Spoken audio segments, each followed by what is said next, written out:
Hello there, you spectacular specimens of humankind, you happy-go-lucky scamps of individuals. Welcome to the home of hedonism, the cult of vain, here on this bloody Tuesday. It's a bloody Tuesday, friends. It's a bloody Tuesday. How you doing? How's it going? Welcome on in. We're starting a new game today. New game time. It's all going to be very exciting. I got this game by, I won't say who. A member of this community got me this game. And I'm quite excited to play it because I have yet to hear anybody say anything bad about it. So we're going to be doing that today. How's it going, Astra? Hello, Tinks. Hello, Alec Wallace, you exquisite individual. Eris Ptolemy, you beautiful being. Giles, how you doing? Oh, Alec Wallace, how's your solar panels working? How's your solar panels doing? Are they doing all right? Are they doing okay? They doing all right, you cheeky little devil? Really? Really?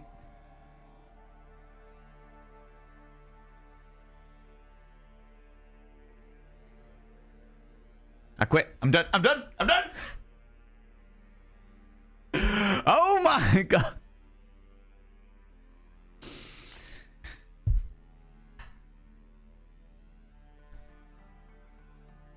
What?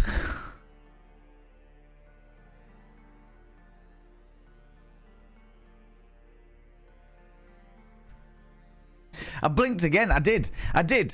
The next time you come in, Alec, the next time you come in, my eyes are going to be like this. Hi, everyone. How you doing? You doing okay? You doing all right? It's a bloody Tuesday. All right?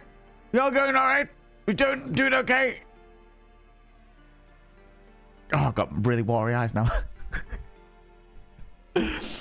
Oh, my God. Fucking hell, Alec. God damn it. Thank you so much, you beautiful bean. Friends, you know the drill. Egos in chat say a massive thank you to the beautiful Alec Wallace for that fucking massive donation. That is so unreasonably kind of you. Again, another situation of your unreasonable fucking kindness. God damn it. God fucking... Time for a new dono. Don't you even. Anything that gets donated for the rest of the stream will roll over onto the next donation. All right? Okay? So on the 3rd of April, we are doing an extra stream, which was the last donation goal, which was we're doing Getting Over It by Bennett Foddy. Then the following Thursday, we're going to be... Now we're going to be doing the fucking sock dating simulator demo. Because why wouldn't we? Because why wouldn't we do that? Shit. And then I've already said that the next donation goal will be a Orgy-nizer stream. Dating simulator. Yep, yeah. After all of our conversations about socks over the past couple of days, I was like, oh, I wonder what sock games there are. And then I found that there is a demo. It's only a demo, but there's a demo for a sock dating simulator, which I thought would be highly entertaining. So, yeah, that's our next one. So not this Thursday. I can't do it this Thursday because it's a family member's birthday. But next Thursday, we are doing the Getting Over It with Bennett Foddy. Then we'll be doing the sock dating simulator. And then the next donation goal will be another £200 for the next section of what I need for hotels and stuff. And that will be... words. Come on, Val. You can use your words. Words are things that you can do. That will be for Orgy-nizer, the Orgy-nizer game. And then I think I'm going to do some description of giveaway. Because you people are too fucking kind. Too fucking kind. All right? Too fucking kind. But as you can see, it's 110% there. It's 110%. So that 10% will then roll over onto the next one. So the next 200 will start with 10% into it. All right? Because I don't like to cheat people like that. I don't like to cheat people like that. It's not the way I work, you know? So, yeah. Ha. The poor jet. Yeah. We're not even fucking 10 minutes into stream. I don't even know what's going on. Alec, thank you again, you beautiful, beautiful human being. I really, really appreciate it. It's so unbelievably kind of you. I just... I never expect it, but it is always appreciated, friend. I really appreciate that. I really, really appreciate that. Helping me get all the way to, because the beginning of this year has been fucking expensive as shit, and I am extremely grateful to you. Extremely fucking grateful. Thank you so much. I really appreciate that. I really, really appreciate that. God damn it. God damn it. You've redeemed show donor with speech, so I better tell everybody. All of the donation goals between now and TwitchCon EU are going towards TwitchCon EU. All right, we're doing them in segments, and at the end of each segment, we are doing some kind of community reward. All right. So, like I said, we're doing the Bennett Foddy getting over it. Then we're doing the Sock Dating Simulator stream. And then we're doing Orgianizer, which is actually Twitch integration. So you people can get involved in that stream. You can get yourselves in on our orgies if you would like to. If you would like to, all right? Where is it this year? It's Rotterdam this year. Rotterdam this year. In fact, it was Rotterdam last year. Rotterdam this year. And I believe it's Rotterdam next year. I think they've signed...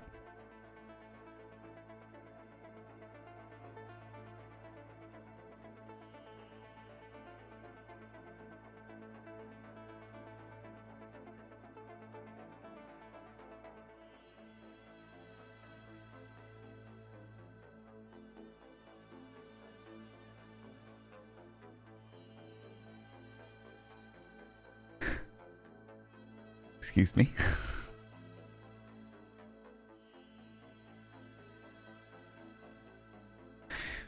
One more next time looking away from the screen.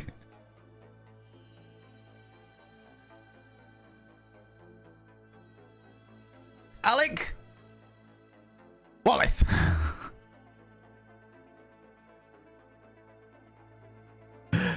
Well, we're doing the Orgianizer stream. Oh, Stupedia as well. Getting that extra 2%. Oh, well, I guess we're already doing the Orgianizer stream then. That's a thing that is now occurring.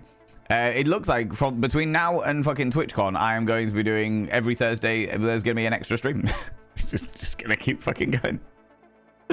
What the fuck? Friends, all of these egos, look at them. Look at these. All these egos are for you, Alec Wallace, and a little bit for you as well, Stupedia, you beautiful being. Thank you so much. You what? Thursday? It's not even a Thursday. It's a Tuesday. It's a bloody Tuesday, you shits. It's a bloody Tuesday. So now we've got the... Oh, Jesus Christ. We have got the... Getting over it stream. Filthy. They're just cleaning each other. They're just bloody cleaning each other. Stop it. It's bloody Tuesday. They're just cleaning each other. God damn it. Stupedia. I'm not ready for this. Right. Okay. So now we have the Getting Over It stream on the April the 3rd. Do you know what? I'm going to put these in my diary right fucking now. Otherwise, I am going to completely forget about stuff. I've just booked some stuff in for November as well.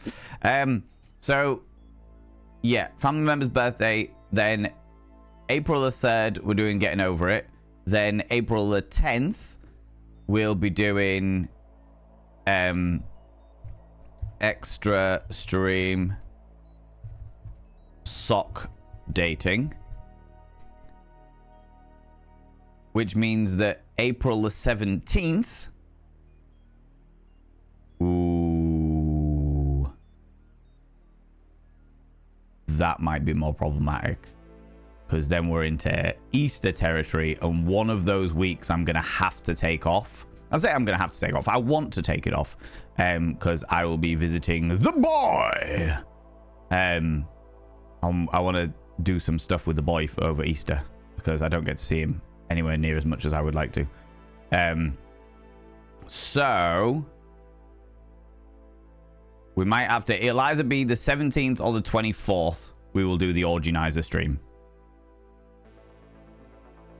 Okay? One of the two, depending on which week is more suitable for McSteffels for me to come visit and do stuff with them, you know? So, one of those two. But I will sort it. I will get it in there. This is... Oh, my lordy, you have friends, you have come in at quite the moment, the choice, the time of which you have done the things and bits and pieces. Good lord, all right. Let us know when it's time for you to spend time with the boy, and we'll do that as well. Thank you so much, Alec. I really want to take him away. I really want to take him away. I want to take him away and give McSteffel some time to just have some space to herself for a few days. Do you know what I mean? So I was like, do you know what? If I take him away for like a few days and just give her a little bit of space, then she'll be able to hopefully treat herself and do something by herself, and then I can spend some time with the boy. Do you know what I mean? That's my plan of action. That is my plan of action. So I would like to take him to something like a Go Ape or something, some outdoor activity center or something like that. But that would be I would, yeah. I'm not getting ahead of myself though. All right. Gosh darn it. Stalker. And welcome on in, Aslan Shenanigans, and your beautiful, beautiful people. Welcome. Come to the humble abode, the home of hedonism, the cult of Vane. It is here where we will be playing Citizen Sleeper in a little while's time. All right?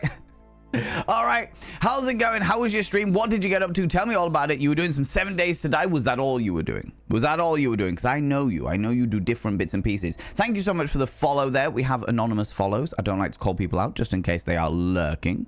You cheeky little devils. All right. Don't like to do that, but you are still very, very welcome here. Very welcome indeed, you cheeky little devils. All right. All right. Let's just move me a little further over that way, and that way I've got a bit more light. Bit more light going on, you know? I have just been blown away by chat, and very specifically by Alec Wallace and that unreasonable levels of bloody kindness, which is I just can't get over it.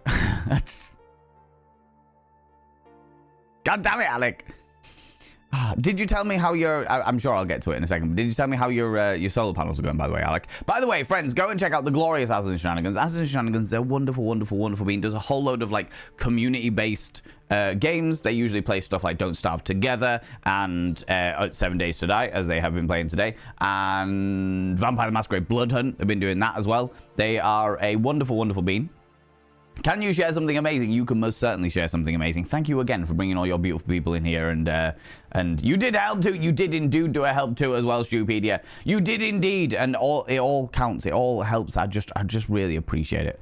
I just really appreciate my little fucking heart. Of course, did not start out the night with. Oh, you started out the night with Vampire the Masquerade Blood Hunt. Yeah. With other people, and we had lots of fun. I'm really glad to hear that. I'm really, really glad to hear that. And did you get eaten by zombies in 7 Days to Die? These are the questions, all right? Friends, if you're new here, 2 things you need to know about this channel. 1, you're not allowed to apologize. Faux pas, individuals, faux pas. Instead of saying sorry, try saying thank you. Instead of saying sorry, I'm late, say thanks for waiting. Instead of saying sorry, I'm such a burden, say thanks for being there for me. It'll make you a much more positive individual. 2, if you're under the age of 18, I have to ask you to leave. I've got to ask you to leave, for I am a colossal filth wizard, and I don't be corrupting the ears of the young. It's not what I'm about, all right? Not what I'm about, okay? There's a funament, as in tournament just for fun, this Saturday for Vampire Masquerade Blood Hunt, and the person who normally does it can't, so they asked you. That's so fucking cool. That is so fucking cool, Aslan. I'm really fucking happy for you, friend. I'm really, really happy for you. Proves that the dedication, your dedication to the game is paying off. They are noticing you. They are being like, hey, that Aslan Shenanigans really good at the blood hunt. Yes, we should go over and see if they're up for a funament. A little funament, and then we will sire her. Oh yes. You know, the fun tournament we have once a month or so. I love that. A little bit kinky, just a little bit, you know. Got it all installed now, and I'm working on tweaking the software to get maximum efficiency out of it. Alec Wallace, when I get to a point where I'm a multimillionaire, you know, it's gonna happen at some stage. All right. I am a very, very ambitious and driven individual. At some stage, I mean, it hasn't happened so far in my entire life, but at some stage. I will be coming to you, Alec, and I'll be like, Alec, how do I set this up?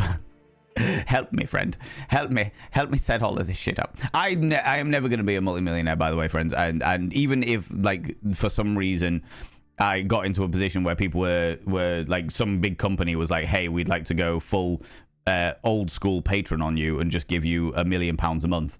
I would end up giving it all away.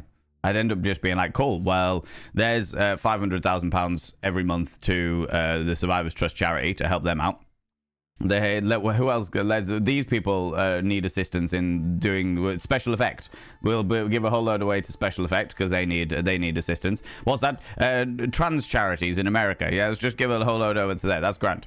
What do I need to live? What do I need to be able to maintain a very nice, comfortable existence? Cool. Let's just give everything else away to people that need it. Let's just do that. That would be great. All right. Let's do that. If you come into money and give me £1 million, Stupedia, I would probably put that £1 million in a decent bank account. I'd speak to a financial advisor, is what I'd do. And then I feel like I'd probably put the money into a bank account and then just live off the interest.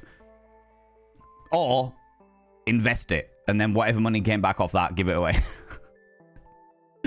Because as much as like the idea of having loads and loads of money is absolutely fucking fantastic, and it's like, oh god, because especially as somebody who like lives fucking hand to mouth most of the time, the dreams of money are fucking phenomenal. Do you know what I mean? Just like, oh, the dreams of money, oh, fantastic and grand. But when I actually think about it, if I was given an unreasonable amount of money, like a life-changing amount of money, I wouldn't know what to do with it.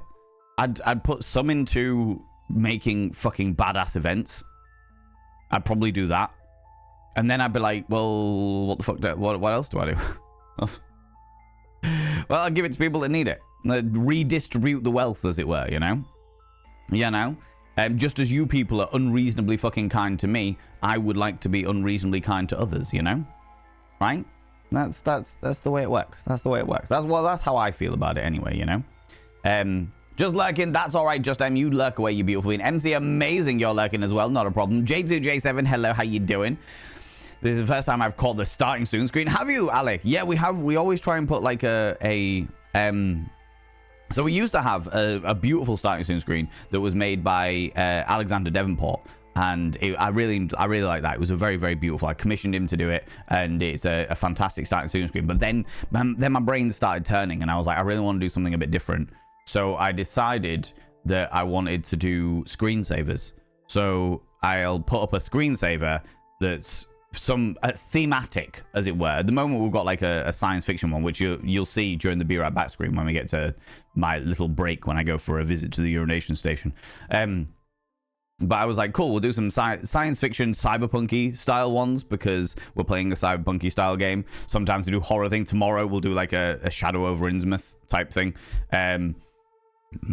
Excuse me. Yeah, the plan is to do a whole load of different things. And then, of course, the introduction, what do they call it? Beginning credits? Not beginning credits. Title screen? I'm not entirely sure. Whatever the fucking official name is for it. Purple Bar, hello, you beautiful being. How you doing, you exquisite individual? One true cripple, hello, you cheeky devil. You kicked that fever's ass last night? Too right. Too fucking right, one true cripple. I hope you burn it out your bloody system. I love that shit. JM Beard, hello, how's it going? Tinks, you glorious bean. Yes, the beanie today. The beanie today. I was in the mood for the beanie. In the mood for the beanie. Biohazard, you have missed out. You have missed all of the shenanigans and the chaos and the preposterousness. Also, Aslan Shenanigans, if you need to disappear off and go grab a snaffly treat, a delightful beverage, please go do so. Please look after yourself. I know that you're likely going to come and hang around anyway, but I just want to make sure that I've said it to you so that you're aware of it. Also, how's it going, Melzlim? How you doing? Oh, Melzim even. How you doing? Welcome on in. You look dashing today. I very much appreciate that. I'm feeling rather dashing today. Feeling very snug as well. It's a cold day today for some reason. The spring was like, we're going. No, fuck it. We want cold again. You know? Astra, hello, you cheeky devil. I swear the intros are not complete without Stupedia providing an extra sound. Yeah, the weird thing is, I think I've got to that point now where I wait for the actual sound to happen, and then when it doesn't happen, I feel really confused. And I'm like, okay, all right. And I don't expect it. I don't expect it because that is still Stupedia spending money on me, which they don't have to do. Do you know what I mean? I did never expect it. Okay? But I'm all about, like, it's a nice little comfort thing now. You know what I mean? It's a nice little comfort thing. You blinked it. Apparently you fucking did blink again. God damn it. All right, let me scroll down a wee bit. This is what you get for blinking. I know, right? Confound my eyes needing moisture. That's it. When Alec Wallace is around, I'm gonna get one of those, you know, those like the water sprayers that you use on plants and very naughty cats, and I'm just gonna be like, tss, tss, with like perfect saline solution, so that I never have to blink around Alec Wallace again for fear of them being unreasonably kind upon me again, you know. Bert Key Gaming, how you doing? How's it going? AKA Spring Sprung a Winter League. It fucking did. It fucking did. I got right chill on. I went outside earlier to bring in Chunk's washing because he left it outside, and I was like, oh, it looks like it's gonna rain. I'll go quickly nip out, and I was like, ooh, it's going, ooh, that little gust has made my nipples like bullets. Good lord. You know, it's one of them things, one of those shenanigans. Okay. Yes, we will be doing the sock dating simulator. Ooh, you little stalker. Thank you so much for the follow. Can I call you Bert? Is that all right, or is it Bert Key? I can call you one of the two, whatever. Do you know what I mean? You could cut glass with your nipples. You couldn't cut glass with my nipples because there's big fuck off bits of metal through them. But you could. They are like my little door knockers of love. Do you know what I mean? Boop, boop, boop, boop. Hello. You know. Why my internal organs are like, hello, I've got no idea. All right, but that is where we're going with it. Okay. Why does the Dono bar say TwitchCon Hotel Part 1? Because the hotels across the weekend, Stupedia, of TwitchCon, all the hotels have like hiked their prices because it's like prime time because there's a big event going on and what have you. So I'm not able to get a hotel for the full weekend for just £200. So what I try to do is I try to break it up to make it a little bit more like manageable, as it were. I don't want to set like a fucking donation goal for like £1,000 for the weekend and then not have like rewards until the end of that. You know what I mean? If I put it in like £200 increments, then I can be like, okay, here's a £200 increment. At the end of that £200, we can have a reward. We can do the sock dating simulator. Okay, now the next £200. At the end of that one, we can do another reward. Orgy Nizer. We'll organize some orgies with the Twitch community. Do you know what I mean? So that's the reason why I do it in like parts, as opposed to just having this big fuck off, really big donation goal. I find it easier. It looks better. And it means that I can gauge when I need to start rolling out rewards and stuff, you know? How's it going, Genre? How you doing, you cheeky devil? Could I please get a shout out for I Am Genre, please? My little brother. Literally, my little brother. My genetic human that is part of my genetic code. Or parallel to my genetic code? Parallel to my genetic code. How's it going, Gnome Tech? How you doing, you cheeky devil? People, go check out my little brother. That is literally, look.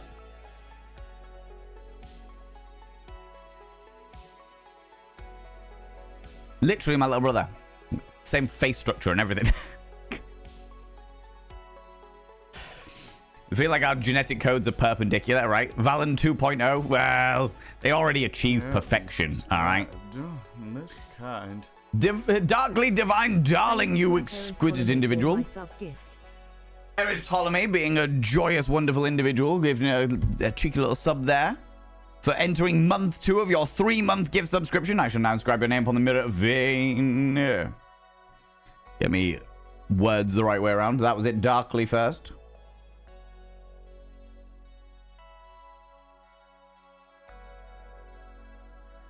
By having your name upon the mirror of Vane, it means you get access to my personal Snapchat. Not a bum Snapchat, you cheeky devil.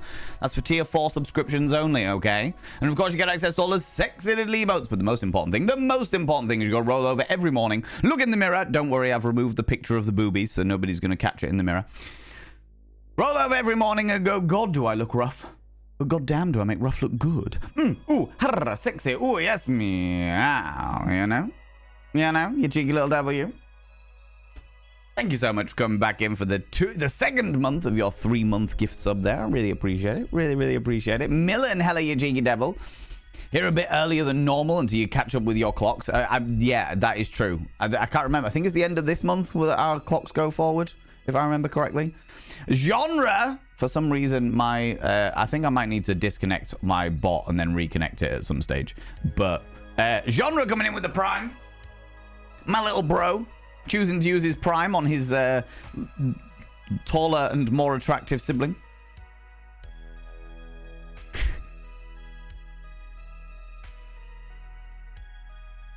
am Genre. Your name is also inscribed upon the Mirror of Vane. By having your name upon the Mirror of Vane, it means you get access to my Snapchat. Unsurprisingly, I don't think you want the bum Snapchat.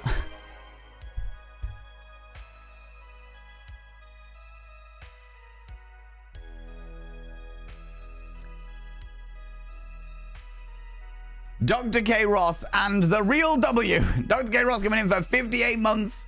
Don't you put that mirror down yet. And real W coming in for the 47 months. Good Lord. Look what you did. Look what you did. All right. I've already had enough kindness. It's a bloody Tuesday. I've already had enough kindness, you cheeky devils.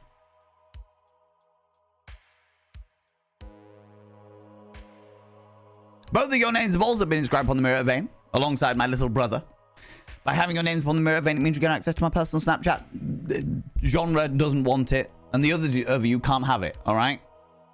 And of course, you get access to all the sexy little emotes. But the most important thing is you gotta roll over every morning, look in the mirror, and go, God, I look rough. But god damn, do I make rough look good. Oh, sexy. Oh, yes, meow, you know? Panda to Mago, panda to it, panda to it. Asterisk lightly strokes the train. Asterisk it's a nice train.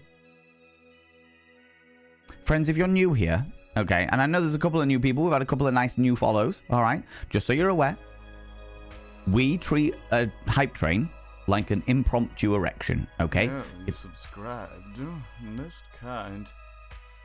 As I was saying, if you leave it alone, it'll go away. Dr. K. Ross, let me finish the sentence. If you leave it alone, it will go away, okay? It'll disappear. You don't have to worry about it again. It's all good, all right?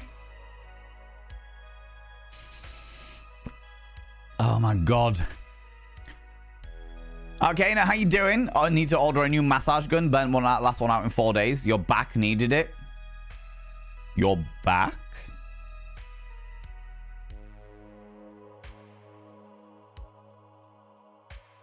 Yeah, you subscribed. Really? Most kind. Dr. K. Ross, thank you very much for giving that sub to Bollock Sniffer. Panda to it, panda to it. But you know me. I can't just leave it alone. It's so shiny and big eyes. It might be shiny and big. It might be big and pink as well. But still. Leave it alone. It'll go away. Like an impromptu erection, okay? Third carriage connected. Ninja Kaz coming in with a prime as well for 8 months. Good Lord, you cheeky little devils. Thanks, K. Ross. Panda to it, panda to it. I'm trying to do the thing. Translation. We treat a hype train like an impromptu erection and we're all really horny. We stroke it till, well, it climaxes.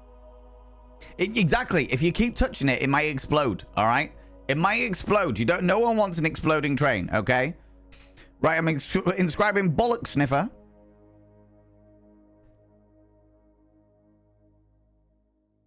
Throbbing Hood, riding through the glen.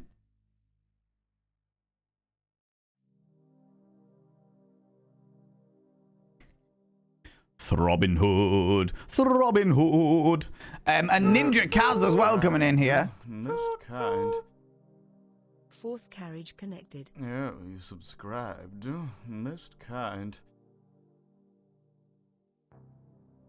What? Hold, what? 2 lots of 5 gifted... What? 10 gifted subs? Within the space of a minute? What is this? Fifth carriage Panda connected. to Mago, panda to it, panda to it. What is going on? CHOO. Don't you choo-choo me, Home Tech, all right? What have I told you? Level 5 hype train gives me nostalgia for when they only ever went up to level 5. Maybe we should embrace that nostalgia, friends, and let's just leave it at level 5. All right, we've hit it. We're good. Let's indulge in a little bit of nostalgia. Yeah, look at the nostalgia. Oh, isn't that wonderful? Isn't that great? We love nostalgia. Ninja Kaz. And then 2 lots of fucking 5 gifted subs back to back from Alec Wallace. Oh my God. TTOGO. You can take this train to go Eris dance. You can't take this train to go. It's on tracks.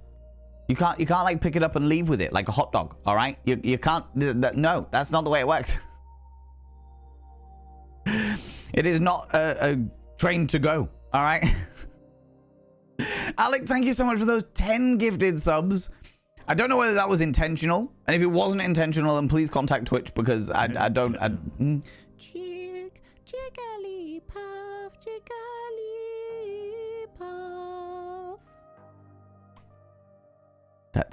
Thank you, Jester Fraud. Thank you, Jester Fraud, for. I mean, we are playing Citizen Sleeper, so it is appropriate that there's a Jigglypuff. All right.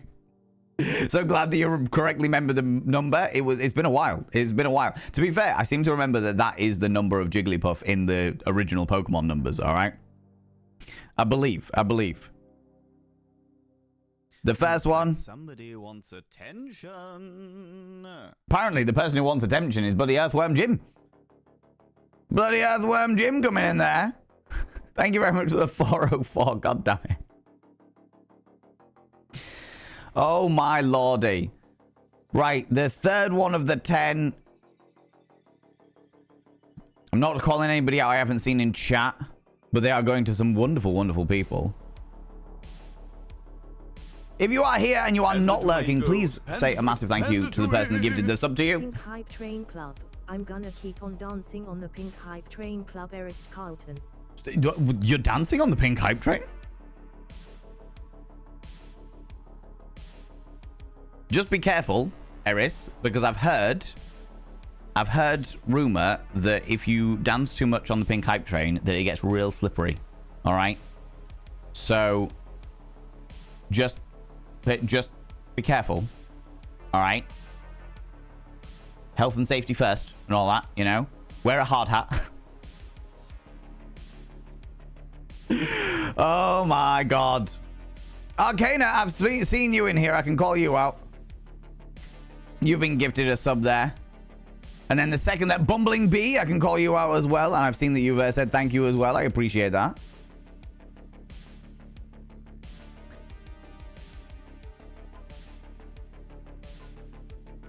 Okay, 3 more. 3 more.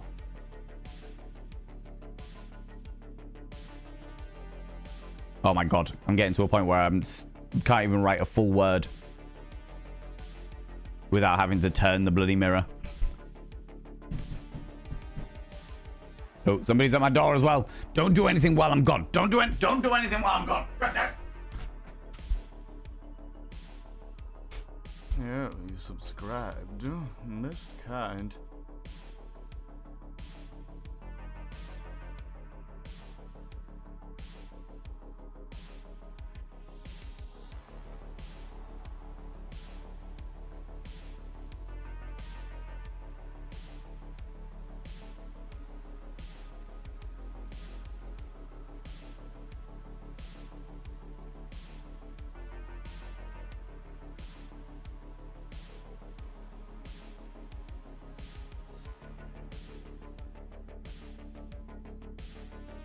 You didn't do anything, did you? Oh my God!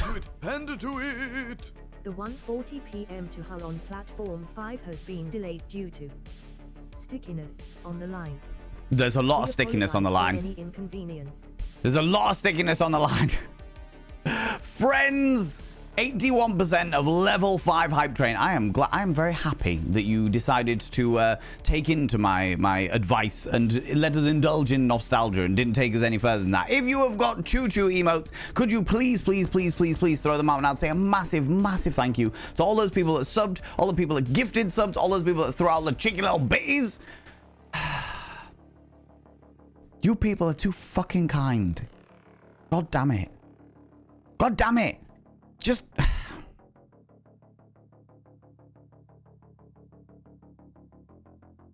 I'm not ready for this shit, all right?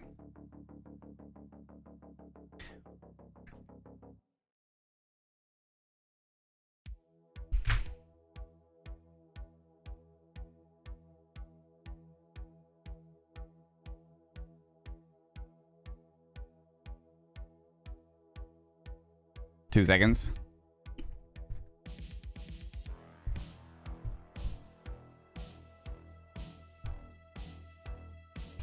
Okay.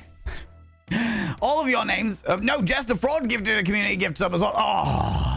Oh, here I was thinking that I'd managed to sort it, but no, Jester Fraud. Good Lord. Thank you so much, you beautiful beans. If you are here and you are not lurking, you've been gifted a sub. Yeah, you subscribed. Most kind. Yeah, you subscribed. It's gone! Kind. It's gone! It's gone! Yeah, you subscribed. Most The choo-choo is choo-chooed the fuck out of here. What? No. Yeah, Hold on. Subscribed. Most kind. Dr. K. Ross gifting a sub to Cummy. Yeah, The best way to be. subscribed. Little bit cummy. Most kind. And Mr. and Mrs. Crafting gifting out another 5 gift Yeah, subs. Subscribed. Most kind. Oh my god, it's gone. It's a choo-choo is gone. We've got Jester Frauds in there, Cummy, and then 5 more.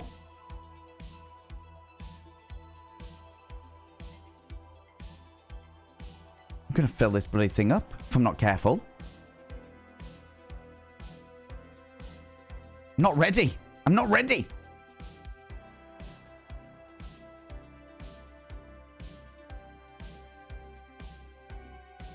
Hold on, hold on, hold on.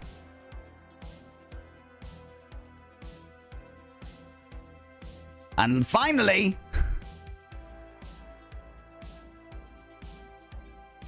all of your names have now been inscribed upon the Mirror of Vane.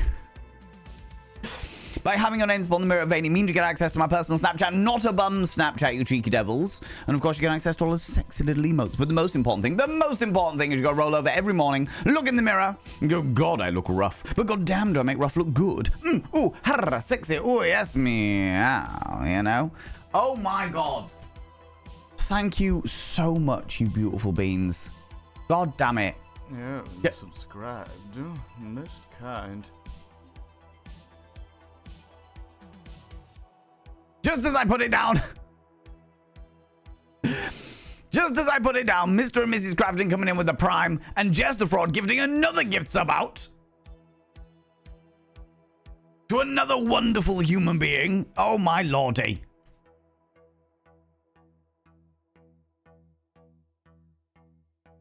Mr. and Mrs. Crafting.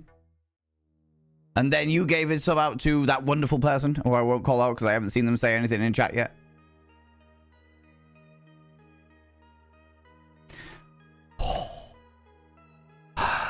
By having your name upon the Mirror of Vane means you get access to my personal Snapchat, not a bum Snapchat. Of course, you get access to all the sexy little emotes, but the most important thing is you gotta roll over every morning, look in the mirror, and go, God, do I look rough, but goddamn, do I make rough look good. Ooh, harra, sexy, ooh, yes, meow, you know. High speed, look at that, all right? Look at that. Good lordy. Oh.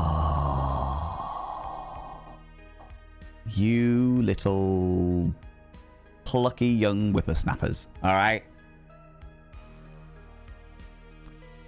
That is so unbelievably kind of you. It's a bloody Tuesday, friends. It's a bloody Tuesday. It's a bloody Tuesday. What the actual fuck? God damn it. Giles, hello, how you doing, you beautiful bean? I thought it was a Saturday. No, it's a bloody Tuesday. I can understand. You would need. That's the reason why I don't stream on a Saturday, Berkey, because the chaos would be unreasonable. All right, it would be unbloody reasonable.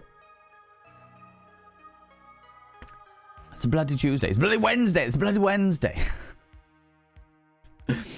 God damn it. Yeah, Giles, Valen EXE.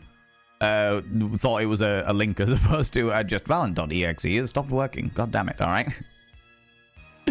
Yeah, I blinked a couple of times and then chaos ensued. Mayor Whitefire, how you doing? How's it going? How you doing, you beautiful bean? You can play along when you get started. Oh, have you played this game? Have you played this game today? We're jumping into the game in the next half an hour-ish. Thereabouts. Thereabouts. Ah, shit. Right. I'm just going to take a moment. Friends, thank you. Thank you so much. I really, really, really appreciate it. It is massively helping my life at the moment, because my life has turned very, very expensive at the beginning of this year with changing internet suppliers and fucking car repairs and all those bits and pieces, all the stuff that happens behind the scenes. And on top of that, I also want to go to TwitchCon, so it's just a bit intense, and I am extremely fucking grateful to all of you for helping me have a fucking career here. I just really appreciate it. I just really fucking appreciate it. God damn it.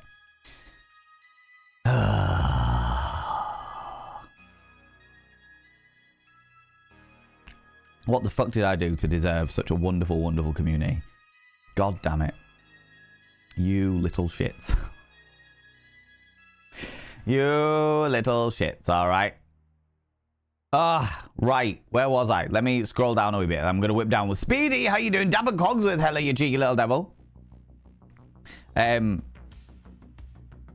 trying to whip down and just say hello to everybody while catching up with chat, because chaos ensued naturally. Biohazard, how you doing? How's the family? I hope everyone's doing well. Definitely need a lion-esque door knocker nipple ring. Do you know what genre I really wanted? I really wanted when I got my nipples pierced when I was fucking 19. I got my nipples pierced. I really wanted, because you can get like shields that sort of go over your nipples, and then you put the ring through the shield and it sort of like makes it into like a little pasty. But I really wanted the door knockers from the Labyrinth. I really wanted the door knockers from the Labyrinth as sort of like little nipple shields. I thought that would be really fucking cool. But I have yet to see, I have yet to find them. Yet to find them, you know. How's it going, Lunicorn? Hello, you beautiful individual. Darkly Divine Darling. Hello, you glorious being. How's it going, Bumbling Bee? Dr. K, you glorious being. Real W. Hello, you cheeky devils. All of them. Think my quiff gives me the edge? How very dare you, all right? Just because I have a massive forehead does not mean... does not mean you get to come in here and flaunt our father's genetics at us. I have very much got my my mother's genetics more than my father's, and genre has got the other way around. The other way around. Clocks go forward 1 a.m. this Sunday morning.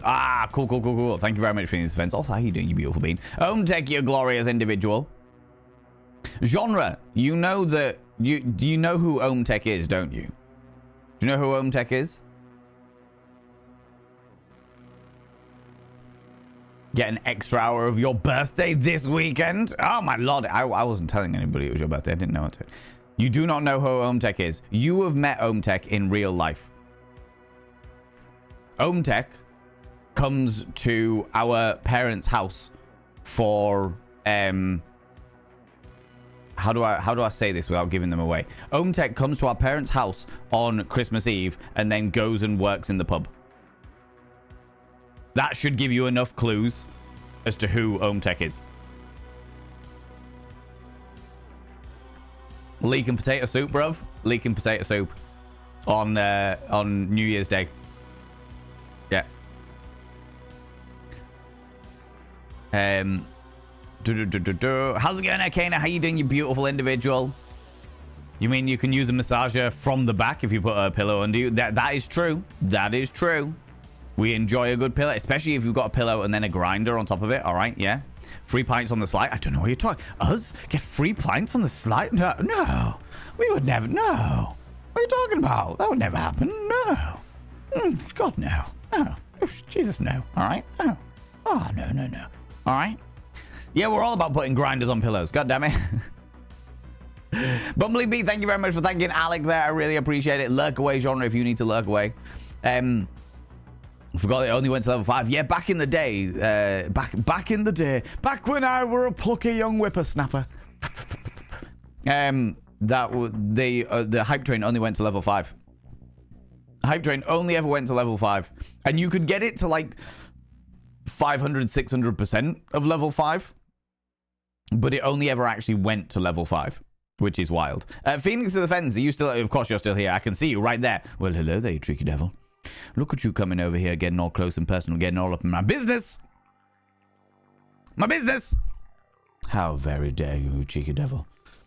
Claiming a smolder and waiting a whole 9 minutes for it, my god. Building that anticipation.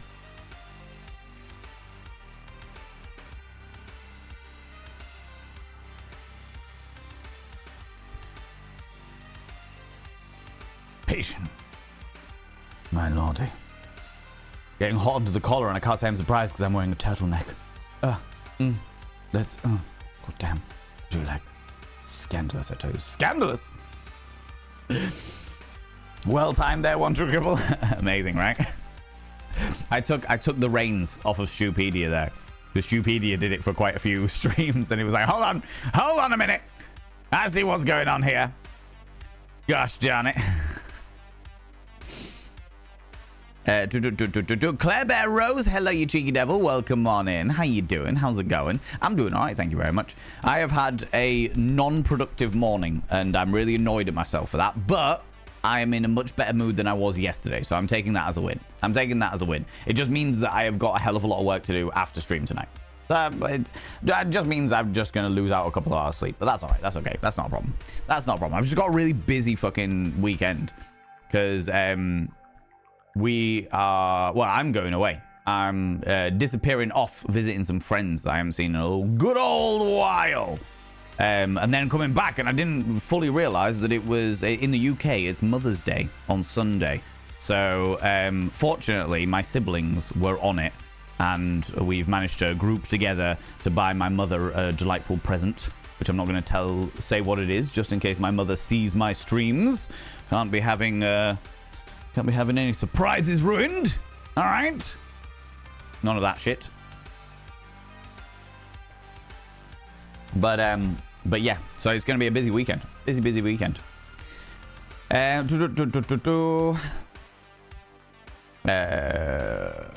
Greetings, lovely gender rebels. Yeah, most certainly. Breaking Valen, you fucking well did, Mr. and Mrs. Crafting. The unreasonable amounts of kindness that I have received from you people. And Jester Fraud as well. Gigantifying the brat emote there. I completely missed that, but I appreciate that, you beautiful being. I appreciate that. Oh, my lordy. Need to book a different type of train. See you in May. Yeah, I saw that, Dr. K. I saw that. Excited for you coming down for May. That'd be very, very cool. You'll get to see the new layout of the event. It's gonna be very, very cool. We've already sold like 25% of the tickets of Ken, and it's only been out. Tickets have only been on sale for like a week. Not even that. A week tomorrow, in fact. Ninja Kaz, how you doing, you beautiful bean? How's it going? Call me young blush. You are. You're all plucky young whippersnappers. Is all a lot of you. The whole lot of you. Bexy Beans. Hello, you beautiful bean. For some reason, people that are doing paid subs are not getting the alert, and I'm not entirely sure what it is. I'm going to try and fix that tonight as well. But look at you coming in here for the 25 months, you exquisite individual. I should now inscribe your name upon the mirror event. Rude alerts? Exactly. Exactly. They are rude alerts, and not in the usual way we would do rude alerts around here, all right? How are you doing, Bexy? How's it going? How was your adventures? I have now inscribed your name upon the mirror vein. By having your name upon the mirror vein, it means you get access to my personal Snapchat. Not a bum Snapchat, you cheeky devil. And of course, you get access to all the sexy little emotes. But the most important thing is you'll roll over every morning, look in the mirror, and go, God, I look rough. But god damn, do I make rough look good. Ooh, harra, sexy. Ooh, yes, meow. You know? 15 minutes ago, Jester Fraud redeemed a vanity promo. Jester Fraud, are you here? Before I give you a vanity promo, I want to make sure you're here so you can actually hear me promoting myself, you know? Citizen Sleeper is one of your favorite games, in for a well-deserved treat. I have heard it has been strongly recommended by people who know me very, very well. So I am expecting great, great things from this game today, for sure. For sure. Good luck on that. I wish you the best of luck. The banks can be a pain in the butt. Oh, you've been doing some stuff with the banks? You're out of spoons, Bumbling Bee. You do what you need to do, friends. If you need to just chill, just relax, no worries. You do what you need to do. All right? Appreciate you. Where's my little lip salve?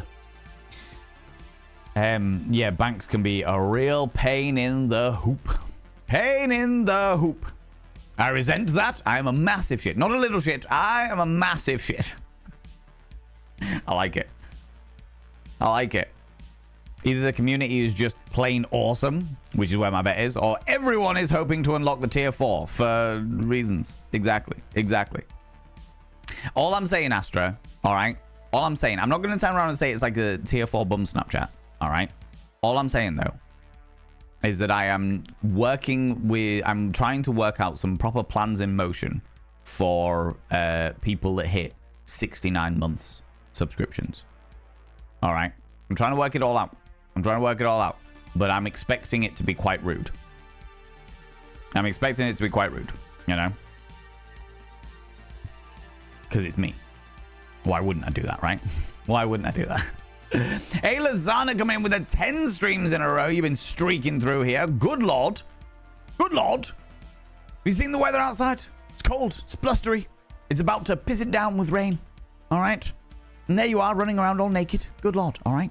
So with Citizen Sleeper, is it a case of you snooze, you lose, or do you win? Good question, Speedy. To be quite honest with you, I got no fucking idea. I got absolutely no fucking idea. No clue as to what the fuck is going on with Citizen Sleeper. I don't know anything about it. All I know is it looks pretty cyberpunky from the one image I have seen of it. That's all I know. But some good friends of mine who know me very, very well were like, Val, you need to play this. This is an excellent game. And then a member of the community bought me the game, and it was just like, okay, well, I'm doing this now, I suppose. That's grand. That works for me. We completed the DLC for Outer Wilds last week. So we completed Echoes of the Eye last week, which was fucking beautiful and excellent. I really fucking enjoyed it. Really enjoyed it. And then I was like, cool, what game are we going to play next? Well, it makes sense that we play Citizen Sleeper. Makes sense we do this, you know, as it's been catching up.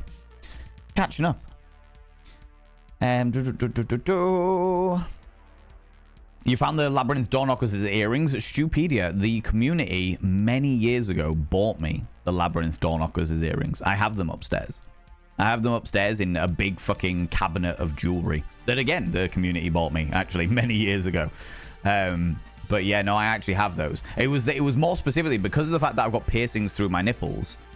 I was like, if I've got the ring with a little knobbly bit on it, cheeky, little knobbly bit on it. So I thought that would be really cool if I could slide the ring through and it have like a little labyrinth door knocker on each titty. You know what I mean? Thought that would be really fucking awesome. Yes, I do. Yeah, Phoenix Defense. You're right. You're in charge for next week in a bit. Oh, no way. Really? Oh, Umtech, I might pop in for a pint then. I'll pay for it, though. You know what I mean?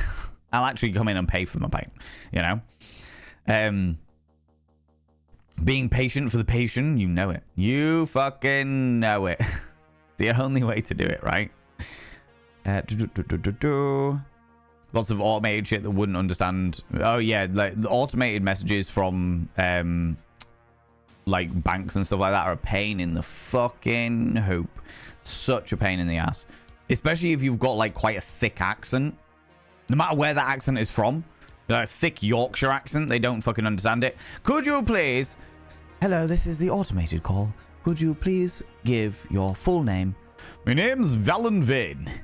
Was that Talon Taint? No, Valen Vane. Could you give me your date of birth? Yep, 15th of July. 15th of July. I don't have any tea and spoons. No, 15th of July. I'm sorry, I don't understand Burundi. Do you know what I mean? It's just fucked. Any kind of accent, they just do not pick up on jack shit. Pain in the hoop. Far too Yorkshire. Pain in the ass. You know? You've got to go full BBC English. Good evening. My name is Valen Vane. I would appreciate it if I could get into my bank account. For my bank account requires me to rub myself inappropriately with a loose sock. A pair of loose socks. You know? What is sleep these days as a streamer and content creator? To be fair, Berkey, that is a good question. I enjoy a good slumber. Although, recently, I have to say, like, every single night, I have dreams. Every single night, without fail. And sometimes they're absolutely awesome, and sometimes they're fucking horrific. Yesterday, Sunday night, I had one of those dreams. You know when you wake up and the dream has affected your entire fucking day? You wake up and you're just like, well, now I'm awake and everything's shit. That was my Monday morning. Fortunately, I managed to sum up the spoons in order to press go live, and the community just fucking humbled me to the fucking ground. I loved it. I was smiling for a good like 4.5 hours. Overran stream by like an hour and 40 minutes or something like that. It was bloody ridiculous. Unbelievably kind. Just people being nice. You know, just in case. Hi, Valent's mom. Hello, Mother Vane. I don't think my mother watches my my streams. I have to say, I always think there might be a chance, but I don't think she watches my streams because I'm very honest about the kind of person that I am. I mean, she loves me to pieces, 110%.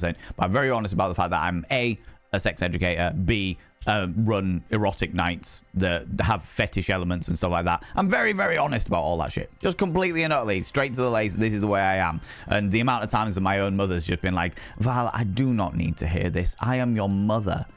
I am your mother. I don't need to hear about the peculiar and interesting things you get up to on a weekend, all right? I don't need that. I don't want to know. I don't want to know. But I'm like, but mother, look at this jewel-encrusted posing pouch. Fuck's sake, Val, just... no. I don't need to know this shit. God damn it. God damn it, you know?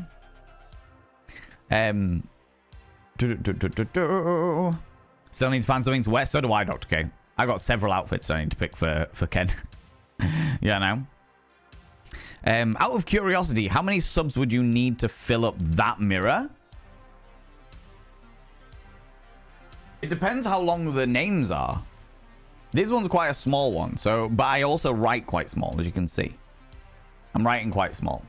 So that I can fit as many on as possible. Unlike, there's a big fuck off mirror over there. I've got a giant fuck off mirror that I really want to redo. I think that might be one of the next mirrors, but that requires me to have some kind of easel. I need to get like an easel to mount the big mirror onto, because it's too big for me to just keep picking up and putting down. Do you know what I mean? But this mirror, what do we reckon? 1, 2, 3, 4, Yeah, 5. Subscribed. Most kind.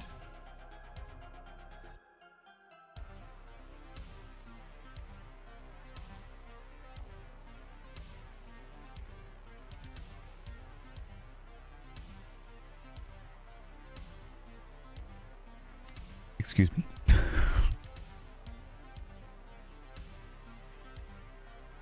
Excuse me? What? What?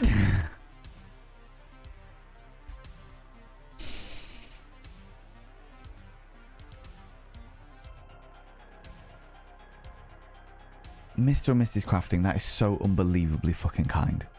10 fucking gifted subs. 10. God damn it. Let's see if 10 does the trick. Let me now inscribe their names upon the mirror of Vane. Oh my lordy.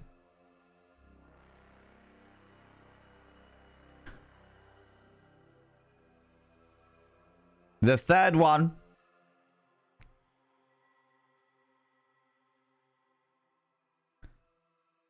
The fourth one.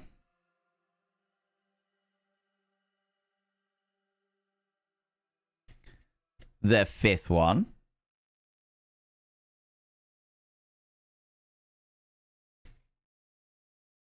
The sixth one.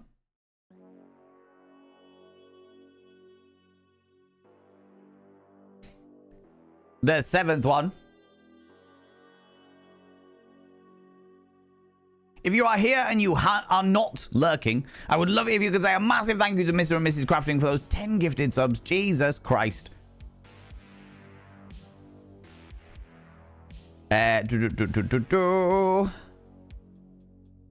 9.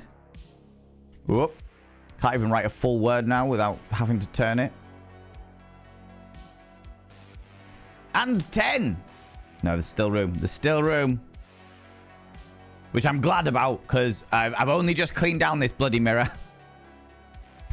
I've I've only just cleaned it down, goddammit. All of your names have been inscribed upon the Mirror of Vane. By having your name upon the Mirror of Vane, it means you get access to my personal Snapchat. Not a bum Snapchat, you chicky devils. And of course, you get access to all the sexy little emotes. But the most important thing is you got to roll over every morning, look in the mirror, and go, God, I look rough. But goddamn, do I make rough look good. Ooh, harra, sexy. Ooh, yes, meow, you know? Yeah, no, you cheeky little devils, you. Good Lord. It's been an interesting time, to say the least. I won't get into it now, but I'll probably pop into the Discord and spill the tea in the mental health section thingy. No worries. Not a problem. 69 months of subs. Can we poke you in the butt cheek?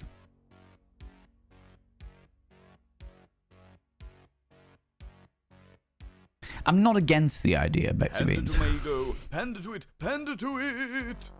TBH, I have kids who are very honest with me, so I have learned to just listen, and because of you they feel supported and unjudged with it too, so I thank you and this community for the best education. Love your faces, XX.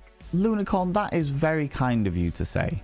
First of all, thank you very much for the 100 little bitties, but second of all, that is really fucking kind of you to say. But, all we have done is be here. Myself, I can only speak for myself, but I'm going to speak for the community as well, because why the fuck wouldn't I? Myself and this community, all we do is exist. We exist, we talk, we discuss, we approach things in an open-minded manner, do our absolute best with the tools that we have available of life. All of the hard work that you do for your kids is your doing. We'll happily say, yeah, we are here for each other. We've got the Discord available. We've got friends doing all the bits and pieces. I will continue to do the preposterous amount of shit that I do 110%. But what you do with your kids is your doing. Completely and utterly. We are not going to take credit for you being an amazing parent. We're not going to do that. That ain't going to be a thing. That ain't going to be a thing. All right? I am glad that you have found a place of comfort here. I am glad that you have found a place where you can explore I'm glad that you found a place where you can explore and experiment and question and philosophize and understand within support and respect within this community. 110%. I'm genuinely really glad that you have found that here, but I'm not gonna take any credit, and nobody here, none of these beautiful little fuckers are gonna take credit for you being an amazing parent. That's not gonna happen. That's not gonna happen. So you're just gonna have to deal with that yourself, all right? Just gonna have to deal with that one yourself. Right? Just have a bit of a sit down for a bit, you know? Have a bit of a sit down before we jump into the game while I catch up with chat, you know? Yeah, I know.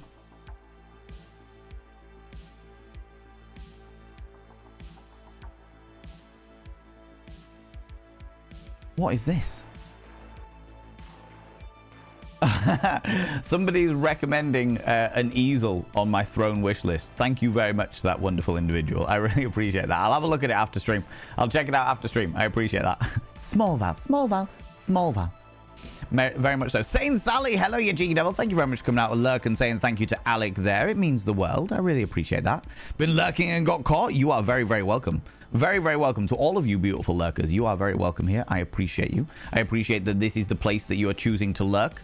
Of all of the places you could be, you choose here. I appreciate that. Citizen Slipper. That is it. That is it. Citizen Slipper. I have... These are my slippers, by the way, friends. They're very comfortable. I have these slippers for one very specific reason. Because my bedroom floor has black carpet. And I did have a pair of very delightful, black, comfortable slippers. However, I lost them all the fucking time. Couldn't find them.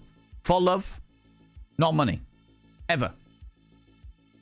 I was always wandering around in fucking bare feet and socks because I could not find my bloody slippers. So I was like, right, if I'm going to buy another pair of fucking slippers, I'm going to buy another pair of slippers that are fucking bright, that are neon. And these ones are neon on the inside, which means I can put my feet in them and suddenly nobody notices. It's great. All right. Okay. Okay. How's the restyling of the boudoir going? It's done. Finished it now. Absolutely finished it. I do need to, at some stage, I need to like do a little video. A little turny video thing. But I don't, the thing is, Nibirin, I don't have like, I think I might have some pictures maybe of how it was before. Maybe. What I should have done is I should have taken a video of what it looked like before and then taken a video afterwards, all right? Ladies and gentlemen and all genders outside and between, delve deep into your pits of popcorn and throw them at the Raiders, throw them at these cheeky devils. Look at these people coming in here. I mean, really, could you imagine? Who do they think they are? Good Lord. It's Wild Annie. It is the glorious, the wonderful, I believe Star Trucking today. Star Trucking across the universe. But Monty, I'm trying to say hello to the wonderful new Raiders. Stop it. God damn it. He's the worst. He's the worst. How's it going, Wild Annie? Thank you very much for bringing all your beautiful people in here. I mean, that means the world to me. That means the world to me. You literally could have rated anybody in the entirety of Twitch, and you chose to bring them all to here. Bring them all to me. My little humble abode. I appreciate that, you beautiful bean. You start citizening, then running a cinema. So you weren't Star Trucking. Oh, Cinemaster Cinema Simulator. That sounds fascinating. That actually sounds fascinating. I have seen you play many, many simulation games. I never, ever imagined that you would play a cinema simulator. I didn't realize the idea of a cinema simulator even existed. Friends, if you enjoy your cinema simulation and, well, to be fair, if you enjoy simulation games generally speaking, and you enjoy science fiction, stars and shit, and you enjoy good conversation, then you will enjoy Wild Annie. Wild Annie is a wonderful, wonderful, wonderful human being. Chaotic as shit. Their community is also chaotic. It's the only stream I know where viewers can actively throw items of abuse at the streamer. That's the only one I know. The only one I know. All right? You can actively use your channel points to lob things at the streamer. It causes a lot of shenanigans. There's a lot of ow, ow, ow, ow. Ow! Ow! Will you stop? I'm trying to... Wow! Lots of that goes on. You know what I mean? And... yeah, they stream like 6 days of the week. I frequently pop in and lurk. I frequently, on the regular, pop in and lurk. Because when they're sat playing simulation games, whether it be card games... Game Stonk, was it? Or... I haven't seen the cinema one. I saw you do the gas station one with some beautiful people from your community. That was pretty fun. I enjoyed that. That was chaotic. Lots of people being set on fire. The next simulation game that we're going to be playing on this channel is in a couple of weeks' time. We are doing the sock dating simulator. You know? Which... really says itself, really. That's all you really need to know about that one, I think. appropriate, right, Lynx? Appropriate. It's yeah. It's a thing. It's a thing. So yeah, but yeah, friends of mine, go check out Wild Annie. They're wonderful, they're glorious, and they've got a wonderful, wonderful community. And you lot are chaotic, and their community is also chaotic. So you will embrace the chaos together for one glorious whole. For I really am one glorious whole. All right. If the sock fits up. Oh, come on. Oh, come on, Wild Annie. Oh, my God. I can't believe I set myself up for that. Oh, my giddy aunt. Jesus Christ in the wee little donkey. God damn it. Friends. If you're new here, 2 things you need to know about this channel. 1, you're not allowed to apologize. Faux pas, individuals, faux pas. Instead of saying sorry, try saying thank you. Instead of saying sorry, I'm late, say thanks for waiting. Instead of saying sorry, I'm such a burden, say thanks for being there for me. It'll make you a much more positive individual. 2, if you're under the age of 18, I have to ask you to leave. I've got to ask you to leave, for I am a colossal filth wizard. I don't be corrupting the ears of the young. We talk about sex and debauchery all the fucking time, all right? Annie and your wonderful community, if you need to disappear off, go grab a snaffly treat, a delightful beverage. Please go and do so, because as much as I love your attention, which I really do, as much as I love your attention, your life must always come first, all right, friends? Your life must always, always come first. I appreciate you. Thank you so much for choosing me to raid, you know? Sock, raw dogging it. To be honest with you, I don't know, Vipros. If I'm completely honest with you, I got no fucking idea what is happening, all right? Tea time, go for it. Go grab a snaffly treat. Go treat yourself to a delightful cup of steaming hot tea. Do it. Do the thing. Yeah, I don't know what the sock dating simulator is. There's only a demo of it so far. It's still early days. They haven't announced the entire game yet. But we had a conversation about mismatched socks on Monday. And that escalated. And suddenly I was like, oh, it'd be really funny to do we're doing like, at the end of donation goals, I'm doing like little rewards for the community where we do like a specific type of stream. So we're doing like a getting over it stream. And I was like, oh, we've been talking about socks and we're talking about mismatched socks. It'd be really funny to do a sock stream. What sock games are available? Oh, God. Oh, why? Why have I done this to myself? Why? And you know, I just like, that is the thing. Not allowed to mention the crusty sock. To be quite honest with you, I don't know whether by the end of the dating simulator our sock will be crusty or not. All right, I don't know. I can't say whether that's going to be a thing or not. It's possible. It's definitely a possibility. Okay, and that is the sign of a good night out, right? The sign of a good night out. Dear Lord, Jester Fraud, are you still here? Grim Memento, hello, you beautiful bean. How's it going? We have added the inconvenience of the missing H's. Not the missing H's. Oh, God. Not those. Not those. Had some weird dreams lately, too. Don't often dream, but these were so bloody weird. I've been having a lot of weird dreams recently. But I understand it, because dreams are just ways your brain is filing your subconscious thoughts, right? It's taking everything that it absorbed over the past however long, and it is filing it in your brain, putting it in the right areas and what have you, which means that dreams get real fucking obscure. Real obscure and really fucking weird. For sure, right? Elizana, how you doing? How's it going? MK May, how you doing? Thank you very much for coming out of lurk, and thank you, Mr. and Mrs. Crafton, for that gifts up there. I appreciate that. So we woke up and chose violence today. Apparently so, Darkly. Apparently fucking so. All right. Van has left the building. Yep. That's the thing. I did indeed. I frequently walk into things that I don't expect. Not like that, you cheeky devils. Not like that. All right.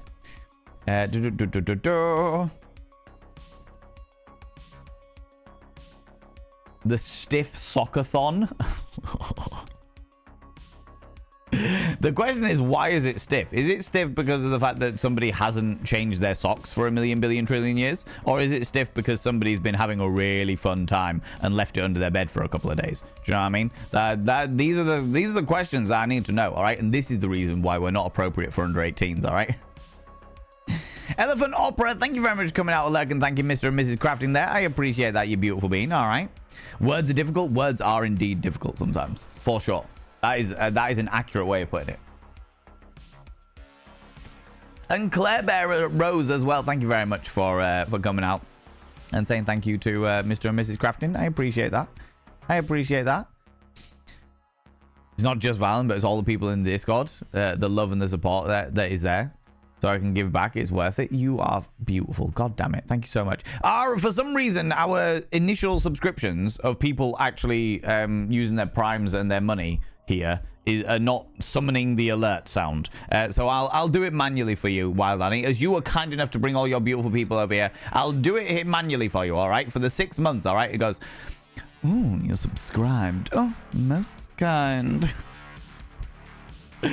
Annie, thank you very much for coming back for the 6 months with the Prime, you cheeky little devil. You could literally have used that anywhere, and you chose to use it here, and I am very complimented by that.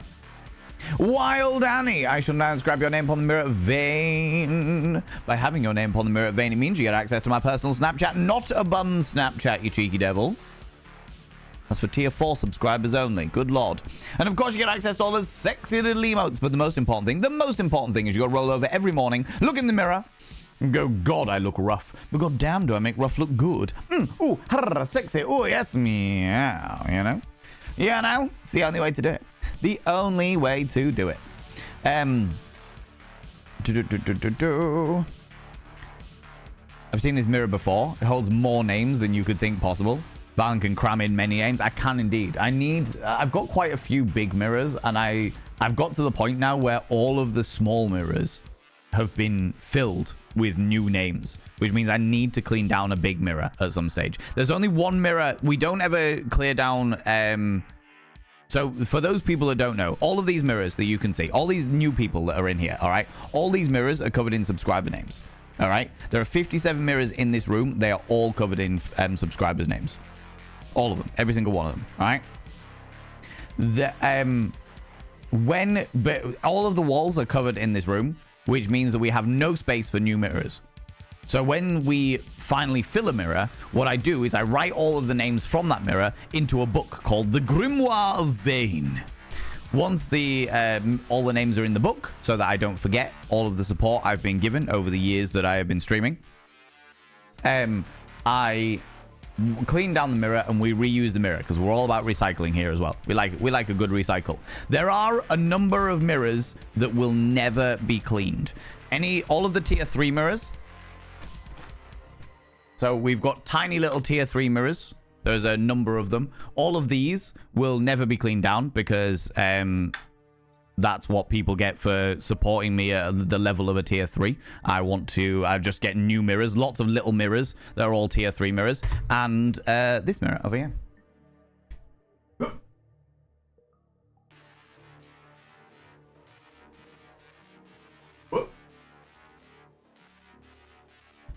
This mirror here, because this was the first ever mirror we ever wrote on. So the first ever subscriber, when we started writing names on mirrors, the first person that subscribed to me was called Started Squash. And this was the first ever mirror that we ever wrote on as part of the thing. So yeah. It's a lovely idea putting it all in a little book. I don't want to forget them, Wild Annie. That's what it comes down to. I don't want to forget them. Like, people either choose to use their Prime, if they've got Amazon Prime and they have a free one, they choose to use their Prime, or they choose to use their hard-earned money on giving it to me. That is not something I mean, you know all too well, Wild Annie. You are very similar to me in regards to like ethos, but also as a streamer. You understand that none of this gets taken for granted. None of it gets taken for granted. And you can see that in the numbers, in the regards that sometimes you can have a payout of several thousands of pounds, and then the next month you get a payout of under $100, and it's just like, what? There's no integration there. But on top of that, you understand that each one of these people is an individual who works for their own money, has their own lives, their own bills, their own things that they need to do, the people that they love and care for, that they would like to spoil and give treats to and what have you. And on top of all of that, they then choose to delve into their own bank accounts and give money to streamers. People come in here and they give me money, they subscribe, they gift subscriptions, they throw donations, they throw bitties. That is humbling as fuck, all right? It's not like when you get paid from a corporation, having worked corporate jobs before, it's not like you get paid from a corporation, but paid from a corporation is like, yeah, they're making however many millions, they're giving it to their employees because their employees are working really hard. This is like online busking, all right? This is me providing whatever entertainment I can, and if people like it enough, then they put some money in my little hat that I've got there, my little digital hat. That's the only way I can really describe it. And I just don't take that for granted, you know? I just really appreciate that people choose to do that. And it is a choice that people make month on month to keep me in a job, to keep me supported, to keep me having a delightfully decadent roof over my head, you know? And if you are a content creator, you know exactly what this is like. You know exactly what this is like. You know that it's not something to be taken for granted, you know? Because this could all, literally, every single person here could decide tomorrow that there's like, right, I'm no longer supporting Val and Vane, and that is it.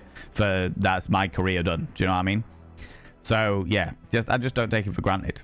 Oh, my lordy, Tentacle Girl. Hello, you beautiful being. Can I get a shout out for Tentacle Girl? If I have got a moderator in chat, please. That would be wonderful. That would be glorious. Yeah, Make me onion-faced? Oh, you people make me, my little withered husk of a heart, grow many sizes just by being here, you know? Next resub, you need to go tier 3. If you choose to do so, Alec Wallace, again, never expected. But if you choose to do so, I will inscribe you within this. This is the tier 3 mirror. Look at this wonderful individual. Look at this glorious being.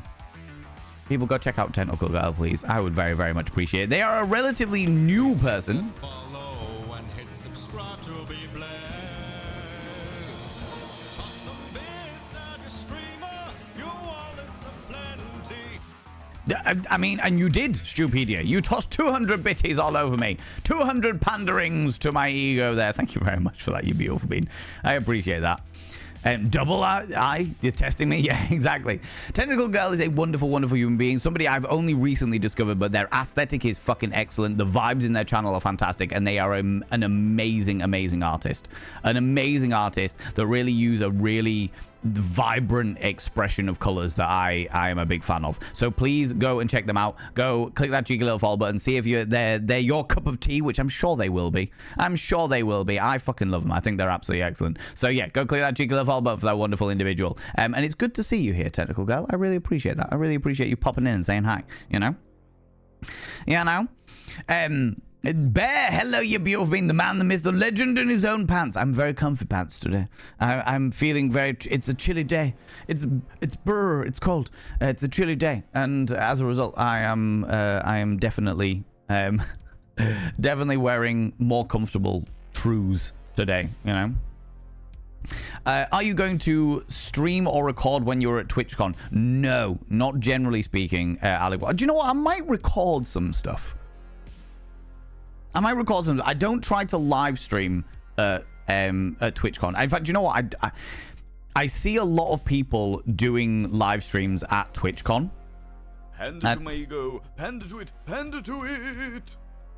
Tentacle Girl, thank you very much for the 100 little panderings. And Alec Wallace, thank you very much for upgrading your subscription to a tier 3. You beautiful, beautiful being. I shall now inscribe your name upon the tier 3 Mirror of Vane. Thank you for the shout out of hope you're doing well. I'm doing as good as possible with the shite that life is throwing at me. There you go. That's what I'm doing. It's all that we can ever ask of ourselves. All right. It's good to see you there, you beautiful being. Dene Raven, yes, I'm going to TwitchCon EU. Thanks to the wonderful donations of this wonderful, wonderful community. Then you'll be in the Netherlands. Yes, I will be. Yeah. Alec Wallace. Alec Wallace! I have inscribed your name upon the tier 3 Mirror of Vane. By having your name upon the tier 3 Mirror of Vane, it means you get access to my personal Snapchat. Still not a bum Snapchat. That's tier 4. We've discussed this. Good lord. And of course, you get access to all those sexy little emotes, including the tier 2 Pokemon emotes with my face on them, and the tier 3 cursed emotes. But the most important thing is you got to roll over every morning, and now you're a tier 3. You got to look in your tiny little tier 3 mirror. Where are you? There you are. Tiny little tier 3 mirror. And go, God, I wish they'd bring around cloning. So when someone says, go fuck yourself, I literally could. Ooh, sexy. Oh, yes, meow, you know? Brilliant. Brilliant. Love that. Love that. Thank you so much for coming in for the tier 3 as well. You're also taking us 6 steps closer to that 70-30 split as well. I really appreciate that. I really, really appreciate that, you beautiful being. Yes, I will be in the Netherlands. I am going to TwitchCon. The ticket's already bought. I just need to work out a couple of little details before I buy my flights. And then all the donation goals at the moment are going towards like hotels. And that is the next funding thing that we are doing. Pretty much all the donation goals between now and TwitchCon EU will all be for TwitchCon. And to be fair, given how unbelievably kind people have been in this community, like this past month and what have you, I will be putting a lot of my own money in there as well, because I really want to go. I really want to see people. If you're there, then fucking excellent. Oh yeah, there's a thing that people are doing. Can I summon it? Just so that we can talk about that. Is that it? No, it's not. Never mind. There's a thing that the Twitch are doing where if you use somebody's link to TwitchCon, then that person gets money back. I don't want any money back. I don't want any money back. Can I make it happen now? Oh, is it that one? Maybe this? No. No, it's maybe I just didn't make the command because fair enough, whatever. But at some stage in the timer, there will be a link that pops up. If you are going to TwitchCon, if you want to go to TwitchCon and you haven't bought your ticket yet, which you might well have done already, and you haven't bought your ticket yet, if you choose to use my referral link, I don't want any money back. But I see this as a fantastic opportunity to raise money for charity. Yes. So if you are going to buy a Twitch ticket to TwitchCon EU, and you choose to use my referral link, any money that I get back from that, I'm going to be giving to a charity called the Survivors Trust, which are a charity that help the survivors of rape and sexual abuse. It's a charity that are very, very close to my heart. They, I've worked with them many, many times. I've had conversations with them a lot. They're just really nice people. They're really, really nice people. They support everybody, no matter what age they are, no matter what gender they are, no matter what ethnicity or background they come from. Thank you so much, Nibirin, for throwing that out there. That is the link. That is the link. That is the link there. If you are choosing to do it, there is no obligation to do it, obviously. There is no pressure or any expectation. It's just like a little extra thing. If you're doing it and you haven't already bought your ticket, if you choose to use my link, then any money that I get back, I'll be giving straight to charity. Because I've already spent my money. I've already thrown it out there because people in this community have been really fucking kind to me. So I've already bought my ticket. I don't want any money back. I'm good. I'm all right. But this could be a really good opportunity to raise some money for a really, really good cause. As a sex educator, as a event organizer of the erotic and fetish persuasions, stuff like sexual abuse fucking sickens me to my absolute fucking core. And as a result, I want to support the survivors that have been through that, you know. Not only them, but their families. They support in regards to therapy. They support in regards to legal fees. They do so fucking much work. So, yeah. Cause that is great. Very close to my heart. We will be doing a charity stream for them later on in the year. Probably in August sometime. But, yeah. Any excuse to raise money for a good cause, I'm all about it. Do you know what I mean? And if you're going to be going anyway, if you're going to be going to TwitchCon anyway, and you're already going to be spending the money, if you choose to use my link, then it's just free money for a good cause. Do you know what I mean? Do you know what I mean? My lighting is doing things? In what way?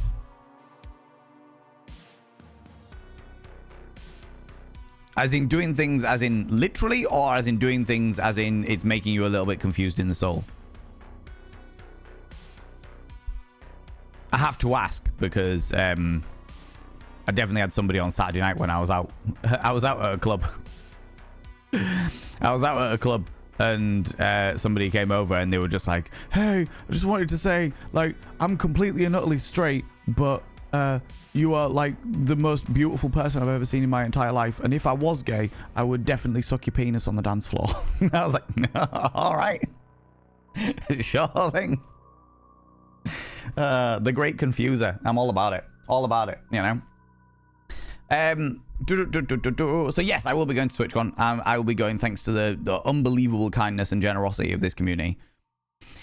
Light and dark. Maybe close the curtains. Oh yeah, no, the curtains are open. It looks like it's gonna bucket it down. So yeah, it's a thing. It'll be alright. Be okay. Is it distracting? Is it really distracting to people? I can close the curtains if need be. You know. Where was I? As a neurodivergent individual, communities like these have been pivotal for my mental health. I can be social in ways that work best for me. I feel safe in these spaces. I'm glad that we found this wonderful community. Claire Bell, that's really nice of you to say. Thank you so much, you beautiful being. That's really, really fucking cool. Like, that's just so fucking kind. I really appreciate that. I tried to provide... I understand that there is no such thing as a space that is 100% safe. But I try my absolute best. I try my best to make sure that there is a space that we can create that is inclusive, that is welcoming, that allows people to express their best selves, you know? And I think we, on the most part, succeed. On the most part, we succeed, you know? You brought your own lunch? That makes me very happy. What can I ask? If we still have wonderful raiders from Wild Annie streams, you all came in bringing your own lunch. What did you have in your lunch? What did you have in your lunch? You feel called to do some painting yourself soon, Nibirin? What you thinking? What decor ideas are you going for? You know. Right, I'm going to whip down a wee bit, friends, because I am way behind in chat, to the surprise of absolutely fucking nobody. Right, hit the bottom and scroll up a wee bit. Right, there we go. Portions of... Oh, Wild Annie, thank you very much for giving me information on this. Portions of the Twitch API are now down till 2 p.m. EDT today. They are getting things ready for removing of the old API. Also be down on the 7th and the 9th, which is why some of the alerts won't work at the moment. 7th till the 9th. So, Wild Annie, I am extremely grateful for you telling me this. I had an assumption that was the case.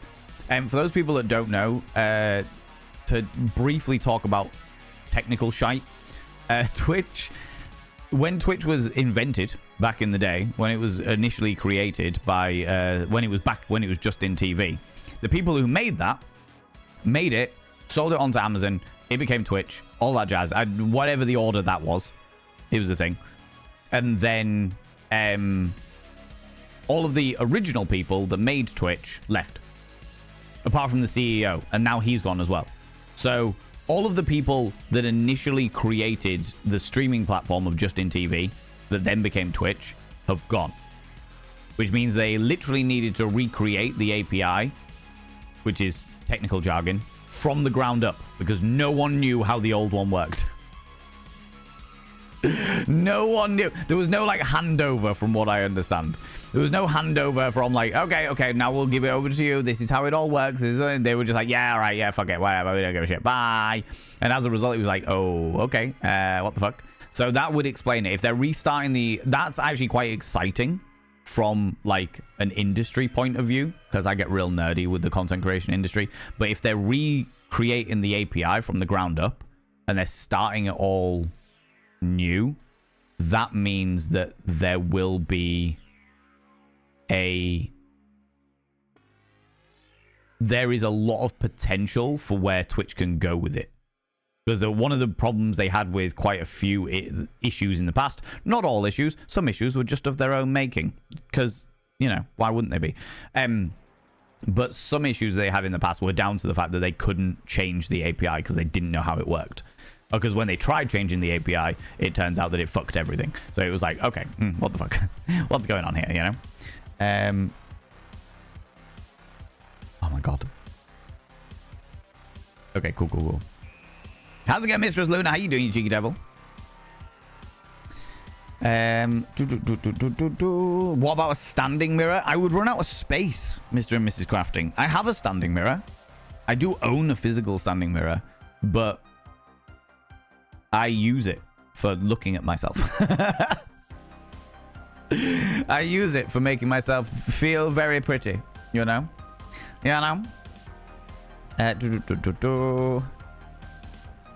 That was awfully quiet.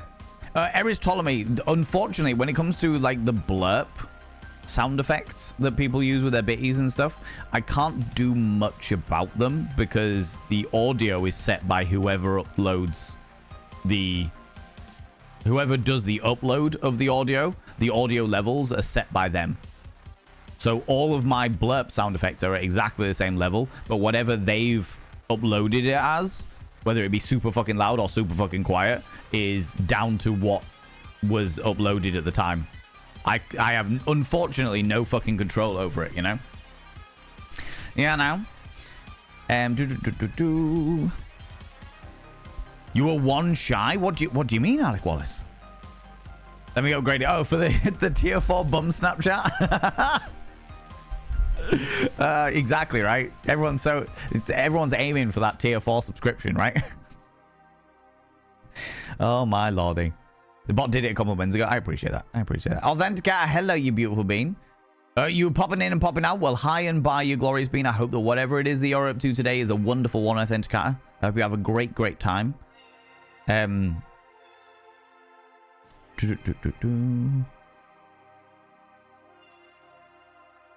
where was I? What is TwitchCon? Is it like the look at Streamer X, or is it more like a Comic Con? TwitchCon is I've been once, and when I went, there were like little seminars that were on as like tutorial stuff. So the first con that I went to was like loads of different things. So they have like Artist Alley, where they have like loads of artists that are streamers featuring their work and selling their work. They had some big booths that had bigger companies in there. So there was like a networking potential for people to go around and like talk to different brands and be like, hey, this is me. This is what I do. Here's my press pack, that type of thing. There's a lot of social elements to it. So there's like a lot of community meetups that happen. A lot of it is driven by, or it certainly was when I went, a lot of it was driven by streamers. So there'd be like a podcast community meetup where people go and talk about podcasts and talk about their podcasts and the stuff that they do. Excuse me. There was... Yeah, for me, because I'm a partner, there was like the partner party. There's usually a big fucking merch store for Twitch merchandise.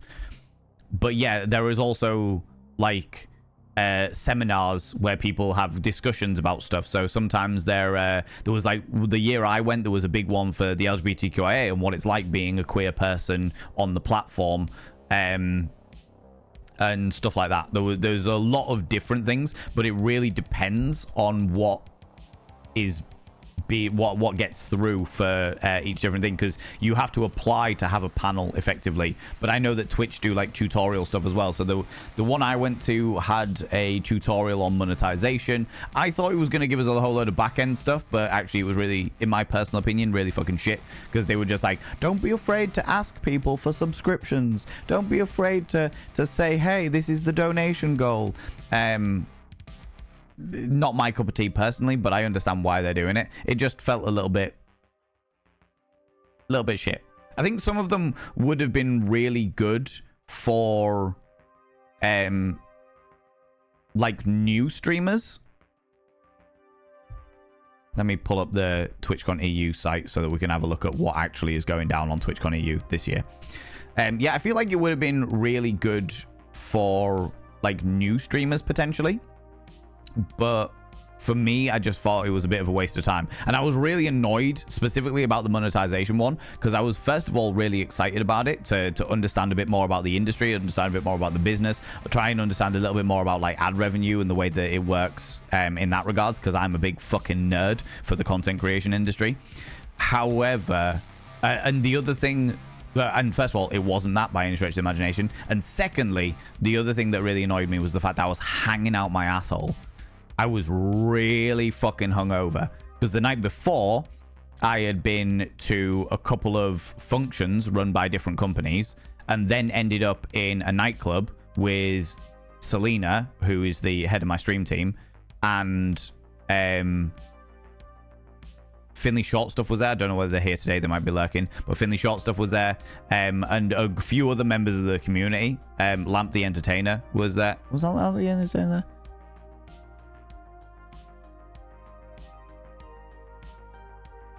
Can't remember. 100 Duck-Sized Horses was there.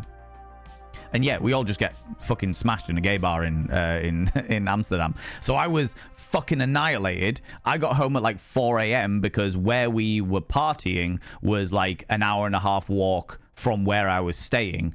And I was too drunk to fully understand what the fuck was going on. So I got home at like 4 a.m., woke up half drunk, half hungover, being like, right, my alarm's going off and I need to get to this fucking thing. Woke up, got myself pretty, still smelt of ethanol from the night before, and got myself into this fucking seminar that was the biggest waste of my personal time. I got nothing from it. I'm sure other people may have got some stuff from it, but I got nothing from it. It wasn't my thing at all, you know. Oh yeah, they also do like meet and greets and stuff like that. So let's have a look. In fact, you know what? Let's go over here. This is the TwitchCon EU thing. So what's happening at TwitchCon? Community meetups, interactive workshops, which they're not telling us. Oh, Jesus Christ. No, that's not what I wanted. No, that's just Googling workshops. Oh my God. Hold on a minute. Thanks, buddy. Try that again, shall we? Pro streamer. Pro streamer. Interactive workshops. It's not telling us what the workshops are. Meet and greets of some people. Again, can't click on it, so I don't know what, like, who you can meet and greet. Oh, of course, they've got the Twitch Rivals Arena. They did have a drag show on. That was really cool. They had a drag show. And they also had a Dungeons and Dragons session with people from Twitch. A friend of mine, Maya, who many of you may know. We've raided over to them a couple of times. Their streams are very hard for us to raid into because of the times that they stream, but they are a fucking excellent human being and a fantastic role player. But they did this D&D session, which was really cool. It was just like on stage, so it was very cool. Artist Alley, where artists from Twitch feature their work, and you can sell your work, I believe. Twitch Rivals, of course. Why wouldn't it be? The Creator Camp. That was some of the stuff that I went to, and I didn't find it very good. Or at least the ones that I went to, I didn't find very good. The other people may have got a lot more from them than I did. Maybe it's because of the fact that I'm such a nerd for the industry that I was like, oh my God, I'm going to learn so much stuff. But it turns out I'd already knew all that stuff. Perhaps, you know. The expo floor, the latest of games and tech. Connect with devs. Watch your favorite streamers broadcast IRL. Win bragging rights in the LAN.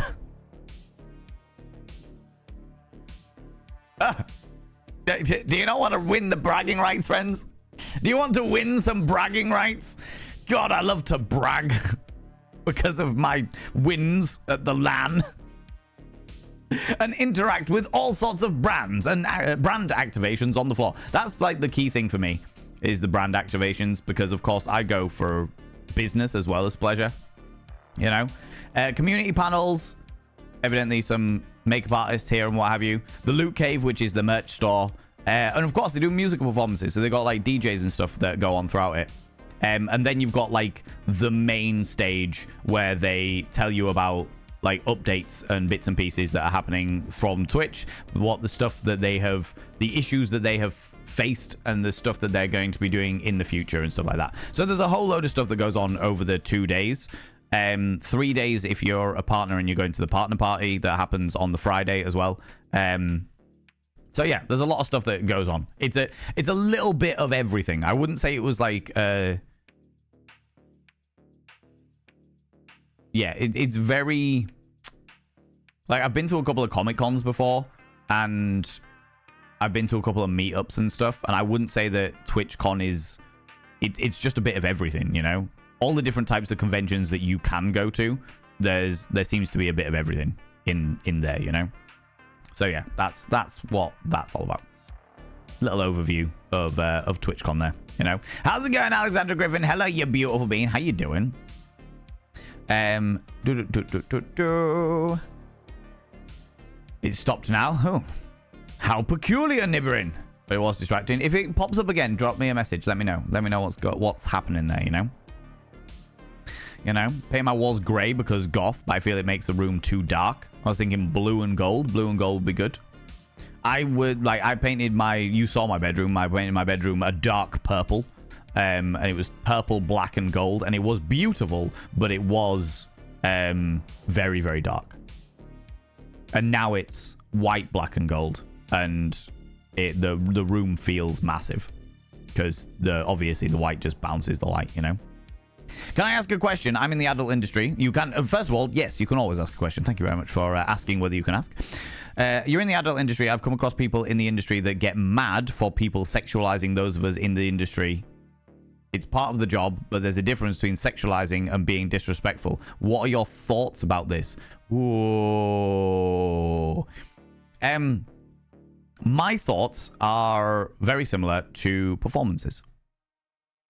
A show. You know? You go see first of all, Divine Darling, are you here? Just before I start answering your question, I just want to make sure you're actually here. You know? Thanks for your elaborate explanation. I will skip it. It's a bit too social for me. Entirely fair. Entirely understandable. What I will say, though, Mr. and Mrs. Crafting, is I know that there are... Like, I will be having a meetup outside of TwitchCon in Rotterdam at some stage with people from the community. Because I know that there's a few people from the community that are going to Rotterdam, but they're not going to TwitchCon itself. So they're going to go down, spend some time meeting friends, and then they're going to, like, disappear off when everyone goes to TwitchCon, or they're going to go find something else to do. They're going to go do the touristy stuff while some of us go to TwitchCon or something like that. So there are other ways. You don't have to go to TwitchCon itself, but, you know. Yeah, I've actually put a section in the Discord itself. I will answer your question in a minute, Darkly Divine Darling. But I put a section in under hedonistic hobbies. There is a temporary area for TwitchCon EU. If you want to put some stuff in there about, like, you're interested in going, but you don't want to go to the convention itself, what are people doing around it, all the conversation will be going on in there. I will be putting my plans in there as soon as I've worked out exactly. I'm kind of annoyed because I want them to announce what is happening where, and they haven't done that yet, which is frustrating to me because as an event organizer, I get a little frustrated with the way that some people choose to organize events. All right, that's not saying that their way is worse than my way. We just have a difference of opinions. Do you know what I mean? Just have a difference of opinions. I feel like if you've done all the announcements and stuff like that, you should announce where stuff is going on so that people can start planning their trip. You know, it's like a month and a half out, 2 months out, 2 months out, and it's like people are wanting to start planning when they're going to be meeting friends outside of TwitchCon, when they're going to be doing this, that, and the other. They want to start working out where they're going to be, when, how long it's going to take to get between places and stuff like that. And we can't really do that until, like, TwitchCon announce what is happening where. You know, that kind of thing. Like a festival. You know, when you go to a festival and there's like, okay, this band are playing on this stage at this time, and then after that we need to get really quickly over to the other stage because that band are playing. It's kind of like the same sort of scenario. You want to try and work out what you're doing where and when and what have you, you know? But they haven't announced any of that stuff yet. When I have an idea of exactly what I'm doing, I will be putting it in the TwitchCon EU 2025 section in the Discord, all right? Panda to it, panda to it. Afternoon beans. Afternoon, Beans. How's it going, Rach? Thank you very much for the 100 little panderings, you beautiful bean. You do that every time. You don't have to do that, you know? You don't have to throw the panderings at me. You don't have to do that. And Shades, how you doing? How you doing, you beautiful bean? I appreciate you. How you doing? Kismet as well. Hello, you cheeky devil. Oh my lordy, all these beautiful people going in here. And Alara as well. Hello, Alara. I was just answering Darkly Divine Darling's question about being in the adult industry and people sexualizing them in the industry. Because you're right, being sexualized is part of the adult industry. That is literally the purpose of it, you know? If you are in the adult industry, you should expect that being sexualized is part and parcel of that. However, as you say, there is a difference between being sexualized and being disrespected, you know?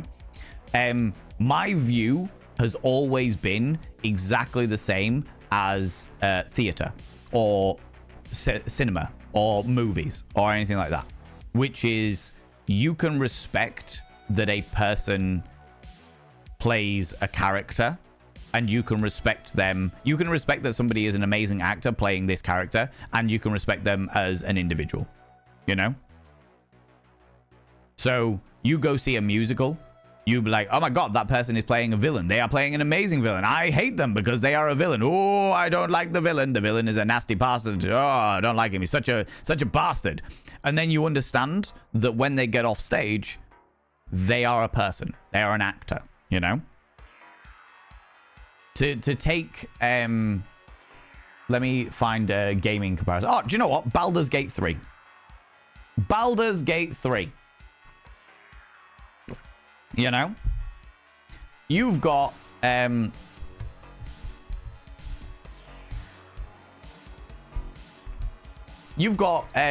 Newbon. Neil Newbon, who plays Astarion. He plays Astarion. He plays the character of Astarion. Astarion is lusted after as a character. They're very much fawned over as a character. And as well as that, Neil Newbon is also a person. You can respect him as a person and appreciate him as a human being, as well as appreciating them as a character. And exactly the same way I view sex work.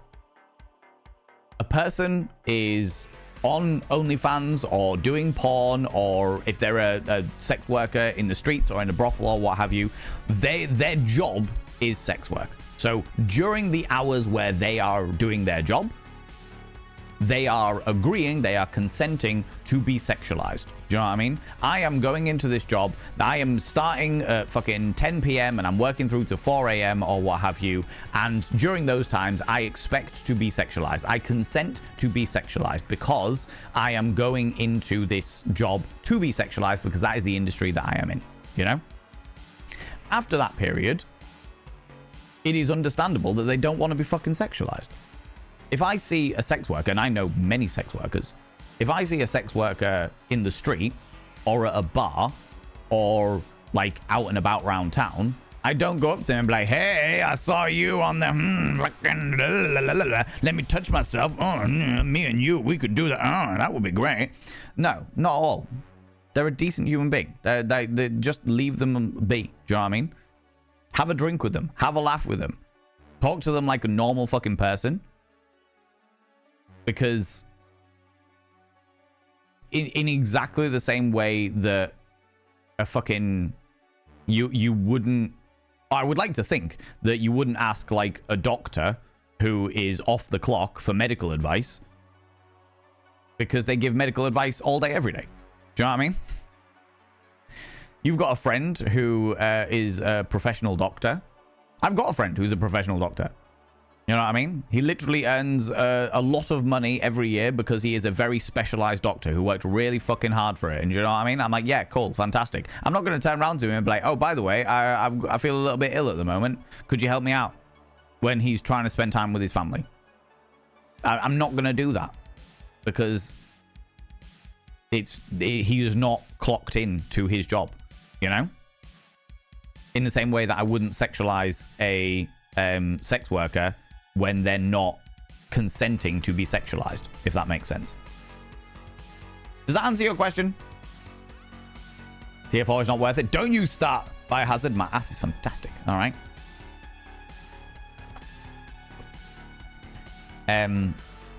Fighting the lurgy and brain weasels. Well, if you need to lurk away, Authentic, not a problem at all. You do what you need to do, you beautiful being. We appreciate you being here, and I appreciate you lurking, all right? Ollie Ray, how's it going? Hi from California. Slowly waking up with this stream. Wow, what a way to wake up. My delightful visage and extremely loud voice. Welcome on in there, you beautiful being. Cash for you is cash from them, so surprising that they give that advice. Oh, yeah, no, it's not surprising at all, Nibirin. At all. Don't be afraid to ask for, like, some of the advice that I got in that workshop, I just disagree with. Don't be afraid to ask for subscriptions. And it's like, do you know what? Fair enough. But there's a difference between like asking, being like, hey, everyone, can you all subscribe to me? Which I'm not about. I view it as internet busking. I'm like, I am providing entertainment. And if people want to, and they have the cash spare, then they can throw money at me. The idea of asking for it, I find very uncomfortable with. Some people are well up for it. There's plenty of financial dominatrix-esque streamers on Twitch that are like, you should all give me money, you should all do these things, you should do this because it will help me out. And if that's their dynamic, that's their dynamic. I'm not going to criticize it. It's just not my cup of tea, you know. As long as everybody in their community understands that that is the dynamic and no one is getting taken advantage of, you know.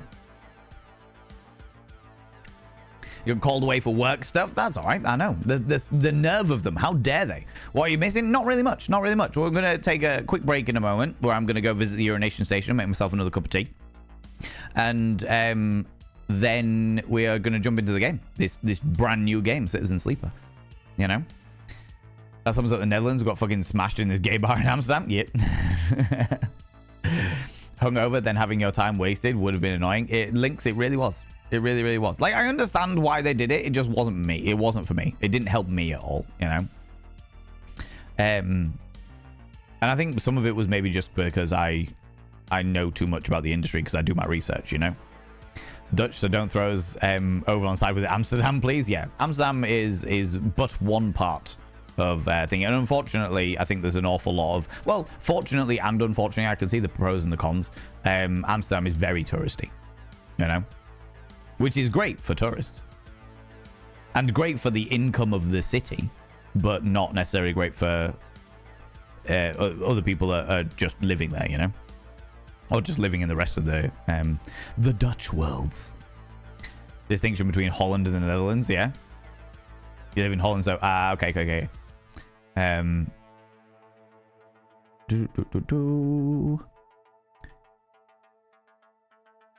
Pet peeve for you, they say, oh my god, Amsterdam. Amsterdam is our pride and our failure.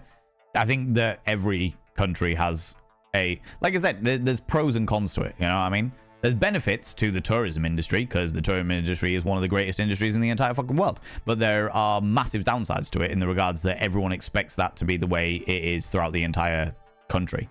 Because they go to the touristy bit and they go, oh god, I fully understand this country now. And it's like, well, that's obviously not the case, you know? Right, friends, some adverts are upon us, you cheeky little devils. Get up, have a stretch your eyes, look at something in the distance, then look back again, grab some kind of beverage, hot, cold, or if the time is permitting, flamboyant as fuck. When we get back, I will quickly catch up with chat, and then we'll jump into this brand new game of ours, all right? How you doing, Wolf? You cheeky little devil. How you doing? So yeah, friends, get up, have a stretch, do what you need to do. If you've forgotten to take your meds, take them now, you cheeky little devils. If you're wearing a binder, have a couple of deep breaths, stretch those lungs out, stretch those rib cages out, and never wear a binder longer than is medically recommended, which is what we understand to be approximately 6 hours. If you haven't charged your sex toys, now is the time to do it. And if you happen to have left your washing in the washing machine, now is your reminder to take them out, you cheeky devils. I'll be back momentarily, all right? See you in a minute. See you in a minute. Let's do this. I have got myself a nice tasty green tea. Love a good green tea. Although this one's a decidedly average green tea, but we're doing all right. We're doing okay. We're doing all right. Jester Fraud, are you still there? If you're not, I'll refund your points. That's not a problem. You were redeemed a vanity promo like an hour ago. Kujido, how you doing? Looking extra beautiful today. I will happily take it. Snedex, hello, you beautiful being. How's it going? And thank you very much for coming out and saying thank you to Mr. and Mrs. Kraft in there. I appreciate that. I like when my viewers sexualize me, but I don't come into my comments and act like I'm your personal kink dispenser. Completely understandable. Yeah, 100%. The problem that I think a lot of people have is the fact that when it comes to sex work, it's like next level objectification. The basic understanding of human decency sort of goes out the window, and it shouldn't do. Just Demona, hello, you beautiful being. How's it going? How you doing? How's it going? A Pez dispenser? I love it. I love it. That was kind of awful but hilarious. What was awful but hilarious? What did I miss? Oh god.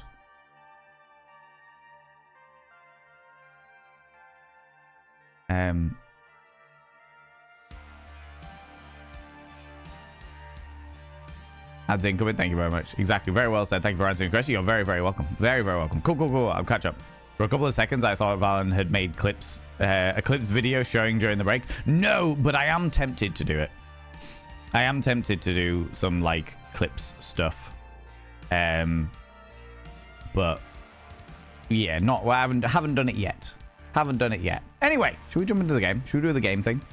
Do that game thing. Music pause. Because this is a brand new game that I've been told is fucking sensational. I don't know anything about it. I don't know anything about it other than the fact that it looks very cyberpunky. All right. Going well in the middle of a house move and a career change. So lurking and working. Well, you lurk and work, you beautiful being. Thank you very much for choosing me of all of the people you could choose.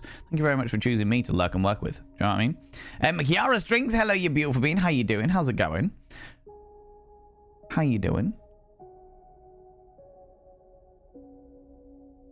Clips of socks and mushrooms conversations. Exactly, right? Exactly. Okay, friends. We are going to jump into the joys of Citizen Sleeper. I don't know anything about this game, and I don't want to know anything about this game. I like to go into these games as cluelessly as possible. The less I know about the game, the happier I am as a human being. So please, no hints, no tips, no spoilers. Like I said, the less I know, the more I enjoy it. The more I enjoy it, the more you'll enjoy it, all right? Twerking is not working. I don't know. I know a few people that definitely get paid to twerk for pros. I know a few people that definitely get paid for it, you know? Though I don't think they would do a twerk lurk. Do you know what I mean? That's probably a little step outside. Step outside that box, you know? Doing stuff and things. How are you? Doing all right. Thank you very much. I've got a nice green tea. So I'm feeling a little healthier than usual, you know? Can I get a shout out for Hey Alexander Griffin, by the way, if I've got a mod available, you beautiful beans? Also been recommended to me. Curious about how I may pop out if I decide to explore the game my own. Not a problem. Completely understandable. Completely understandable. I imagined interactions with off-duty sex workers were awful, but funny thing.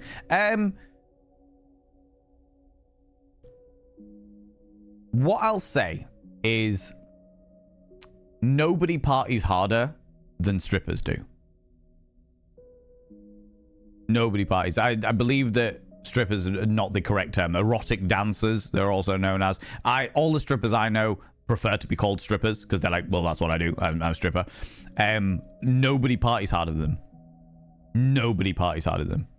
People say about how like the gay community are like the hardcore partiers and they're always on it and they're always doing something. Nothing. Absolute fucking nothing in comparison to erotic dancers, you know.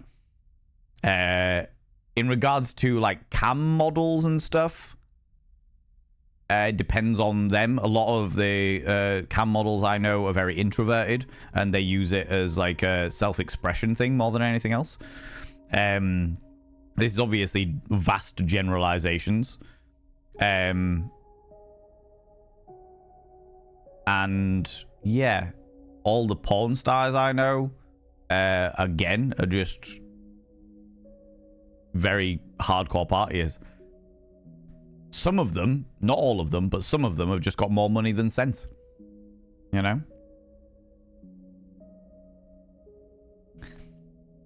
There goes my afternoon plans for work. All that twerking out the window, right? Your ex-wife was a stripper? Yeah. In which case you were probably aware of the way that they tend to go on. You know? Again, not all of them. I've met some very, very quiet, very demure strippers in my life. But, yeah, I've definitely met some fucking wild ones. Absolutely fucking wild ones. There was a friend of mine who, the first time I ever met her, I was somebody's +1 to her birthday party. And she lived in a, not a massive house, but a nice house.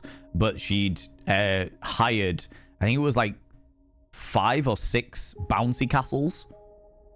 You know, the bouncers, the big inflatable fucking castle things, and just filled her entire garden with bouncy castles. And we were all just getting smashed and jumping on bouncy castles, and then things escalated as they do. But yeah, it was messy. Messy.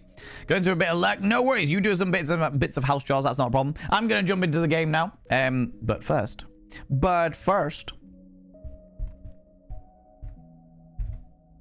I'm going to give Alexander Griffin a shout out so people can go and check them out. People go check out Alexander Griffin. They are wonderful. They are glorious. Look at this glorious individual. Look at them. So beautiful and exquisite. They have all of the tech issues, but they still provide a vast amount of entertainment despite that, all right? A girl I worked with was a dancer and she was very chill, but also we worked together in a fitness, so different vibe in general. Very much so. Very, very much so. I will say that when I was pole dancing, I knew a couple of the girls there were strippers, and their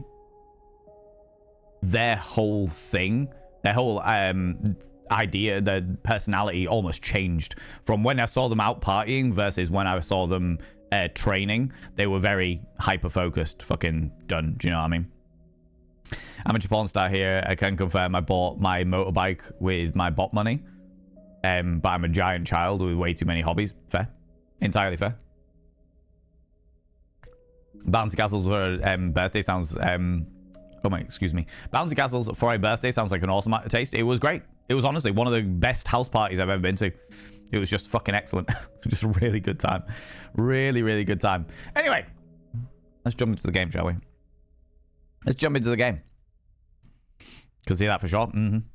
The thing that always blows my mind is there is an unreasonable amount of money in the sex industry for how much shit they get. I was watching a documentary on Friday night, actually, about sex workers.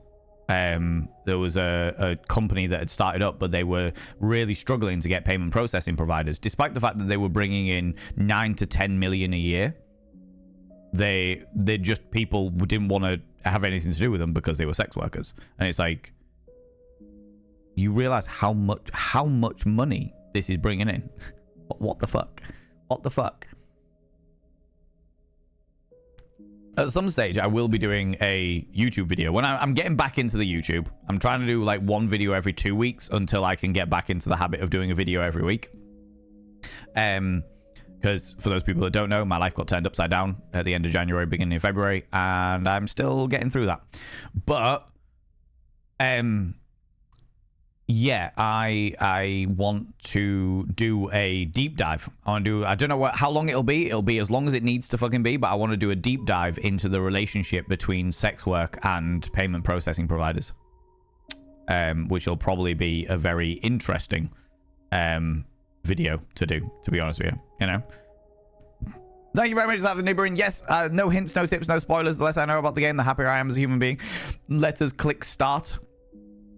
Oh, Citizen Sleeper 2 has already been announced, apparently. All right, fair enough. We have no options.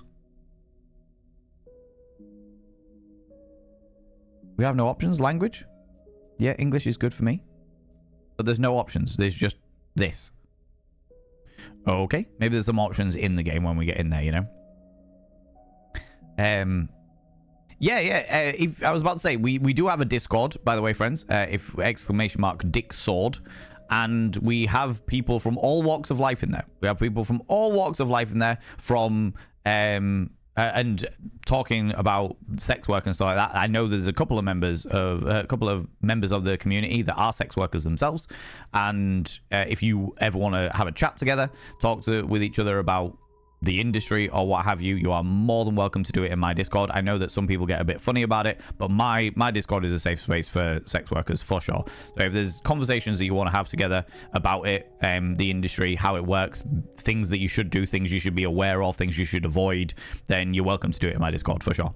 For sure. With the understanding that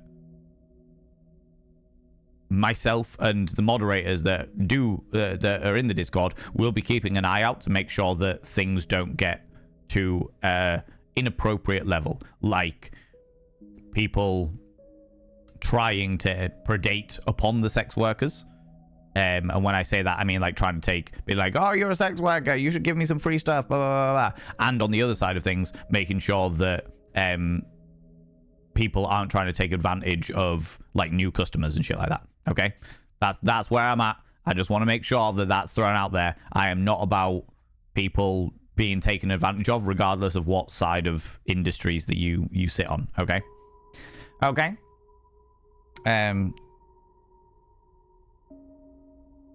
We take a minute to sit right here. Hilaire J2, that one, yeah, right. That would be fascinating, wouldn't it just, Alexandra? I would seriously consider joining the sex industry if I wasn't asexual. Probably pays better than anything I'll ever do for work. Everyone wants to get turned on. Everyone does want to get turned on, but Ollie Ray, I will say that you would, if you did decide to go into the sex industry as an asexual, you would not be the first one. I know 3 people. Off the top of my head who are completely asexual. And when I say completely asexual, I mean the end of this asexuality spectrum that has no sex drive. They have no lust at all, but they're in the sex industry because it pays really, really well. And they're grand with it.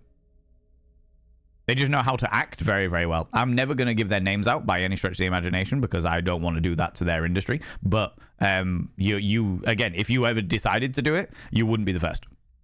You wouldn't be the first. That's the one, Hull Air. that is the one. That is the one, right? Right, let's jump into it. New game. Empty. Oh, okay. Choose a character class. An operator. Operators work with drones and high-precision remote machines to perform complex tasks from a distance. Sleepers assigned to operator work are usually cerebral and precise people. That's definitely not me. Perk, transfer, intercept. Chance to gain cryo on interface actions. Skills. Engineer 0, interface +1, endure -1, intuit 0, and engage 0. What are these? Work with machines, work with digital interfaces, use of strength or strength of will, approach problems with awareness, and approach problems head on. We've got the extractor. Okay, so that is their operators. I like the artwork. The artwork's really pretty. I like this. Oh, yeah, Ollie Ray, yeah. In this community, considering how much of an absolute deviant and a filth wizard I am, this community has a lot of asexual people in it. We've got a fair amount of asexual people. Or people on the asexuality spectrum, including, like, demisexuals and stuff like that. Yeah, we've got a fair amount of them. An extractor. Extractors work on resource extraction, often in hard vacuum environments. Sleepers assigned to extract work are often confident, self-sufficient, and have a high level of endurance. Photosynthetic skin. Sunbathe dice action allows energy recover at home. Okay. They get -1 awareness, +1 strength. Or the Machinist. Machinist repairs and modifies automated systems and industrial resource extraction. Sleepers assigned to Machinist are usually diligent, careful, and structured people. I am none of those things. Efficient extractor. Chance to gain a random scrap item on engineer skills. I do like the idea of being an engineer, though.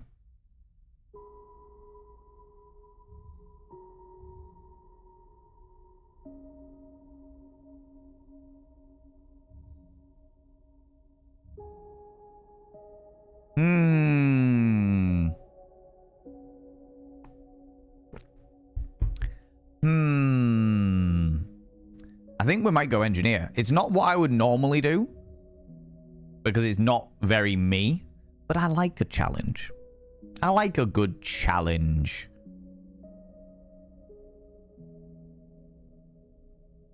Or an operator. No, do you know what? Fuck it, we're gonna go engineer. Start game. We are the engineer.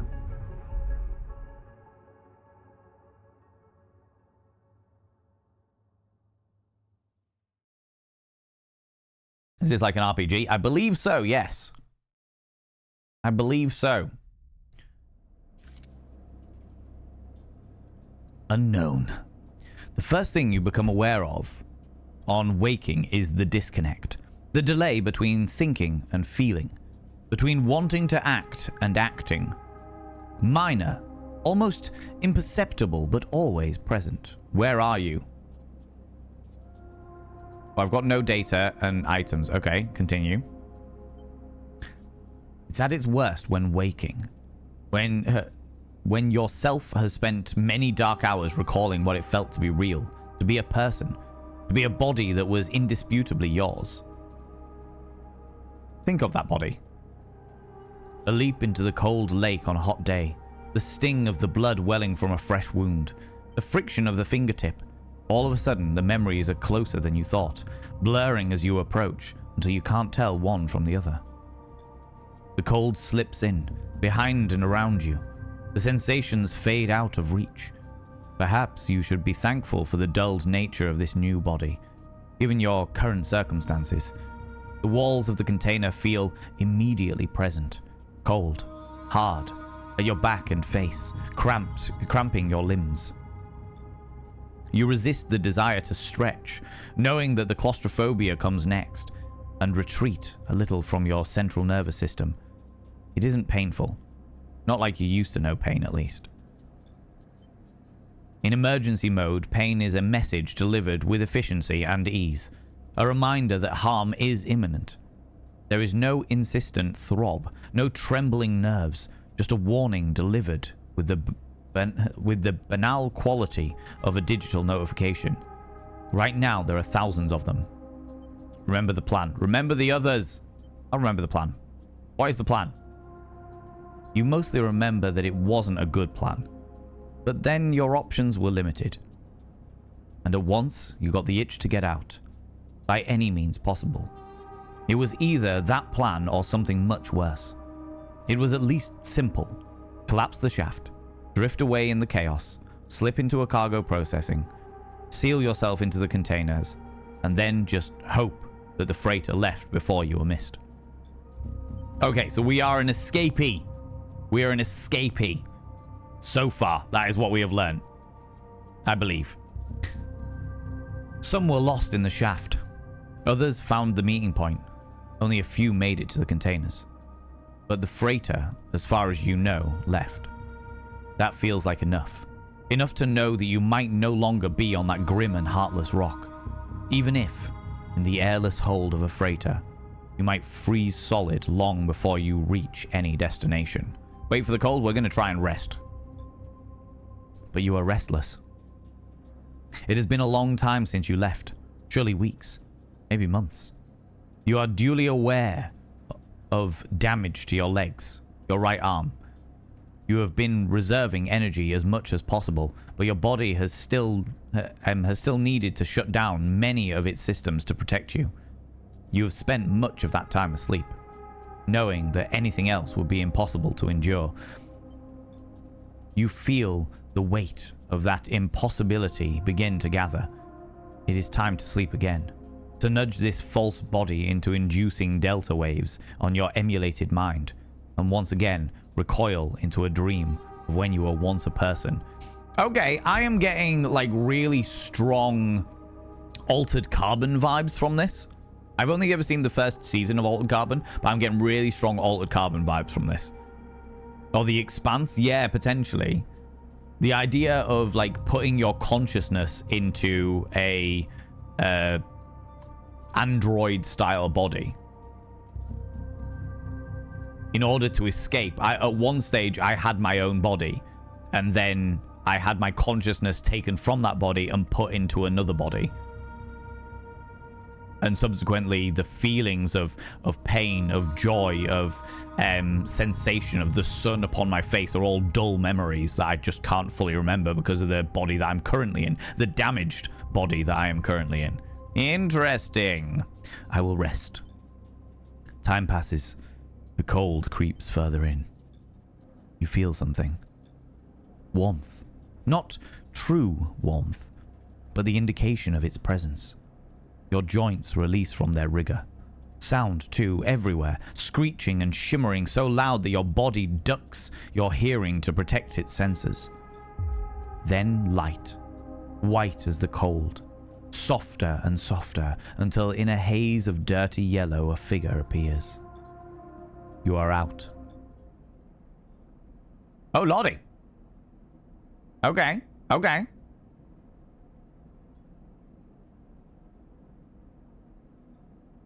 So I have no data and I have no items.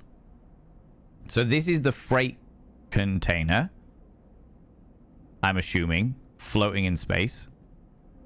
Something over there. There's a couple of, maybe they're cargo holds or they're ships that are also docked, potentially. I'm going to need to move my camera, aren't I? That's what I'm going to need to do.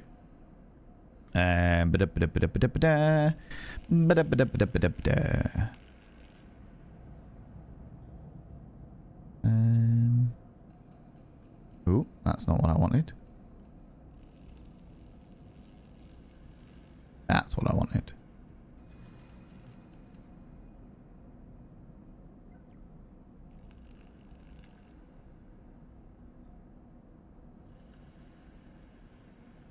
Can we do this? Oh, good lord, no. That's alright, I'll just move me a little higher.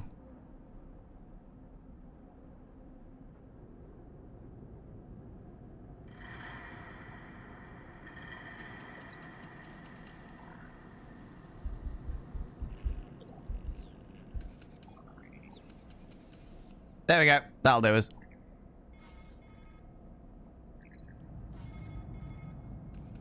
Dragos, a pragmatic and private salvager. That reminds me of Robo-Men episode of Doctor Who where they messed with my brain meats. Oh yeah, I can imagine. Some of the Doctor Who stuff is really fucking stupid, and some of it is really, really fucking dark. The Weeping Angels, the Silence, they were my favorite episodes because of just how fucking dark they were. It has been a few hours since Dragos pulled you from the container.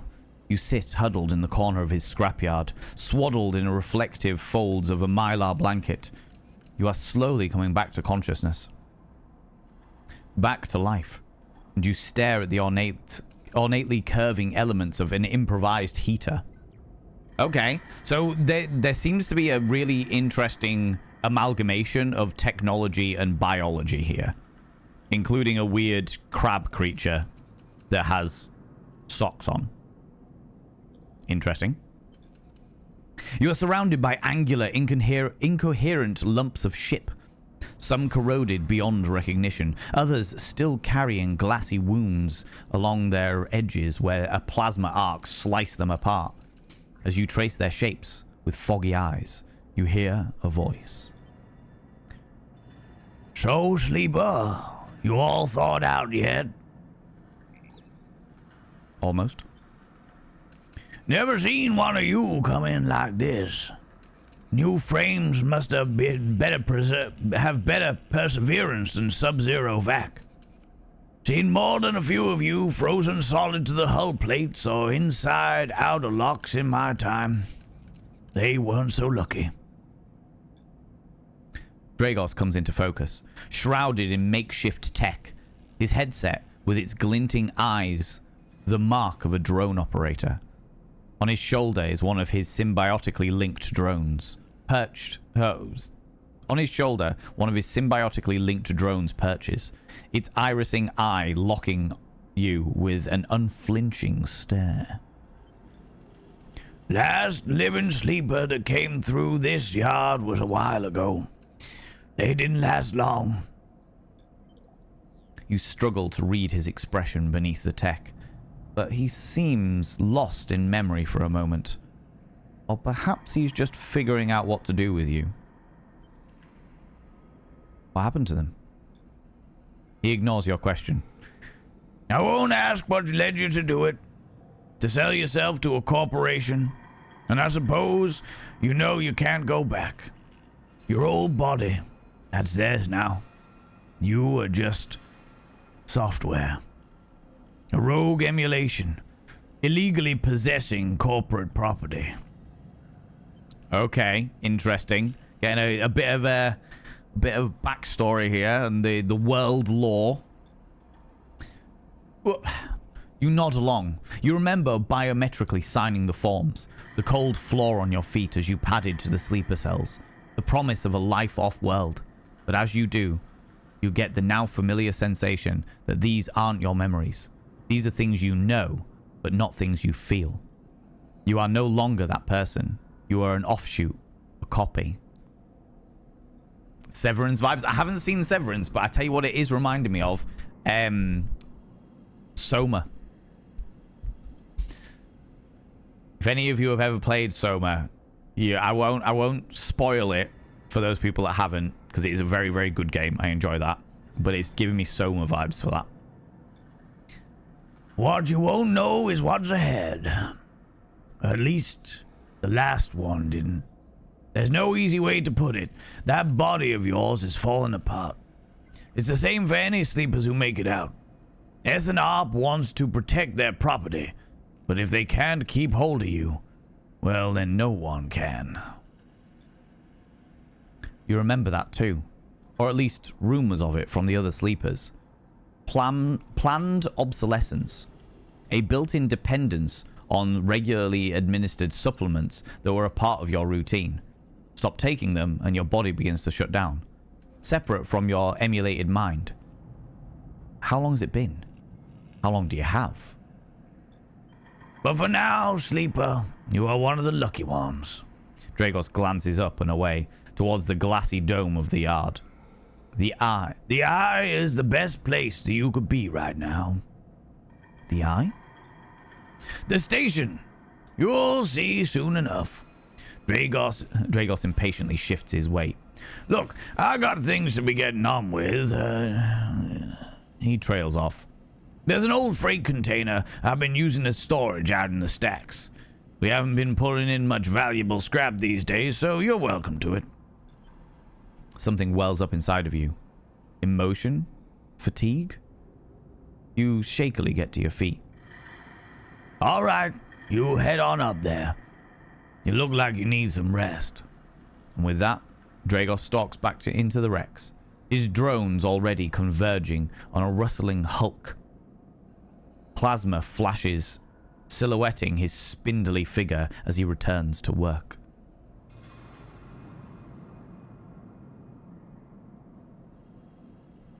Interesting. So a little notification telling me I need to free up some space. Okay. Tutorial introduction. Welcome to Erlin's Eye. Life on the Eye runs in cycles, during which you can talk to characters, explore areas of the station, and perform actions. At the end of each cycle, you need to head to your current home to rest. Resting will move time forward on the station. Head to the empty container location to rest and end the cycle now. Is there anything else we can do?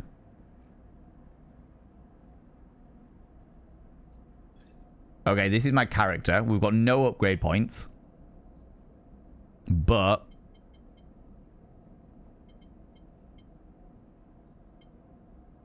two upgraded points. No upgrade points? Oh, that's one upgrade point, and then these ones are 2 upgrade points, and then there is a 3rd upgrade point that's hidden underneath my head.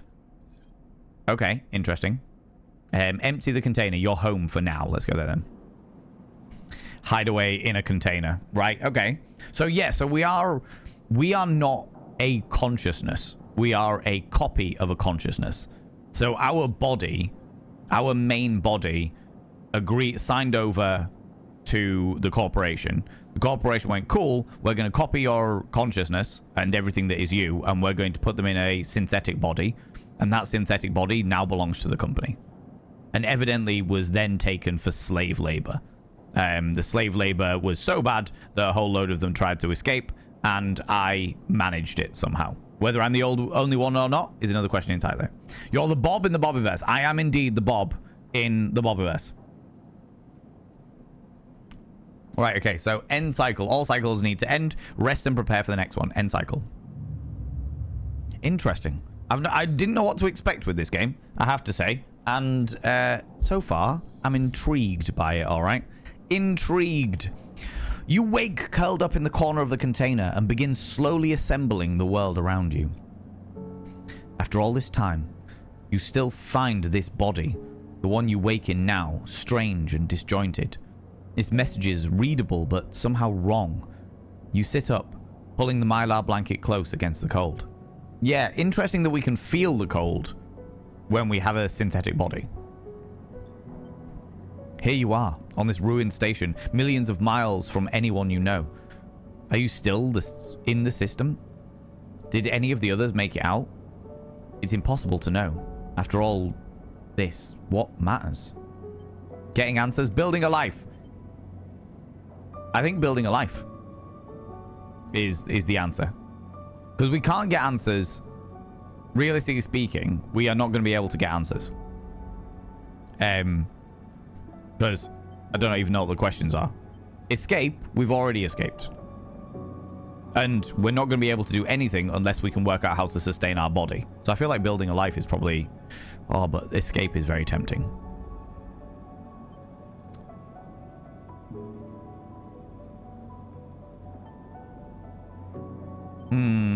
Brain pan, work here. I don't think escape is the option, as much as it does excite me. I feel like getting answers might be a good idea, because then we can actually find out a little bit more about the lore. The tasty, tasty lore. Building a life is what I would normally choose, because it's just optimistic as shit. So let's go with the getting answers. Let's go for some lore. It all matters. The past is impossible to escape if it remains a blur. What S and ARP did to you cannot be forgotten. You need a way of understanding all of this before you can move on. That sounds about right. You've got to understand your past before you can fully, like, as much as I am all about, you know, moving forward, always stepping forward, you've got to understand what the fuck happened in order to be able to move forward. Otherwise, it'll come up and bite you in the subconscious. Where are you? What is this place? What happened to the others? The questions outnumber the answers. You want to change that, but you'll have to learn to survive first. Exactly. Dragos has left a few comforts in the container. A mylar blanket, the bedroll you slept on, a canister of water, and a makeshift electric stove, and some faded sachets of some desiccated powder. You thumb the power stud of the stove on and begin to boil the water. The contents of the sachets smell like damp wood, and you sprinkle them into the liquid. As the pungent smell washes over you, images from your restless sleep come back to you. A ring, like the station, but skeletal and ghostly. A web of threads pulling at your skin. A constellation of bright polygonal shapes, like angular suns, burning into your mind. There's something unpleasantly visceral about these images, and it is long after you finish drinking before they begin to fade. You tidy away the stove as best you can and try to gather enough energy to greet the day. Okay, interesting. Sounds like my cooking of late. How's it going, Jamja? How you doing? Not in the subconscious? I know, right? Subconscious is the worst. The absolute worst. Okay, tutorial, condition, action dice, and energy. Condition, your condition represents the current state of your artificial body. Okay, which is the top thing over here. Flickering. It depletes by one segment each cycle, but it can also be damaged by violence, injury, or lack of food. If your condition bar empties, you will suffer a breakdown. You have to figure out how to recover your condition now that you no longer have access to corporate pharmaceuticals that were keeping you alive. Right. Action dice. At the start of each cycle, you roll your action dice. These dice can be used to perform actions on the station. A number of dice rolled is based on your current condition. The worse your condition, the fewer the dice you have. Once you have used your dice, you cannot take any further actions and must rest to recover them, ending the current cycle. Right, okay, that makes sense. I like that. Energy. You also need to eat to survive. This is represented by your energy bar. You can refill your energy bar by eating, but first you'll have to find somewhere to get food. Your energy depletes by 2 segments each cycle. Shit, right, okay.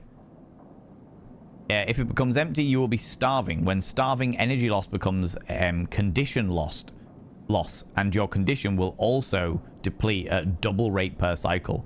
Fucking hell. So each one of these will drop down per cycle, and 2 of these will drop down per cycle. And if I start starving, then 2 of these will drop down by cycle. Right, okay, cool. Continue.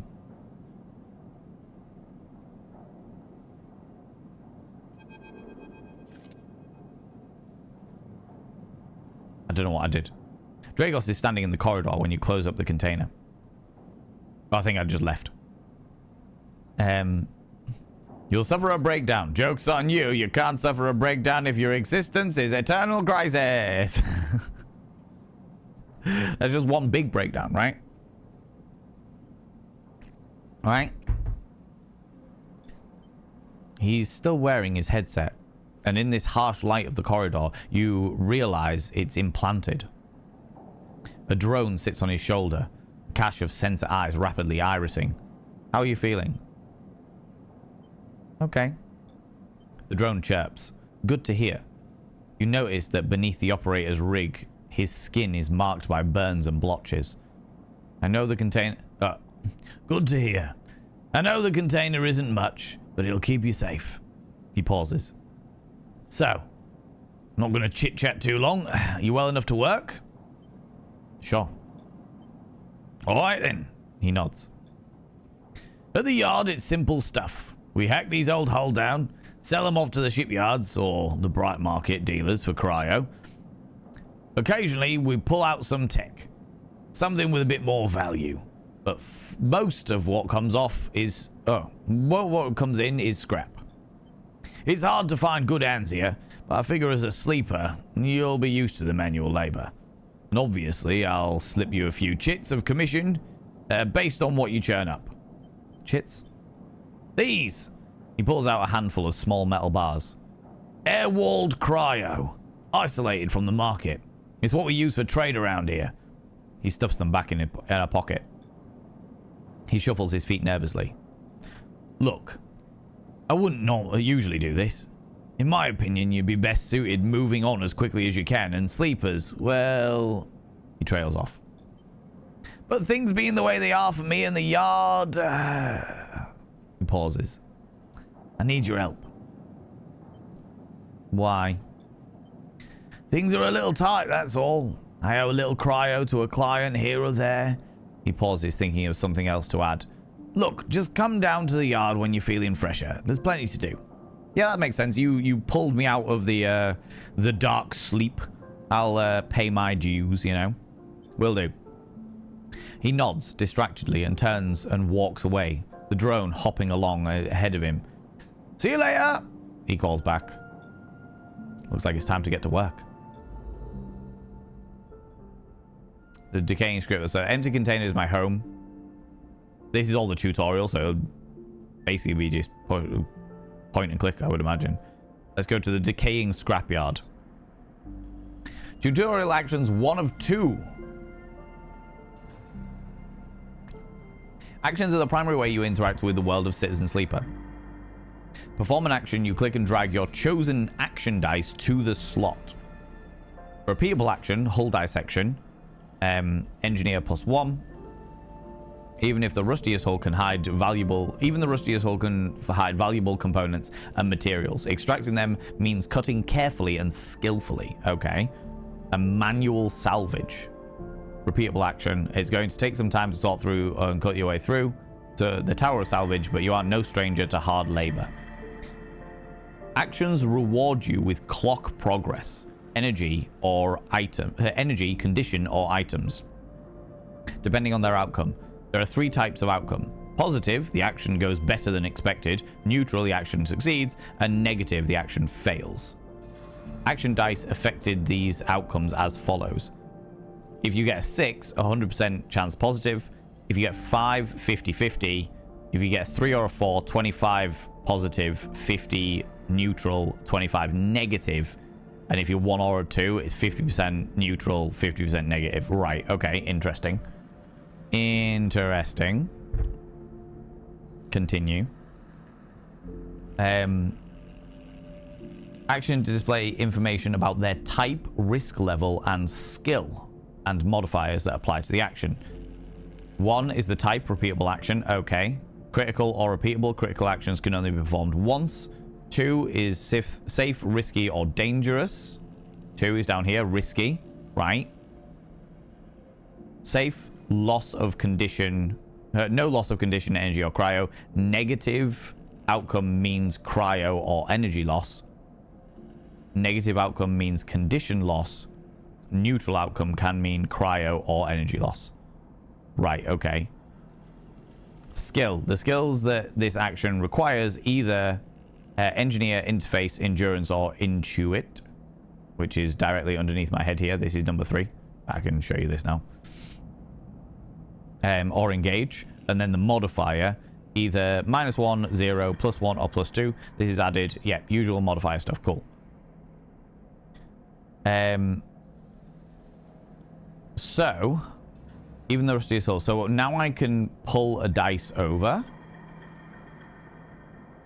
There's my 5. Or I can leave. Debt is called in. Dragos is tied up in something ugly, and if he misses a payment, things could get nasty. That's the cycle clock. Okay, back in business. Every salvager knows they are always just one lucky haul away from their next payday. Let's do the 5. 100% positive.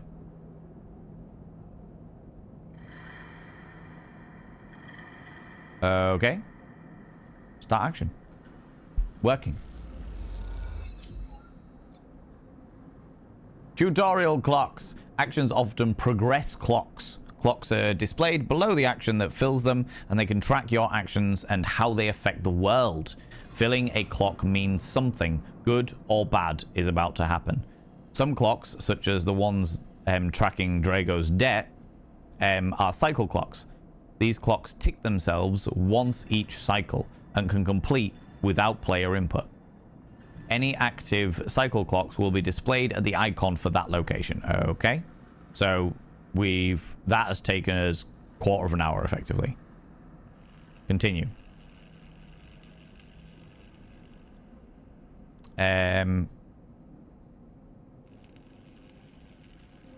We'll get rid of the 1 on manual salvage because it's safe. Cool. Getting there. That's my secret, Gap. Always having a breakdown. Going full Hulk on it, you know. This smacks of really old school tabletop RPG, doesn't it just? Tutorial drives navigation. In Citizen Sleeper, you will unlock drives as you discover more about yourself and the world. Drives guide you in pursuing specific objectives, depending on which path you wish to take. You can track drives, and any tracked drive will place a yellow marker on locations that will help you pursue your goal. Access your drive menu via the arrow button at the top left screen. Okay. You are now free to explore Erin's Eye, making a life for yourself here. Try tracking a drive to help you survive. Looking for food to keep your energy up and a way to recover condition. Fill clocks to progress the story and find new opportunities. Remember to end the cycle at your home when you are out of dice. Mouse wheel to scroll along the station. Okay, cool. Right. Back in business, plus 10 cryo.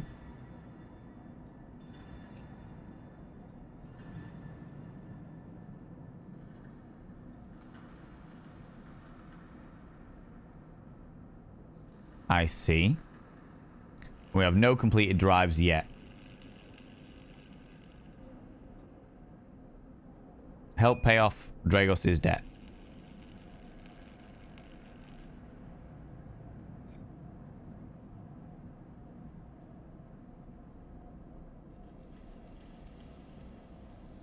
Right.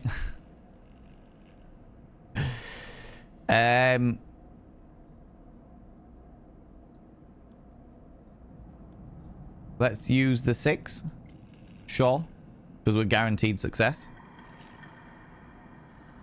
Start action. Oh, I've got 40 credit, 40 cryo. Cryptocurrency, Jesus Christ. And 1 scrap.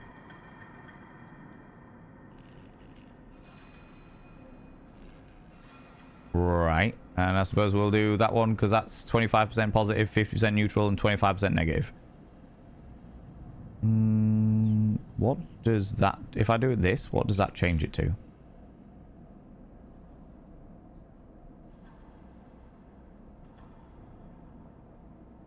Let's do it again. Okay. 15 cryo, back in business, plus...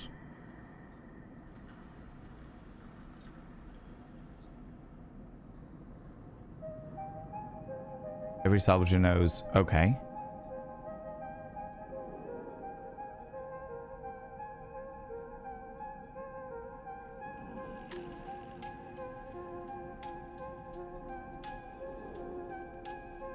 Oh. Oh, okay. Interesting. Right. The shipyard. Havenage Construction Yard. Dock C4. Rotunda Wet Dock. Rotunda, the old dock terminal. Dock B2. Bright Market. Bustling Open Market. And Low End Gate. Oh, so we can't get to Low End yet. I see. Learning. Doing a learn. And I believe...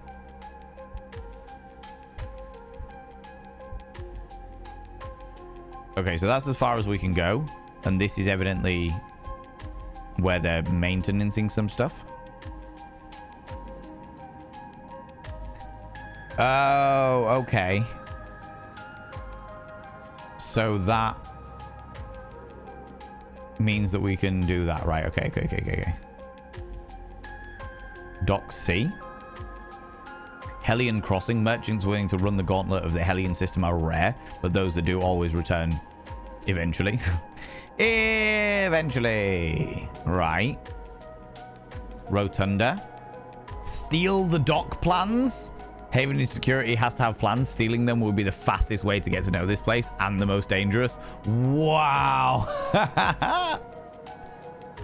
We get a -1 on engage there as well. Amazing. Amazing. Explore the Rotunda. The Rotunda of the old dock is filled with passageways and concourses leading to all kinds of docking bays. Okay. Right. I see. Can we see it from the other side as well? We can. Amazing.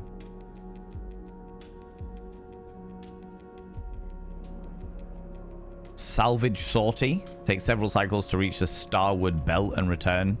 Loaded with scrap from old wrecks. Okay, cool. Right. And then we have the Bright Market. Ask for directions. Why wander when there are hundreds of people that live and work in the Bright Market? All you need to do is have the courage to approach them. The fact that there's a danger thing there is just like, oh shit. Yeah, I don't want to do that. Explore the market. The smells and sounds of the buzzing market. Sounds good. Okay, that ups my local knowledge. Right. And then we've got the gate itself. Pay the toll, the low end toll. After some spaces cause some trouble in the low end, Yatagan have imposed a toll for entry. No one gets in without paying. 60 cryo.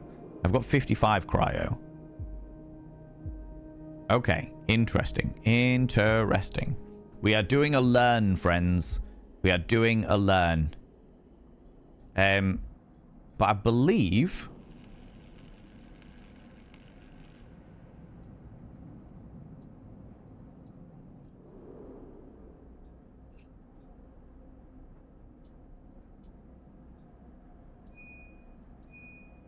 Right, so we're tracking the repaying of Dragos because we want people to be in our debt. Very important. What's the survive one? You need to access corporate pharmaceuticals, otherwise these escaped attempts will come to a rapid end. Find a doctor. Oh, that's thingy. I mean, realistically speaking, we've run out of dice anyway because I was too preoccupied with other shit. But we'll head back to the container and we'll end the cycle because I've got no dice anyway. End the cycle.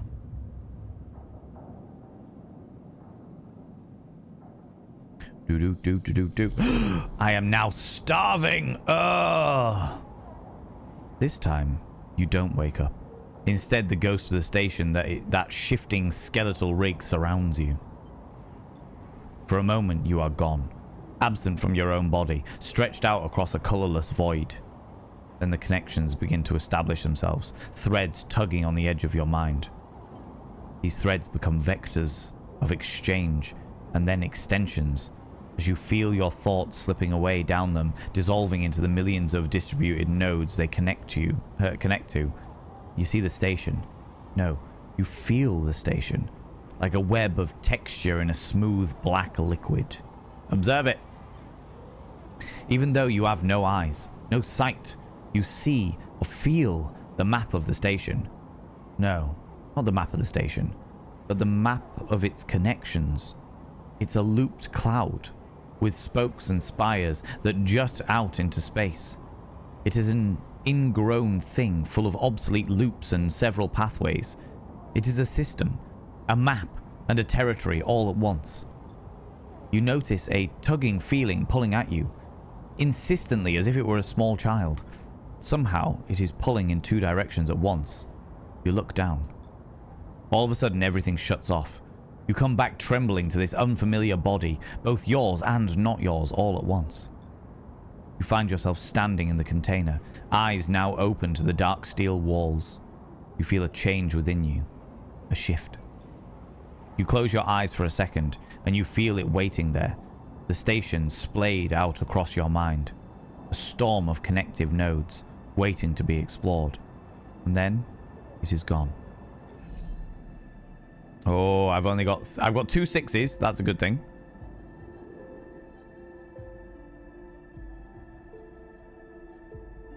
Let's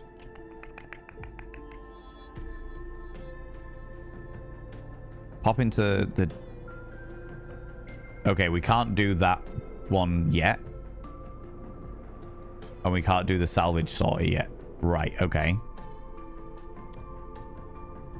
Bright Market.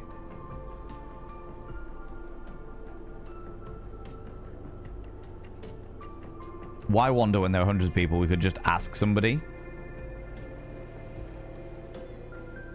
Local knowledge. The Bright Market is the busiest part of the eye's lower rim. You can find anything and everything here. If I do that, is that 50% positive, 50% neutral? Okay. And then that's the low gate. What was this one? Havenage security. I could steal the plans.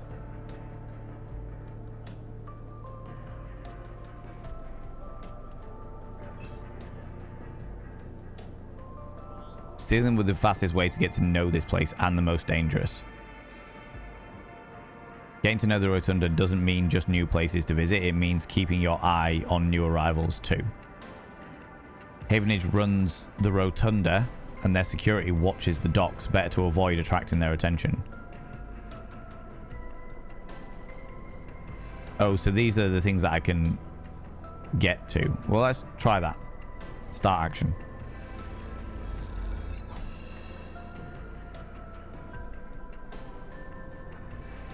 So I have now got...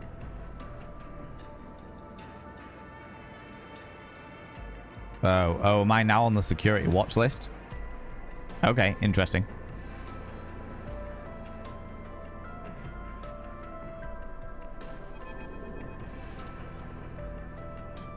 As you slip through the crowd towards the passages out of the Rotunda, a voice calls after you. I maybe shouldn't have done that.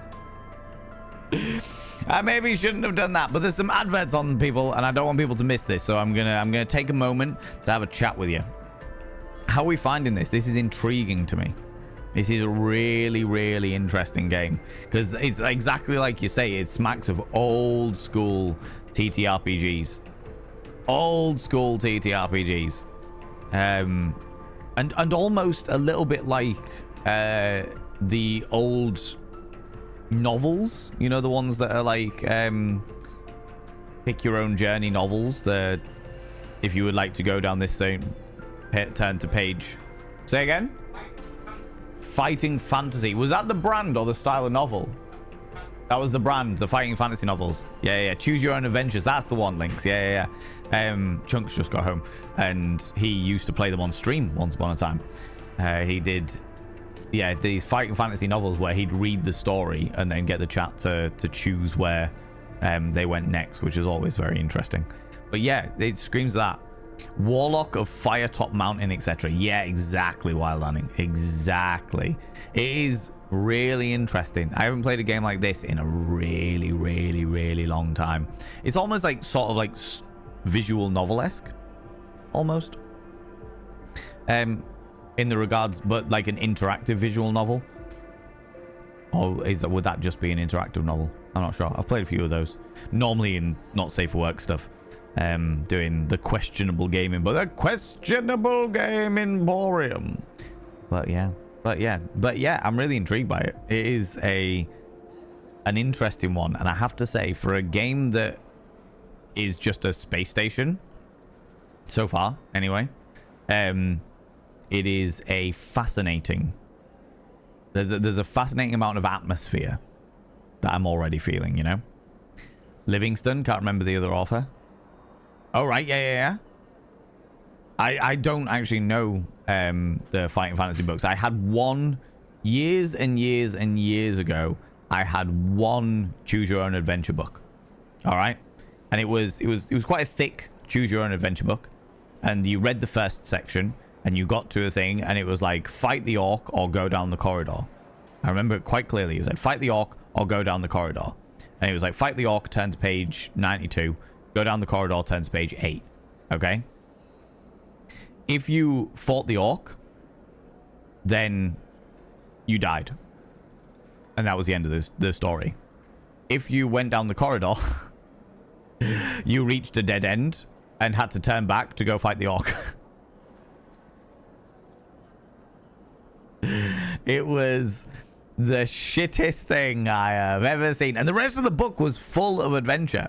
The rest of the book was like full of situations and bits and pieces, and there was like points where I was like trying to skip by it, but then I didn't know where to start, because the whole thing about the choose your own adventure is you start and you go down to you follow the storyline. So it's not like I could just skip ahead to like page 5 or whatever and start from there. So it was just really shit. It was just really, really shit. Welcome back from the adverts, you beautiful beans. Welcome back from the adverts. And thank you very much, Nibiri, for throwing out the questionable game emporium there. I didn't want you to miss anything, so I have I paused it momentarily. But it looks like we have found ourselves on the securities watch list. This time around, anyway, you know what I mean? Should check out the dedicated... Oh, yeah. The dictated version of Death Trap Dungeon on stream. It's really good with Eddie Marzen as the narrator. Okay, interesting. Is it kind of like this one, Wild Annie, where it's sort of like a choose your own adventure almost? You had a few of those back in the early 90s. Yeah. I think that was when I had this other one, you know. Your typing is indeed carp. As you slip through the crowd towards the passages out of the rotunda, a voice calls after you. Hey, sleeper!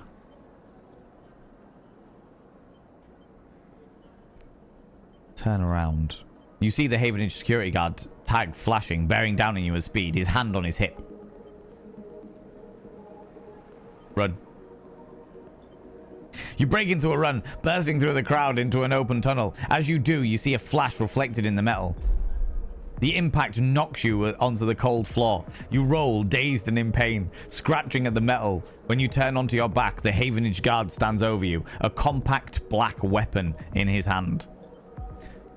Don't run, he smirks. It hurts less.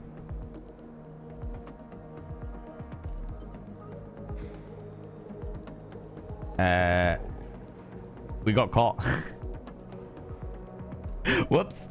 What do I suppose I'm not losing anything by explaining. Oh no, I should probably I'm a stowaway, aren't I? I am actually a stowaway, so I probably shouldn't do this, you know what I mean? You got that game on PS1? Oh god, they were pretty thin books. Yeah, the choose your own adventure ones, generally speaking, were. They were like 150 pages, something like that. He's sitting on a chair and reads it. It's a very charming and cool. Oh, I love that. That's really cool. Death Trap Dungeon. Okay. Cry books were the bane of my preteens, because I wanted to see all of the outcomes, and there were 5 storylines going on at the same time. Yeah. Feel that. I'm gonna act dumb. You start to reply, but he holds up a hand. I don't want to hear it. You newcomers are all the same. He reaches back into a pocket of his tactical vest. I suppose you thought you were free, huh? No law, no corpse, no rules. He laughs. The thing is, you took something that don't belong to you. He hooks together a pair of restraints. It belongs to us. I'd think one of you things would have more respect for property. After all, isn't that all you are? A piece of corporate property as it's got itself lost? He reaches down to put the restraints on. Now, we own you. Resist. You try to stumble to your feet, but you still feel weak from whatever he hit you with, and he easily twists your reaching arms and forces you back down to the floor. Another voice suddenly joins his. You can't quite make it out, but the officer drops you onto the hard floor. You struggle against the restraints, and then they release, and you are now being helped to your feet, dusted down and arranged. Apologies. Feng's wonky smile greets you, and he turns back to the officer. You are done here, Carrick. Don't touch this one again. The officer smiles and shakes his head. You piece of shit, Feng. He spits. Puh! One cycle, I swear. He trails off into incoherent muttering, and stalks back to the crowd. Feng's smile fades a little. Shall we? He gestures to the tunnel. Who are you? Your new friend. He gives you a pointed look. After you, please. I don't trust him one iota. Yes, Wild Annie, you may indeed, Link. Let me give you a cheeky little permit there.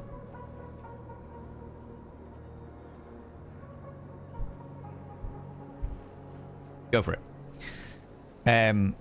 Oh, and yet, apparently that 30 seconds was not enough. But I got it nonetheless. I remember one had breaking the fourth wall where you gave you an impossible option. When you chose it, it takes you to a page that chews you out for cheating. That's hilarious. I'd actually find that hilarious. Okay.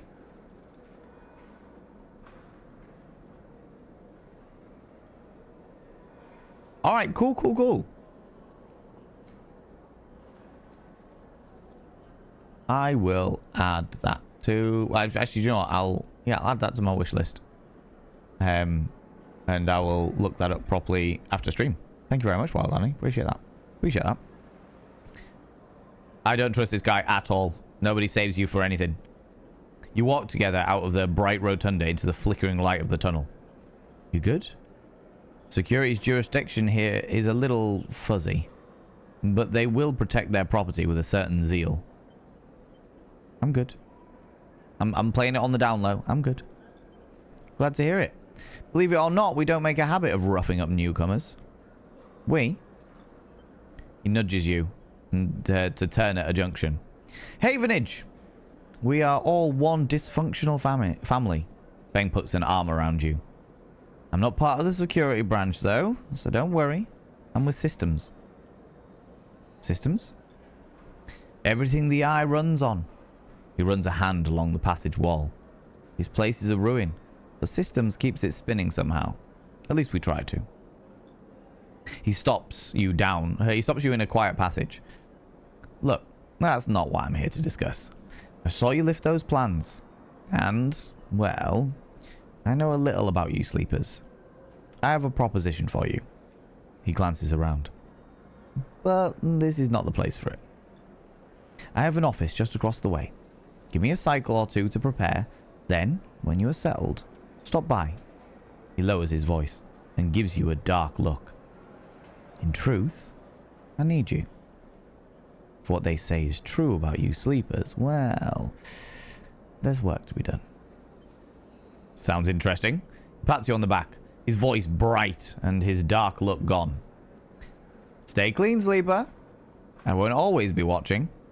He walks off down the dark passage, raising a hand in farewell. Oh, we got out of that one. Not sure how we got out of that one, but we got out of it. Okay. We have got the Havenage Construction Yard, where we could be an engineer. Repeatable action. Or haul materials. By being a yard hand. Stranded merchant? What's this? Ankita? Hey, you want a chit? Ankita stands beside a huge pile of tied together hull plates. She stretches out her back, her shoulders bulging beneath her flight suit. Make it two? Ankita laughs. This goddamn station. She sighs and pinches the bridge of her nose. Alright, come here then. You cross the docking concourse as she begins to split the plating with the two bulks. What is it with this place? She asks, as she angrily lashes the massive plates together. Everyone wants their cut. She straightens up to an impossible height, her armor plates creaking, and looks you up and down. Or is it just that you all think that I'm an easy mark? We all need to survive. Ankita softens. I get it. I do. She shakes her head. But if I could just go one cycle without some jumped up grifter trying to take me for an idiot, then that would be nice. Ankita hoists one bundle of plating onto her shoulders. Come on then, enough chat. You gotta earn those chits. You struggle to shoulder the plates, but you do eventually. Ankita gives you a look. Ship's this way, and she sets off down a gantry at impressive speed. As you catch up to her, she turns down a passage, pushing through a small crowd of stevedores.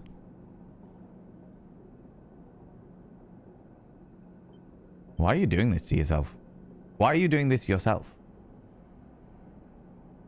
No, what's all this for? I'm not going to ask them why they're doing it themselves. They've got their own reasons, you know what I mean? How's it going, Classic Junk? How you doing? Yeah, this is like a cyberpunk style choose your own adventure almost, you know?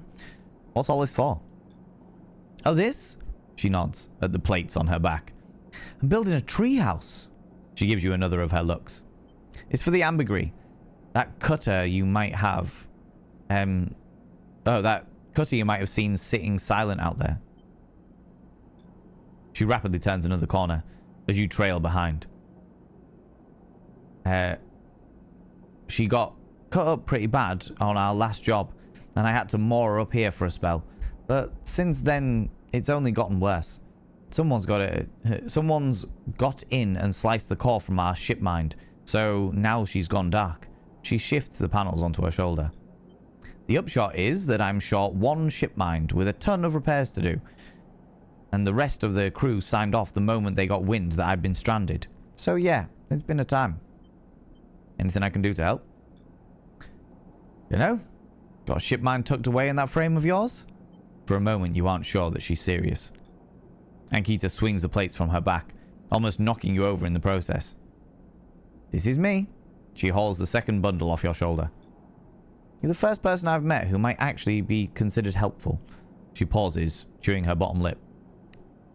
Look, you want to help? Come see me. I need a hand putting Amber back together. You don't seem like the type to try anything stupid. She passes the bundles of plates through the ambergris outer lock and turns back. Just don't go spreading this around. Ankita throws at you a couple of chits. She gives you a parting nod and ducks through the doorway. All right, get out of here. She calls back and the lock slams shut. Okay. I have got...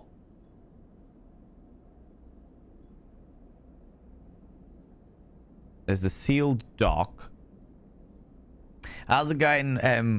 Rasa, all you beautiful people saying hi to Junk. I appreciate that. I appreciate that. Just finished work. Going to be horizontal for an hour before heading out. Much love, everyone. You take it easy. Thank you very much for stopping by and saying hi, Junk. I appreciate that. Okay. So, we need to get some food. The bar seems like a good place to get food.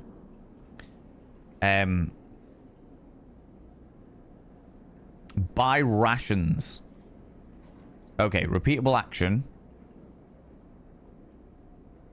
We've got no data. Get a drink if you're unsure your frame can metabolize alcohol, but this fungal drink fermented along the Greenway systems seems like a good test. Fuck that noise. I am not doing that because it's fungal. But we can buy some rations. Tala keeps some expired Solheim rations behind the bar for those weary space travelers who ask why the Overlook doesn't serve food. Okay, before we do that... Right, I've got 1 scrap and 57 cryo.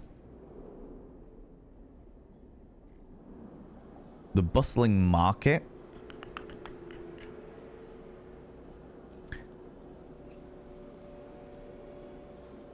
How's this one getting on?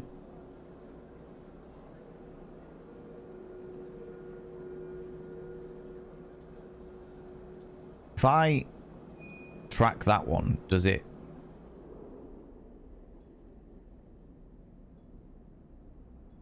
Oh, okay.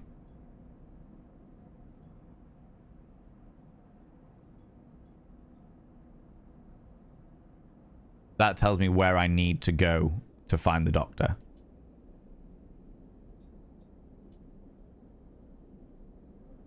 Which is here. So if I go here and ask for directions, well, I wonder when there are hundreds of people. That gives me a -1, but I've already got an automatic success there.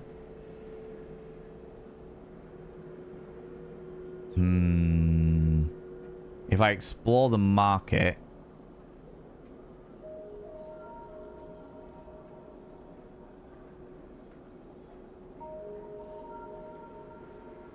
If I did that there, 50% chance of a positive and 50% chance of a neutral. Sure, let's ask for directions. We can do this one again in the future, right? Lots of local knowledge. +3 local knowledge. Okay, excellent. Bright Market is the busiest part of the eye's lower rim. You can find anything and everything here. So we have gone against our own nature, and we have managed to do that. Cool.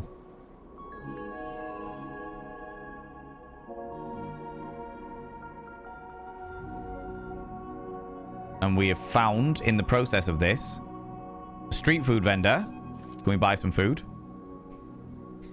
Emphis is busy, his broad face uplit by the makeshift gas burner in front of him. With precise, delicate movements, he lays thick chunks of marinated fungus into a dented wok. His other hand idly tossing a metal bowl of sliced vegetables into some red-flecked dressing. The smell is incredible. You watch as he fulfills a set of orders, heaping the fungus with the bright salad and depositing it in plastic trays. A stack of chits rattles in his apron pocket, as customers file past the burner, handing over payment.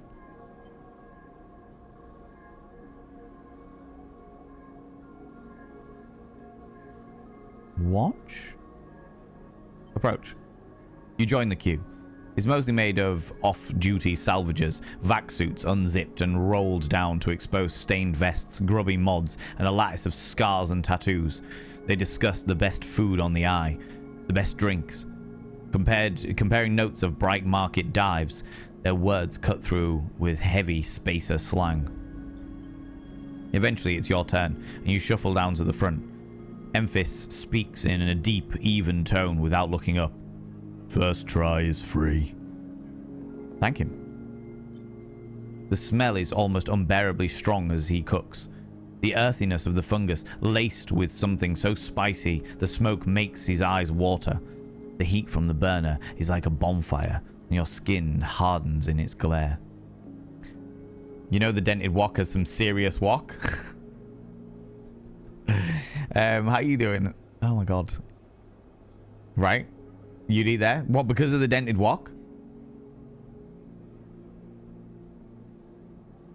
Oh, you... right, yeah, no, okay, that's true. Okay. I know you. You sleepers. Emphasis says while he cooks, his voice deep but clear. A hard life. Lot of stories. He glances up from beneath his cap with a piercing eyes. I know. Tell him a story. You begin to tell him about your journey to the eye, and he nods as he cooks, his eyes never leaving his work. You tell him of the confusion, the pain, but also the sense of possibility and its sudden arrival. You tell him of the cold and the dark of the container, and the endless cycles spent within it. Now it seems, you tell him, like some dream that you once had but could never forget. You tell him that the eye excites you and scares you, and you are unsure where to walk, where to look, what to do. Eventually, you tail off, running out of words. He places a plastic tray of steaming fungus in your hands. Next time, we can talk some more. He smiles. But next time, you pay.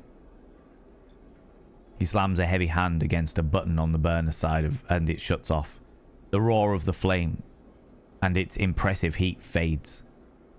Next time then, sleeper. He waves you away and begins to oil the wok. Before you turn back to the alley, you notice the geometric patterns of circular scars across his forearms, each surrounded with a constellation of glinting pin marks. There's all of these. Interesting. He's made his body into a map. Okay. You walk away, and as you do, take a bite of the rich, spicy, delicate, sweet fungus, Your taste sensors light up like a fusion reactor. You'll be back. Okay, that was the most important thing for me, was getting some food. I needed to get some food. So that I wasn't starving and therefore wasn't going to waste away, you know? Are you winning? How's it going, Semba? How you doing? Doing all right, other than the fact that I've just had to eat fungus, but I don't feel quite so bad about it because my body is a synthetic husk, you know? It's a synthetic husk. Love the Valen has to eat mushrooms. Look here. I can't help it. There's nothing else around. No, there's no enjoyment of these mushy mushies. It's just the way that it is. Okay. Gosh darn it. So there's the Ort exchange. Play the exchange. Follow the chits and components in the exchange is complex. Oh, all right. Okay, so this is stocks and shares. Sell components. Your exchange also has hungry for new hardware to buy up. Breaks down. Okay. So before we do that, what can we do in... Because we need to find a doctor that'll be able to heal us. So that's the most important thing. However, I also have got to help... Oh. I've still got to help the manual salvage back in business.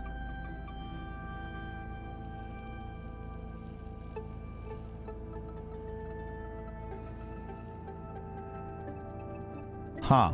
So how do I help him first? So I can't just drag up and... Okay, interesting. Well, I've got one dice left, and before I use that dice, I want to go and investigate the doctor.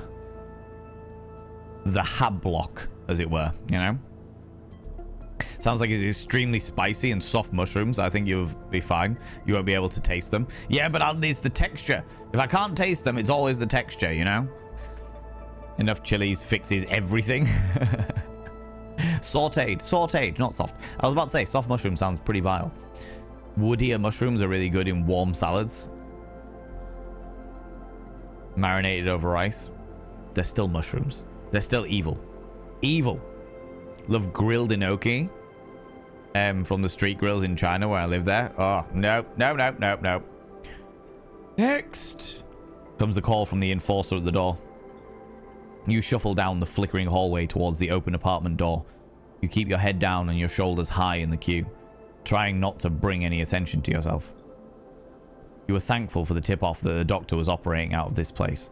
But now that you are here, you aren't so sure. The gang enforcer on the door, the flickering light strips, the decaying hab block. They have all made the long queue a test of your nerve. But your options are few. And without a supply of stabilizers, this body, your body, will... You suppress a shiver and shuffle forward to the front of the queue. You try to find something to distract yourself. Look inside. Don't look. It's the classic thing. You do not look at the bouncers, all right? Classic thing. Something I learned when I was 14 years old, getting into nightclubs. You don't ever look at the bouncers. If you look at the bouncers, they catch your eye, and suddenly they're like, hey, have you got any ID? King oysters and woodier mushrooms are in my fridge at all times. Went on a hyperfocus a few months ago, and now I can't eat them for a while. That is fair. Any mushrooms, good. Wise decision. Wise decision. Maybe this is an enlightening moment for you where you don't have to ever eat mushrooms ever again. You know what I mean? Some of the best food vendors on the planet come from street vendors. Yes, but I've also seen some pretty horrific horror stories from street vendors who aren't good at the whole health and safety standards, you know? You lean against the door frame and look into the apartment. The entryway is dark, punctuated by green indicators of stacks of sealed containers. You lean in and see amber light filtering through the far doorway, screened with plastic sheeting, beyond which blurred shapes move. The slap of the enforcer's palm against the doorway jerks you awake. Wait your turn, he growls. After a few moments, a figure pushes through the doorway, and you catch a distant voice. Send the next one in, Toshiro. The enforcer jerks his head, and you slip inside, passing through the dark entryway and pushing through the plastic sheeting on the far door. The room beyond is bathed in warm light. A floor-to-ceiling transparent panel gives you a full view of the bright market's sealed roof and the buzzing traffic above. And for a moment, you're transfixed by the motion. Oh, they have a completely different voice. They are a young, elegant individual. Here was me thinking they were going to be a little old man, all right? It's a hospital. Yeah, no, it's a hospital. I'm looking for a doctor. Come, sit. Oh, it calls a sharp voice. Come, sit. And you see a silhouetted figure turned away. Replacing the plastic sheeting over the frame of a simple folding bed, you make your way across the room. The figure turns, and as they do, you see an expression of confusion flash across their features. They open their mouth as if to speak. They blink, and then quickly regain the composure. Please sit. They gesture to the bed, and then turn to an open case of tools on the table. You sit. Sabine turns, a compact diagnostic scanner of some kind in their hand. They hold it to their eye. Remain still, please. Their tone is clipped and businesslike. You stare ahead, still dazed from their expression when you first entered. Still dazed from their expression when you first entered. Fear, recognition, sadness, unmistakably etched across their face. How long have you been on the station? They ask, the scanner still to their eye. Don't answer. A few cycles. I don't mind answering. It's good to be honest with your medical professionals, until such time as they prove themselves untrustworthy. They nod. It's good you came to me. They set the diagnostic scanner on the table. I'm going to start by assuming that you don't know anything. They take your arm and roll up your sleeve, inspecting your synthetic skin. Your body is dying, they say without ceremony, without drama, but not without empathy. S&ARP doesn't like to see its proprietary technology let loose, to prevent the bodies like yours, frames, as they call them, from being stolen, repurposed, or in your case, escaping. They built in a process of so-called planned obsolescence. Frames decay rapidly when not regularly injected with stabilizers, one which S&ARP remains the sole producer of. They look up. Sound familiar? How do you know this? They shift in their seat. You aren't the first sleeper I've encountered. You wait for more, but they go back to their inspection. They swap to your other arm, running some thin metal device over your skin. You feel your forearm tremble. I'm sorry. I'm sorry, she says, and you are unsure if they mean it for the cold touch of the metal or everything else. Emulations like you, sleepers as most people know you, aren't classified as people in any of the surrogate systems. You have no rights, no status. They focus hard on the inspection of your arm. And S&ARP has no reason to release stabilizers into the market. Sabine looks up as if to apologize again, but they stop themselves. I know little of this is of use to you. They turn away, disassembling the metal instrument and cleaning it. Silence fills the room as Sabine works, and then the silence gives way to tension. You stare at their back, willing them to say something, anything. Sabine turns to face you. I may be able to help, they sigh, and you see the darkness under their eyes, hear the fatigue in their voice. They gesture to the door. You saw Toshiro outside? You nod again. He works for my benefactor, Yatagan. They are influential in the low end. They give me this space to work, run the door, and take the profits. At the same time, I have to fix up their enforcers, tend to their implants, sew up their wounds. They look away. But Yatagan has connections. Smugglers from the Starwood Belt. Mercenaries working for the corporations on Ember. If they source the stabilizers, maybe you'll have a better chance. Sabine sets down their slate, their notes complete. This is dangerous. And it'll be expensive. I think we can do it. Why help me? Sabine walks away to the window, their face dappled by the shadow of the passing drones. Let's just see if this works first. I'll let you know when I have a lead. You nod and leave. Sabine still stares out, unmoving. When you reach the lower end of the market, you look back up through the panels of the roof to see if you can see their face. But the room looks dark against the light of the market. You duck your head and walk off into the crowd. Okay, so the gangland is bad. The gangland is Yatagan, is the person that runs the gangland. Okay. Let's spend our last die trying some manual salvage. Oh, we did it. Back in business. Plus 10 cryo. Okay.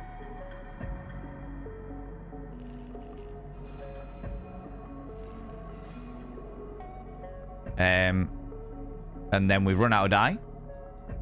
So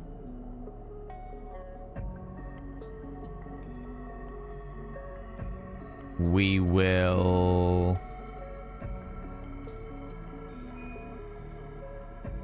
go back to the container. Oh, do you know what we could do?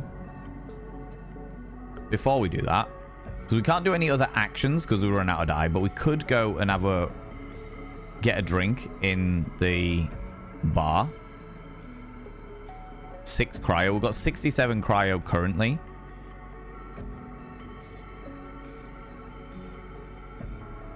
And it'll cost 10 cryo for rations.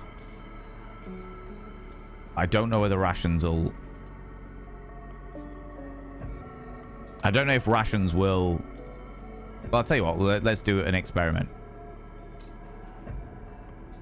Buy some rations. Okay, rations are 2. And that means we're full of food.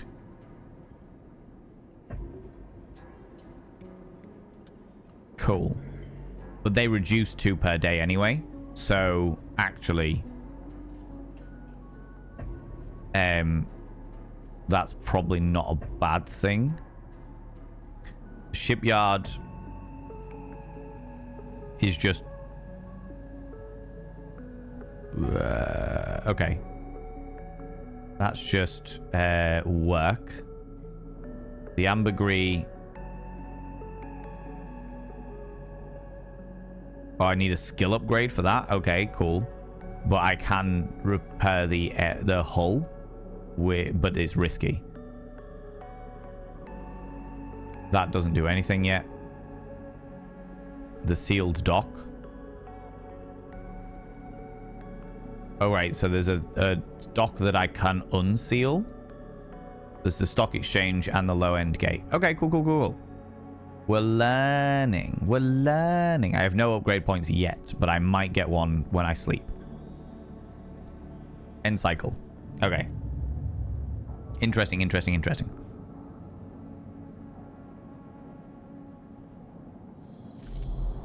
The container. Again, the skeletal ring of the station fills your mind. It sparkles with glittering lights, like stars reflected in a winter lake. It is clearer, crisper than before. The threads still pull, but you remain in place, flickering in the flow. Between the threads you see bright shapes, caches of simmering light beneath transparent crystal forms. You follow the paths of thread across the ring, through these forms, then leap off into the void. You begin to understand these are nodes and connections, a map of information, of communication. There are so many layers, so many loops that seem almost impossible to pass, but you try to begin. Focus on the nodes first. The nodes are glassy, bright, but in all this flow, the only solid and fixed points. You approach one, a pyramid or a triangle. Dimensions are difficult here, and lean close to it. Inside, shifting layers conceal a tangle of threads, a meeting point of exchange. But before you can glimpse any further, the glass clouds and hardens, cutting you off. The threads and nodes, passages and puzzle boxes. One leads to another. There is so much here, so many answers, so many questions. All you need to do is follow the paths and open the boxes. You look out across this ghost landscape of exchange and see an opportunity. But then, that insistent tugging again, pulling at you. You look down again and see two lines, two threads pulling in different directions, as if they were tied around you. The second thread leads in, pulling deep into the station. Your gaze follows it, and this time you see something, a sphere shimmering above a strange angular body. A pulse shoots out from it, passing over you like a torch beam, testing you, tasting you. The first thread leads out, away from the station, into the inky black. Someone out there is tracking you, hunting you, following this thread to you. They are in a ship, and the ship is approaching ever closer with each cycle. Whoa! Is there a tracking chip inside my sleeper body, my synthetic form? You open your eyes. Time is short. Hunted. Someone is out there tracking you, following your trail. It won't be long before they arrive. Tutorial. The cloud. Something has changed inside you. You can now access the data cloud of the Eye, a network of decaying protocols and data caches. While there, you can use dice and items to access systems and extract data. But be careful, these networks are old and strange. Click the I button at the top of the screen to toggle this view on and off.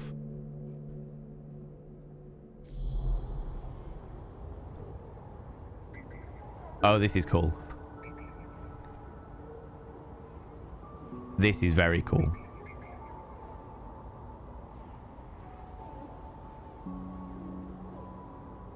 So I can see the Havenage agents, and I've got different nodes.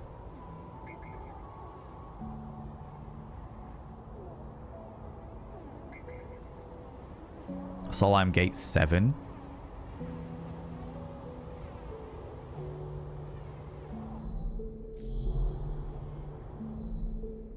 Interesting.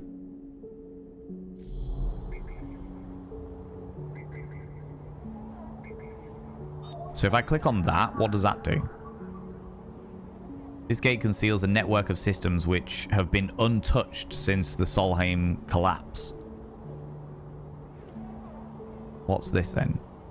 Oh no. Oh, that requires my data. So I need input data in order to... It's not dice. It's in Solheim Cipher. Okay. Havenage agent. Okay, all right. This game has expanded so unbelievably greatly.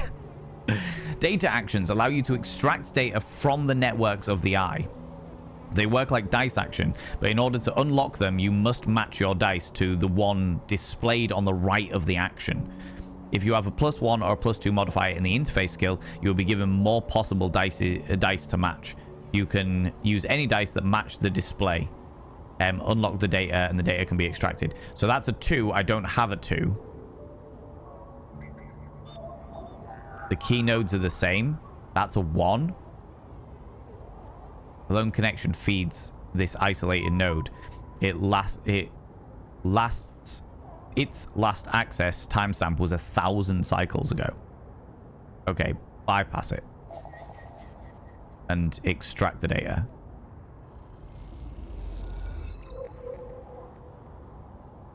Okay, so I got a 1 encrypted key. A stream of passcodes able to unlock the station's aging maglocks.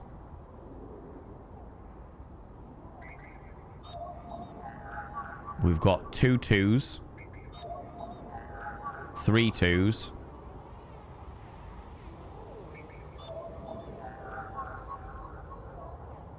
That's not a mag, that's a Havenage cipher. Okay.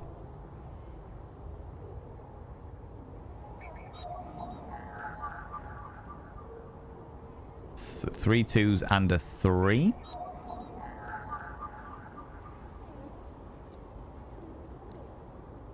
No. All right.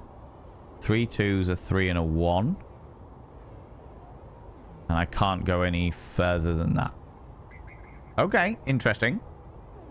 So I need lots of 2s. When I get the lower end of the die, I think that's where I'm going to start spending them on all the other stuff. So, how much is his debt?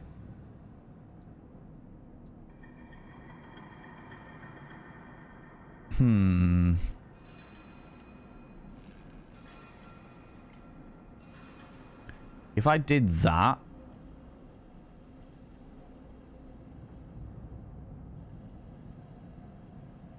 then we could just get rid of that debt, right? And get that done. Back in business, 10 cryo. Not survive, be toggle tracking.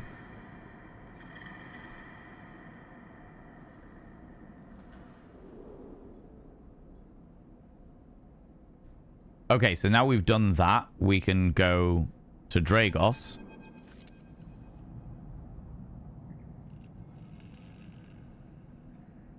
Really enjoying lurking this game. It will bring me back on Tuesdays. I'm really glad to hear that, Authentica. I really am. I enjoy games like this, and I know that they are like the perfect lurk game. They're the perfect game to just come in and do some bits and pieces while listening, kind of like listening to it like an audiobook almost, you know? You arrive into the buzz of activity at the yard. Red blinking lights flash across the vast dark shape, suspended below the dome. They flicker across the scorched hull plates and bent structures, spilling from holes in the twisted shape. The cutter is huge, and it has been torn apart like in some violent encounter. She's a beauty, isn't she? Dragos stands to the side, focused on the hulking ship as it is lowered into the yard. What is it? Dragos laughed. Oh, that, my friend, is A-grade scrap. I should thank you. This place was on its last legs when you turned up, and now look at this. The ship descends slowly, its interior visible through the multiple hull breaches. You struggle to gather the same enthusiasm as Dragos for this monstrous craft. You can't help but think of what became of its crew. What happened? What do you mean? He glances at you. I managed to convince our salvager friends to give it to me on credit. That's what happened. No, what happened to the ship? Not my concern. He shrugs. The ship creaks like a carving iceberg as it reaches the base of the yard. Dragos is visibly excited. I know I said you shouldn't stick around, but I'm gonna need some help with this one. The drones started to crawl all over the Hulk, their lights illuminating flashes of dented hull. Watching, you wonder if you arrived in a similar fashion. Locked inside that container, the wreck of the S&R freighter lowered into the yard like a corpse, ready to be butchered. Or was it the container delivered to Dragos on its own? A womb for your rebirth into this strange station. You shudder.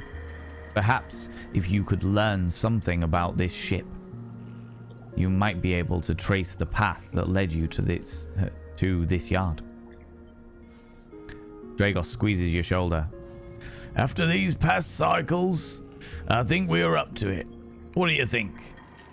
You see the fading name on the ship, emblazoned on its side. Winter Light. Stay silent. A real beauty, Dragos repeats, perhaps just to himself. You take one last look at the shattered ship as the drones start cutting and then slip out of the yard. It's feeling suddenly cold in the empty passage.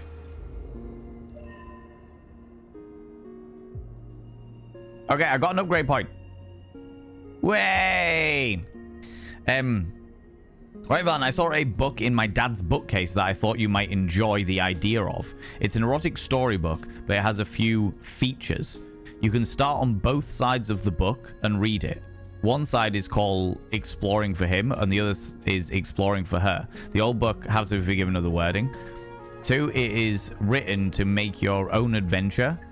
So after each chapter, you get a choice and are pointed towards the next chapter you should continue reading. That sounds fucking excellent.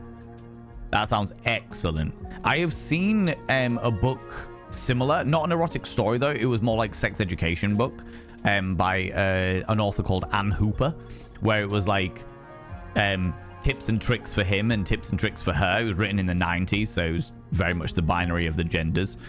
But that sounds really fucking cool, Sembar. That sounds really fucking cool. I like that. I like that a lot. Big fan of that. Drop me, if you wouldn't mind, drop me a DM with the title and the author so I can give it a quick perusal on the internet. That'd be really cool. I'd really appreciate that.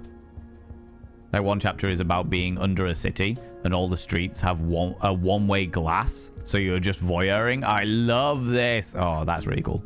That is really, really cool. I like that. Tutorial, character and upgrades. You've completed your first drive. Each drive completed unlocks an upgrade point to spend by upgrading your character. Access your character via the menu, arrow, okay. At the top right of the screen. Okay. Self-repair. Use scrap components to at home to repair some of your condition. Interesting. Transfer crypto. Or I can... Ooh, that's tempting.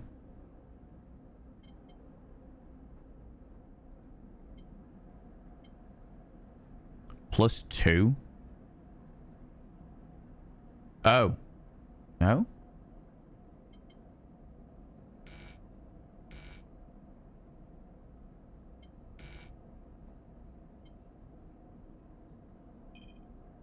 Oh, no. Don't do that. Interesting. So, I can become a 0 with engage, which we've used quite a lot of, which would put me at a base level for everything, at the very, very least, which I think is probably useful at this early stage. I can't do self-repair yet for some reason. Oh, that because it takes 2 upgrade points. Okay, cool. So I could save it for that. All right. Transfer, intercept, chance to gain cryo on interface actions, photosynthetic dice, sunbathe. Dice actions allow energy recovery at home. That's quite useful, but not thingy. Dice actions display potential positives and negative outcomes. Oh, that could be quite useful. That could be quite useful. But I think at this stage we'll go for a base level of no minuses for anything, and then at least we are, because it's the first playthrough we've done, I think that's like a good state of being. So at the very least we are not getting any minuses. We are not in any negative scenarios when dealing with stuff, you know. I will if I remember what it is. I need to ask my dad the title. I forgot again. No worries. Thank you very much. You take it easy, Sembar. Thank you very much for stopping by. And thanks very much for mentioning that. That is a damnably intriguing dynamic for sure. Authenticator has redeemed Ask Val a Schmex question. For those people that don't know, you can use your channel points to ask me a sex education question. And I will answer it as a sex educator. Excuse me. Would you consider making a book list and posting it in the Discord? Maybe have a goal to buy books or your local library. I would love to explore more technique books, but there is some wildly sexist shit out there, and knowing something has been vetted would be helpful. I would, but the only thing that I would say, Authenticator, is I'm really bad at reading. I'm really bad at reading. I've actually been sent a book by an author, which is like a story of a sex worker, and I still need to sit and read that, and like I've said I'll do a review and stuff like that, but I haven't had the chance to sit down and properly read stuff. I've not been in the frame of mind to read, but I would feel hesitant about offering like a list of books that I have vetted, because I haven't vetted that many books, if that makes sense. I would be, maybe it would get me into reading though. And I do miss reading. I used to be an avid reader when I was a plucky young whippersnapper. I just don't feel like I have the time for it these days. It's a good idea, Authenticator, and I would consider it. I definitely would consider that. I could definitely talk about, like, I could start the list with the books that I have read and the ones that I do recommend, for sure. For sure. Audiobooks, I think. Audiobooks are a thing.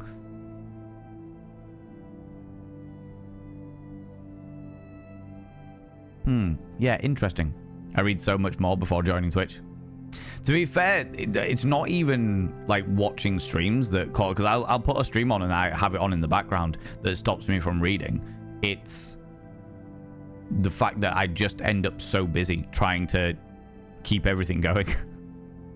Just trying to keep everything going, you know? Yeah, it's a thing. It's a thing. A whole thing. Okay, I've got 1-5 left. And I think what might be worth doing. First of all, can I go and speak to them? Order fungus, 15 cryo.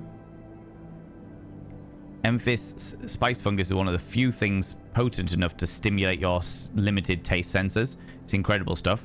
Emphis doesn't trust people easily, but he notices his regular customers in his own quiet way.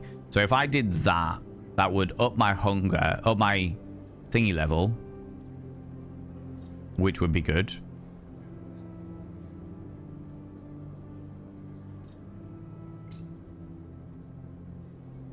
And that doesn't cost my dice, which is good.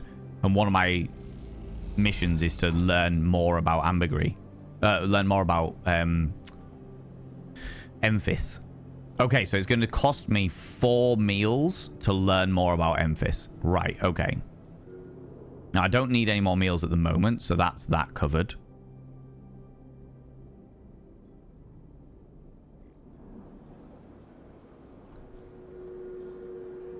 Okay, that's going to take 3 cycles before they actually source the stabilizer, so that is grand and dandy. The Rotunda wet dock is going to take another 2 cycles before that happens. Oh, okay. So these things open up. I see. I see. Interesting. So I think our best option is to help with the ambergris. That's locked for the time being. So let's jump on into the repairing the hull. 100% positive. Because I had the +1, which takes it to a 6. Of course. Okay, cool, cool, cool. Start action. Which takes us 2 up to the ship shape. So it'll take me 4 runs of good access here.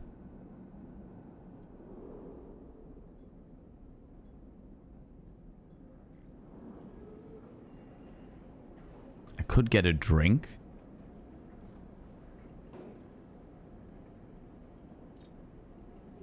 Wonder what happens if we get a drink.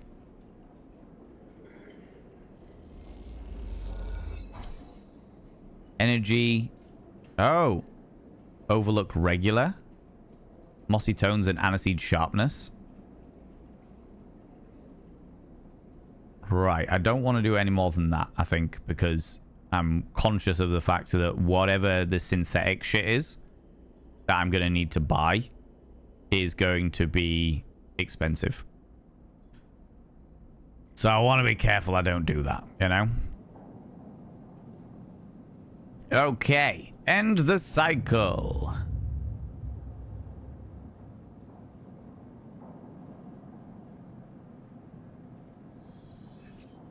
Oh, these are good die. These are good die. And we know that somebody out there is hunting and tracking us. And we have got 7 cycles before they arrive. 7 cycles before they arrive. Yeah, ads are incoming. Thank you very much, Nibberin. I am actually going to use this opportunity to go visit the urination station again because I really need to pee because I've had too much fucking cups of tea today. Too many cups of tea today, but I feel like I'm going to go for another little while because I am really enjoying this. I'm really enjoying this. So friends, get up, have a stretch your eyes, look at something in the distance, then look back again. Grab some kind of beverage, hot, cold, or if the time is permitting, flamboyant as fuck. Don't forget to take your meds if you haven't done it already. Take them now, you cheeky little devils. If you're wearing a binder, have a couple of deep breaths, stretch those lungs out, stretch those rib cages out, and never wear a binder longer than is medically recommended, which is what we understand to be approximately 6 hours. There will be 3 minutes of adverts that will run, and you won't miss anything because we will be I'll be going and visiting the urination station. And yeah, it'll be good and it'll be wonderful. Oh yeah, and if you haven't already charged your sex toys, now is a good time to charge your sex toys. Now's a good time to charge your sex toys. All right, I'll be back in approximately 3 minutes, you cheeky little devils. All right. Until then, just hang about. And I really appreciate you people that have to persevere through the ads. I really, really do. I really do. All right, see you in a minute. See you in a minute. See you in a minute. I appreciate you, you cheeky devils. Let us commence further into the realms of this wonderful game. Right, so we'll leave here.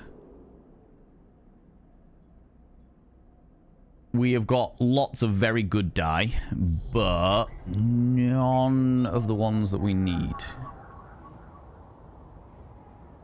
One Solheim Cipher. We've got 1s and 2s.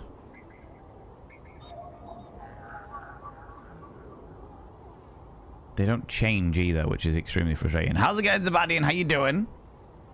Greetings. Welcome back, Mr. and Mrs. Crafting. How you doing? And there's nothing further that we can get now. This keynote is again a 2.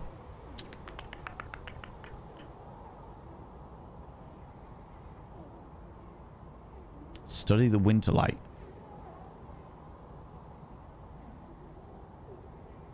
Ooh, we could do that one.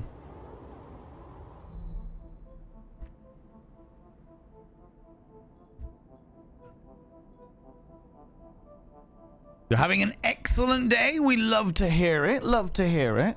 Laundry has been done. Toilet has been cleaned. Floor has been swept. And you ate some of the Thai food. That sounds fucking wonderful. I'm going to have some spag bol later on. Because I happen to have a lot of it in the fridge. You know? How are we doing the game? Fucking love this game. I'm really enjoying it. It's very atmospheric. It's very role-play-y. And yeah, very much enjoying it so far. So far, so good. I've got another cycle to worry about that. It's going to cost 60 cryo to get through that tall bar.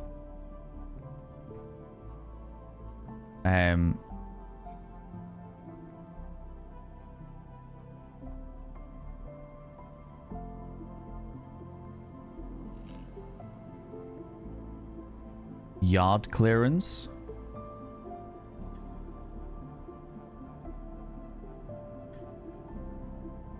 Ship breaking is tougher than slicing those loose salvages. Repeatable action.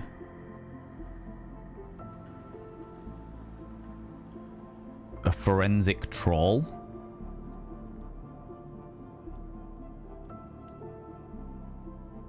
Investigate the Winterlight means picking through the systems and structures with care. It won't pay you, but you may find answers. Do I care what happened to me? I think that's the real question, is how much do we actually give a shit what actually happened to me versus how much do we care what does happened? Gain access to the Ort Fabricator. Oh. That's the Ort here, right?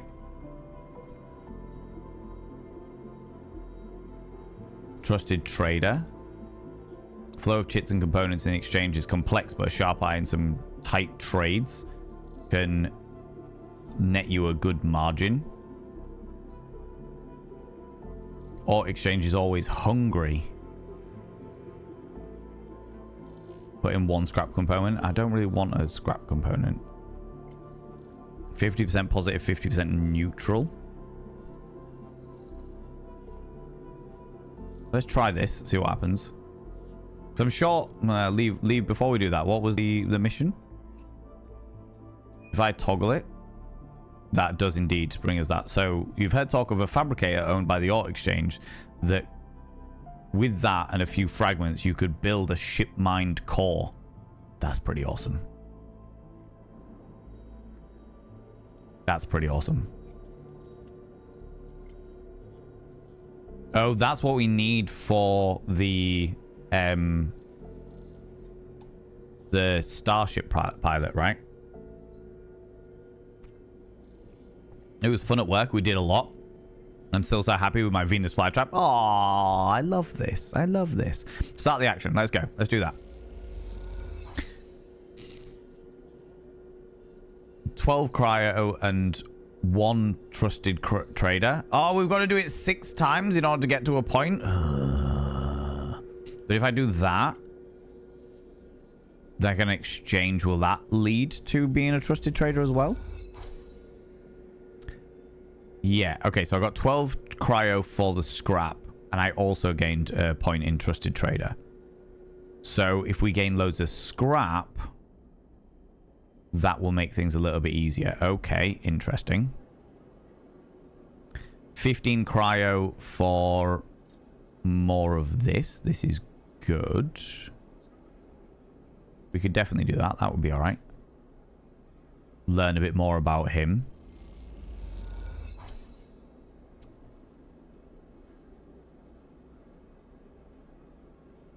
And I've got 55 cryo left.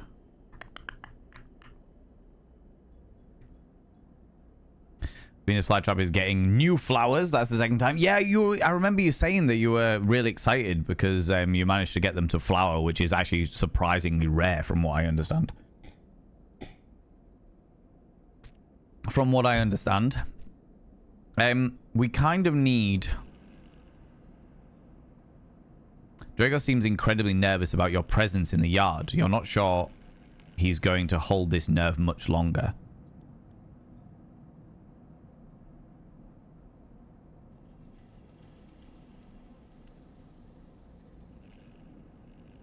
If we did that, we are guaranteed a success.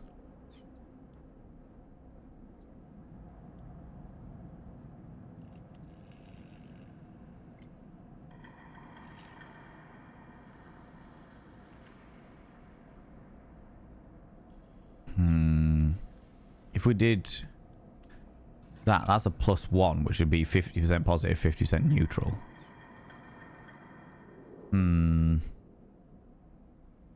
What's the shipyard give me? You don't have the connections, but you do have the skills. If you can get a shipbuilder to notice them, you might be in. Haul materials. As a newcomer, you can only gain favor by grabbing loads of materials and asking the nearest yard. Yeah, I don't really want to do any of this stuff. I don't really give a shit about this stuff at this moment in time. I'm looking to gain more...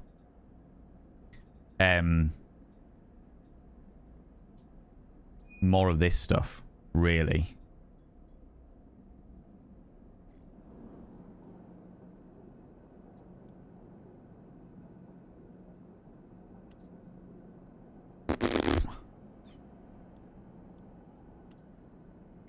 Did I... Well, let's use that. Did I get credits from this as well? No. I just... There's no credits from this.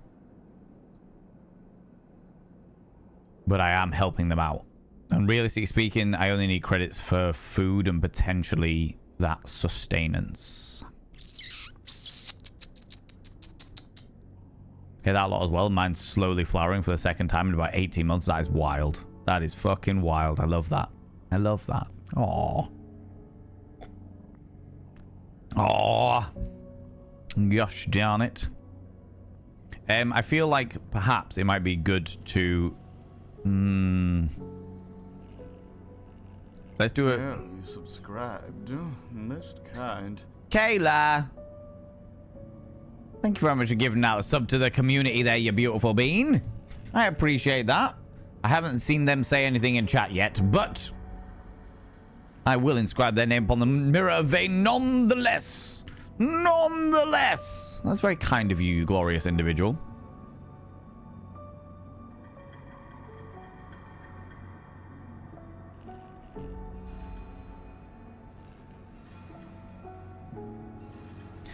By having their name upon the Mirror of Vane, it means they get access to my personal Snapchat. Not a bum Snapchat, you cheeky devil. And of course, you get access to all the sexy little emotes. But the most important thing is you gotta roll over every morning, look in the mirror, and go, God, I look rough. But god damn, do I make rough look good. Ooh, harr, sexy. Ooh, yes, meow, you know? Yeah, no, not quite, Mr. and Mrs. Crafting. Not quite. Very nearly, though. It has to be said, all right? That's why you're feeling so good, so you should. So you should. That is the way it should be, you know?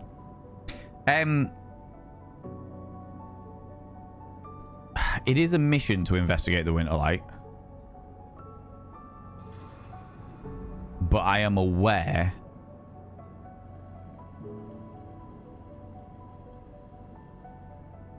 Right, let's do this to lull in their confidence. And get me some cash monies. That gives me 16 cryo. Okay.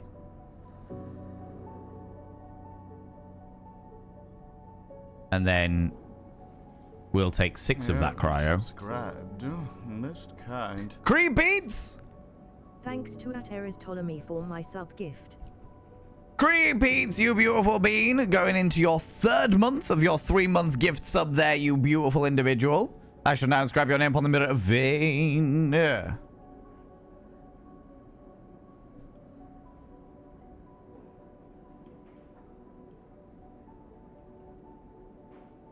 By having your name upon the Mirror of Vane means you get access to my personal Snapchat. Not a bum Snapchat, you cheeky devil. And of course you get access to all the sexy little emotes. But the most important thing is you gotta roll over every morning, look in the mirror, go, God, I look rough. But god damn, do I make rough look good.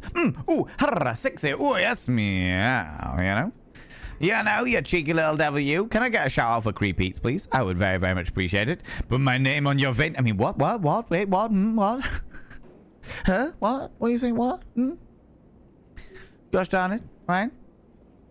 And yeah, then we'll get a drink to finish the day. And we are one step closer to being... What happens if we become an Overlook regular? Let's have 2. And then we become an Overlook regular. More energy. I don't need more energy, but... Continue. Interesting. How are you doing today? Doing all right. Thank you very much, Creepies. Doing okay. I had a completely unproductive morning, but... Ooh. There we go. I had a completely unproductive morning, and I'm a little bit annoyed about that, but... I am dealing with it. You know what I mean? I'm dealing with it. You just get on with life, you know? People, go check out Creepeats. Creepeats is a gloriously gothic individual. What the fuck is Moon Scars? What is Moon Scars, Creepeats? Go check them out. They are glorious. They love coffee. They are enthusiastic and chaotic. They are bound full of all of the dark energies of the great underworld, you know? But they are wonderful and glorious, and they deserve all of your love and attention, you know? You know? The glass shatters on the steel bar beside you, and the taunts don't take long to follow. Whitehorn! The spacer calls across the low room. What are you doing here? He laughs at his own lame joke. Playing human? Ignore him. You hunch a little further, staring at the hundreds of tiny impact points that scar around the bar's surface. A hand falls on your shoulder, but you flinch away as it pats reassuringly. You freeze in place. Out! The voice comes from behind you, spat out like a shot. You turn to see bright eyes, dark hair, a stare that could breach the wall and vent you all into the hard vacuum. As you turn back to the spacer, the second glass comes sailing through the air. Catch it. You reach up a hand, and the glass shatters across your forearm, showering you in fragments. Through the haze of the glass and girolais vapor, you see Tala leap at the bar and close the distance to the spacer. The thud as he slams into the wall echoes around the bar like thunder. Now flanked by other figures, quick to their feet, Tala throws the spacer out through the door and stands silhouetted against the rotunda lights. You touch your arm, and it feels wet. Someone helps you to your feet and back onto your stool. Broken glass rattles as it is cleared and fresh measures of girolais is glugged out in front of you. That same hand, warm, heavy, falls on your shoulder once more. He isn't coming back. We don't tolerate that kind of shit here. Tala flops onto the stool beside you. Let's get a look at you. Sometimes we need useless time to reset the boost mode. That is very, very true. That is very, very true.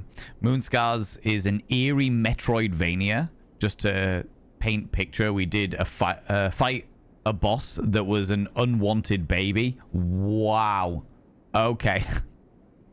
Yeah, no, immediately understand that. Immediately understand what the fucking level is there. I appreciate that, all right? You're now enamored, right? We like Tala. Tala wipes the powdered glass from around the wound, and someone places a bottle of alcohol in a metal tin with tweezers on the bar. She disinfects them and then turns round to you. That was an ambitious catch, she smiles, pulling a sliver of glass from your forearm. Stupid, but ambitious. You don't feel pain. Oh, you don't feel the pain. Only the string of status messages your body delivers concerning the dermal damage and exposed structures.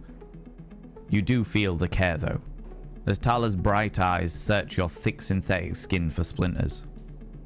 Watch her. Tala works with the skill of someone who has had to pick glass splinters from the skin of a stranger before. She hones in on each bright shard, all the time tapping the tweezer tips in the little rhythm that only she can follow. Tala smiles to herself. So, been on the eye long? Just arrived. I thought so. I've only seen you here a couple of times. A splinter clinks into the tin. Not everyone is like that idiot. We don't all hate you. She glances around. Some of the regulars, maybe they fear you. Maybe they're just curious. I don't know. But I do know that the Overlook is a safe space. I know what it's like to be new in this place. Trust me. She meets your eye. I'm not trying to convince you of anything or separate you from your chits. I just want you to know that if you need somewhere, you can always come here. I know the rations we've got aren't much, and the company is limited. But if you need the work, I'll happily put you behind the bar. And if you need shelter, well, we can discuss that. You'll be safe. I usually have Francis on the door, but he's up in the Greenway, this cycle, haggling with our supplier. Francis tends to be particular about what we serve, even if the clientele isn't. She places her tweezers in the tin with a clink. That's you, Sleeper. Here. She slides you a glass of girolais to you. This'll help. She stops, her hand still on the glass. Wait, does this help? I mean, can you get drunk? No idea. She laughs. Well, keep trying. I'll let you know if I see any difference. She walks back around the bar, gathering the glasses as she does. And before long, is retelling how she threw that spacer out to a new group that just wandered in, complete with dramatic actions. She gestures in your direction, and you instinctively look away, back to the worn surface of the bar. You take a sip of the Giroulet. The earthy fungal tones fill your senses, almost blocking out the sight and sound, like diving headfirst into a bog. You may not be able to get drunk, but this connection is something grown, something fermented, something odd, old even. It feels good. Feels good. Feels grand. Do you know what I mean? You know it's real bar when they have the tweezers at the bar? Yeah, exactly. 100%. 100%. Okay, so in the next cycle, I should be able to have a look at Doc B2. But I've got a feeling I'll be down to 2 die next round. And I really need to... I need to get 2 upgrade points to self-repair. Not that I have any scrap components anymore.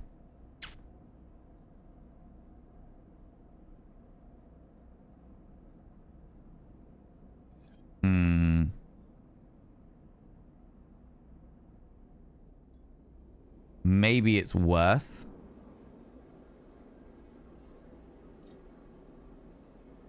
No, okay. All right. We'll leave here and we'll go back and we'll just...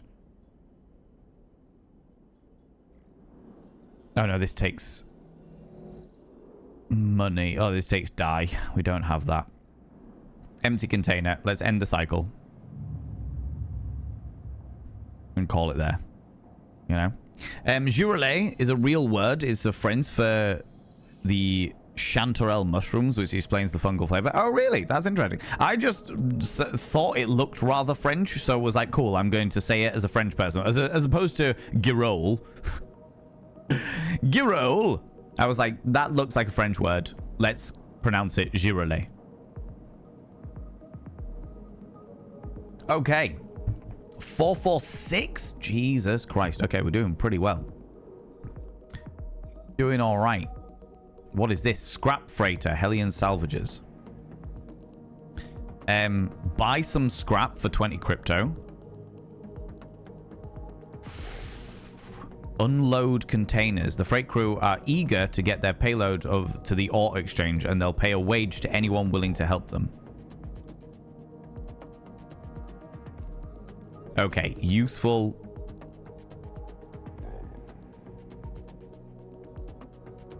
We can also go back to the Slum Doctor. Slum Doctor first. Okay. Let's go find out what it's going to cost to get us repairing a little bit. Okay. The first thing you see on entering is the glint of Toshiro's implants, like a cat's eyes in the dark of the corridor. He nods you in as you arrive at Sabine's door.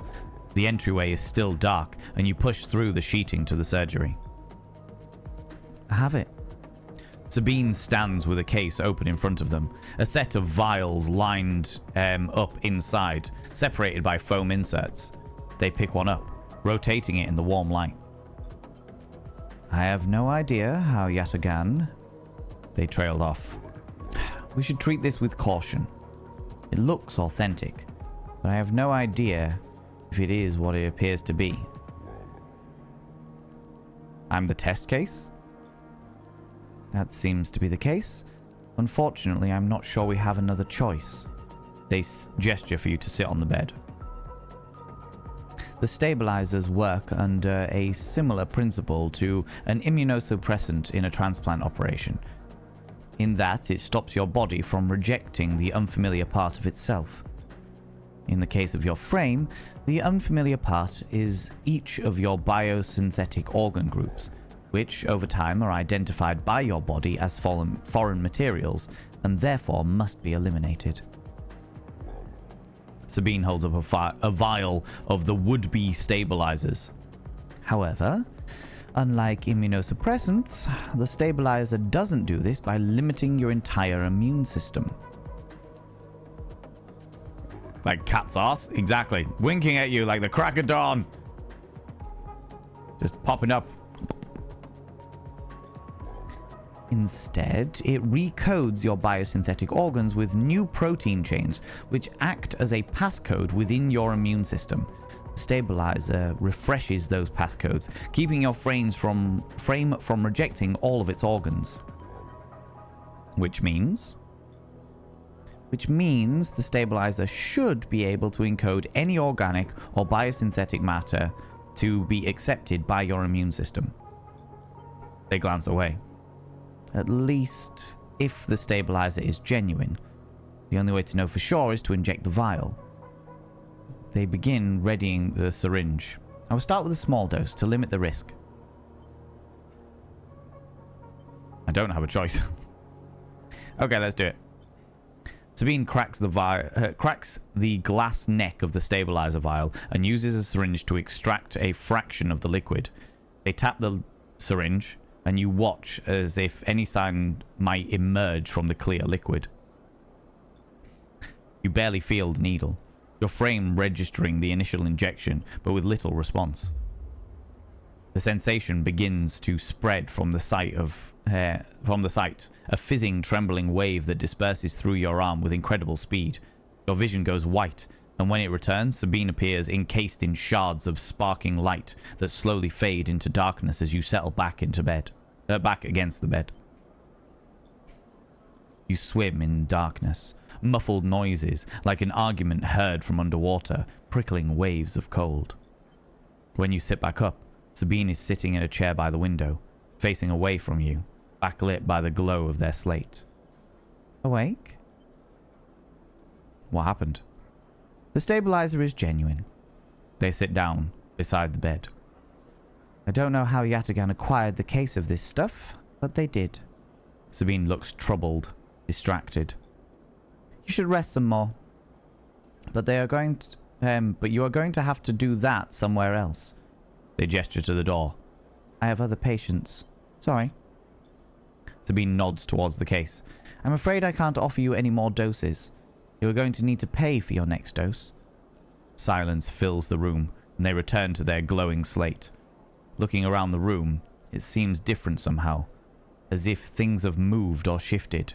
You wonder how long you've been out. Sabine? Nothing comes free, sleeper. Remember that. You manage to get to your feet and wander out into the hallway. The queue stretches down the flickering corridor. Toshiro stands impatiently by the door and fixes you with a glare as you leave. You lower your eyes as you stumble past, somehow faintly aware of the station spinning beneath you. Okay. Oh! I have full health. This is good. This is very, very, very good. If I click on the makeshift doctor's surgery now, 100 credits to acquire a stabilizer? ooh, ooh, that is expensive.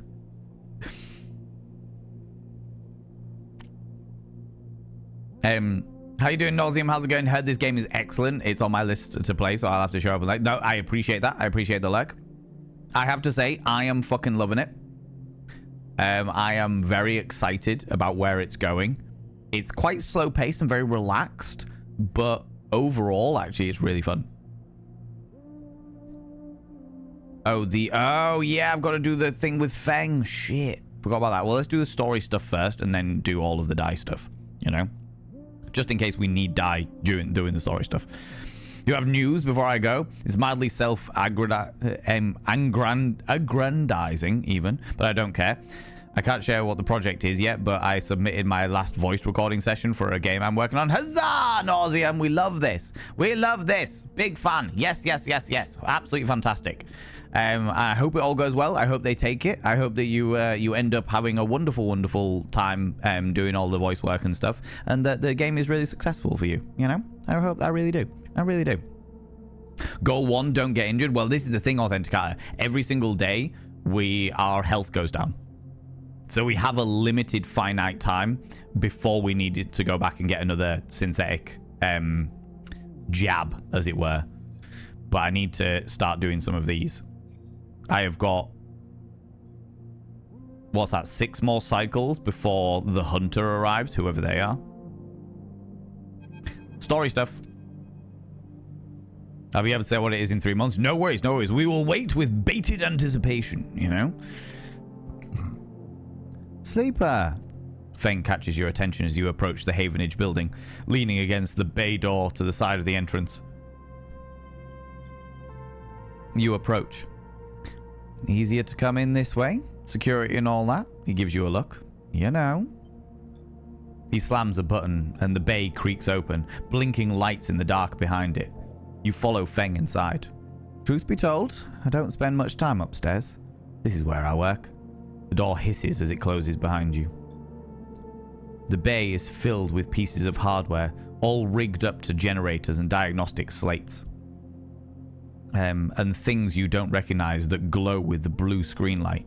There is a chorus of hums that blends into a single wave of static, filling the dark corners of the room.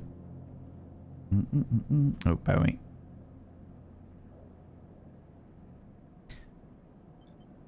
Feng leans on a server stack and gestures around. You like it? It's incredible. My guy's like a mechanic, so he's gonna love shit like that, right? Big fan of all of the stuff that's going on, right? He smiles widely. I thought you'd say that. He taps a nearby server stack, which bleeps in response. This is my treasure trove, all dredged up from this sea of systems we call the Eye. You wouldn't believe what this place runs on. He steps over to a towering block, speckled with vents. Some of these systems are from the original station, A1. It's one Solheim built. We've had to invent new components, repair things we've never built, reverse engineer entire subsystems into existence. Residents here look up at the Eye and think that they are seeing a concrete reality. But this place is a system in constant flux, decaying and growing, collapsing into new configurations. He walks down between the hardware stacks and you follow. We are keeping this place alive, but also remaking it into something new, dragging it away from those corporate origins. He stops. At least, that's what I'm trying to do. He turns back to face you among the flickering machines, humming all around you. I know that you can see this too, Sleeper. All these systems and sections, you can, can't you? I can see it. It makes sense, right? You are between here and there, between the people and their systems. You light this place up like a beacon, and that's what I need. You glance at the lights around you, and as you do, they seem to flicker, to realign, to follow your gaze. Feng notices it too. I'm guessing being a beacon isn't always ideal when you're on the run, though. They are tracking me. He pats you on the shoulder. Maybe I can help with that. There's a lot of old growth in this place. Subsystems that I can't see. Access protocols lost to time and decay. Secrets. A shitload of secrets. With your help, I can unlock this place. Break off those last ghost limbs of corporate control. He lowers his voice below the hum. Even in Havenage, there is old growth. Those whose roots trace back to those bad old days. You help me dredge up the past, and I'll see what I can do about that tracker of yours. He winks. What do you say, Sleeper? I'm in. Feng pumps his fist and claps you on the shoulder. He meets your eye. You won't regret it, Sleeper. Feng passes you a ragged-looking metal tab. A gift. He smiles. It's the Solheim cipher. I dug it up from the depths of the station. Slot that into the old network gate, and you'll be able to pull all kinds of secrets from the nodes inside. Continue. He walks you back to the front of the bay. Start by bringing me whatever you can turn up. Use that emulated mind of yours and see what's out there. Let's get a picture of how things are. Continue. Those above, he nods at the ceiling, have granted me an acquisitions budget. I can pay you for whatever useful data you bring in. I know you need it. He slams the door button again. Keep it quiet and keep it clean, sleeper. I'll see you soon. You step, blinking back into the passage, those flickering lights still in the back of your mind. Okay, alrighty. So, extract the past. Solheim data for Feng. Disable your tracker. Let's toggle that one. So Feng will pay you for any Solheim data you dredge up from the Eye's old systems. What he does with it is anyone's guess. Okay, so I need the Solheim data. So what do I do with the encrypted keys? Interesting. Let's get rid of that and open up this. And then we'll use the Solheim data thing. This gate conceals the network of systems which have been untouched since Solheim's collapse. Start action. Okay. Gate S7 access.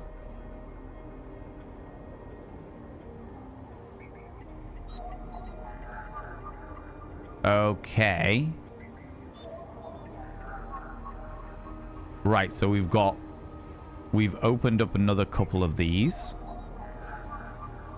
We've got a 4 there. A 1 there. We could do this 4.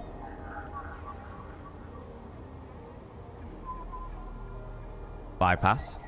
And extract the data. Data extracted.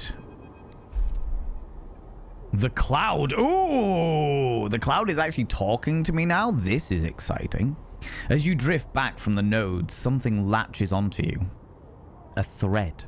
Strung tight around you. It tethers you in place. A taste. The voice makes you shiver. Its source somehow both distant and close behind your ear. You see a distant glint of light shut off, and then suddenly a shape is at your side. It stalks around you, circling like a shark, like a wolf. Entity unknown. Astringent. Processing. Resist? You struggle against the thread, and it tightens in response. A glittering garrote. Please hold. Continue. Oh, this is exciting. A thread around you thickens until it is a ring, a cylinder. A tunnel of light circled around you. It is blinding for a moment, and then it is gone. As it fades, you see a figure. A creature in front of you. Its strange head flickers between different angles, reading you. What are you? The shape paces around you on its lithe legs, though there is no ground here to pace on. Entity, identify, origin, serial, cadence. The figure faces you expectantly.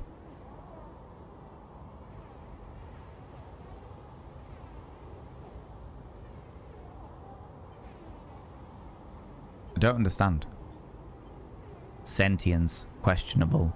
The figure's strange head rotates. Brackish signature of and not of. Attempting interface. As the figure speaks, more threads begin to spiral from its head. Thick, snaking, vine-like ribbons that flex and wave. They approach with intent. Stop. The figure halts its threads, its head twitching. Entity. Your identity is unknown. We only seek to correct illegalities. Can you confirm your legal right to sentience? I am a person. Incorrect. You are an entity. All at once, your hunter's head is directly in front of you, blocking your vision. You stink of their taste. The one from the sealed dock. Hunter shimmers with fury. I will find access. I will interface. Sealed dock. An entity hides in the rotunda. You are its puppet. Hunter extends a razor-edged threads. I will not be diverted from my task. It glows with murderous intent. Strike it. You lash out with all of your force. Not a physical strike, but a focusing, a spike of interface leaping out like the tip of a spear. Hunter stumbles, shifts, separates. You wake up. You open your eyes, blinking back into the station light, shaking with fear. Interesting. So the Hunter is after me now because it thinks that I am whatever is in this sealed dock here. Which we know that there was another sleeper on the station, so I wonder if it's the other sleeper.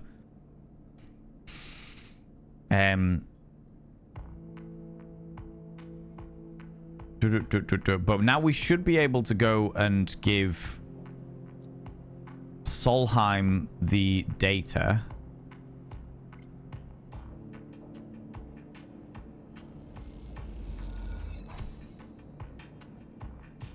Which gives me 15 cryo and progresses scoping the system. Okay.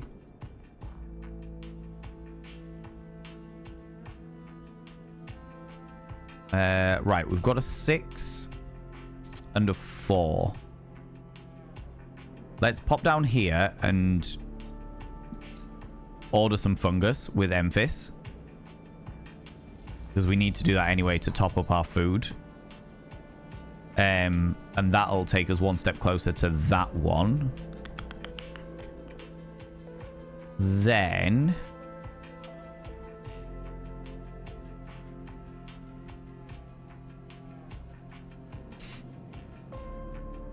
we could...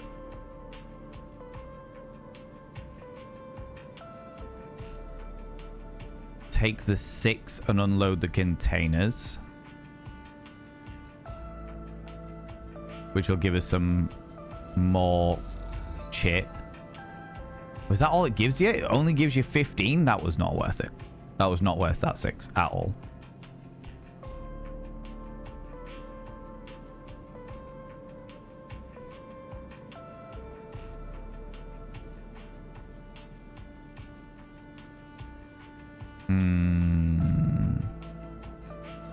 I'm going to take one of their scrap because I feel like it's good to have. Oh, what's this? Ship mind fragment?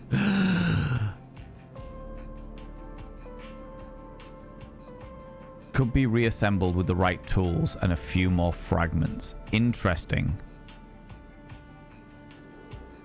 So I didn't actually get scrap. I got a ship mind fragment.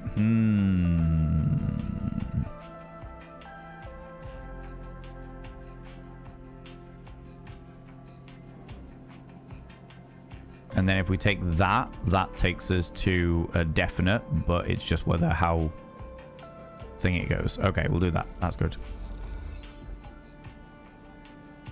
+2 the ship state, which means we're nearly ready on that.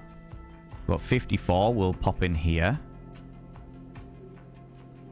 And we will... Ooh, take a bar shift. Or buy rations.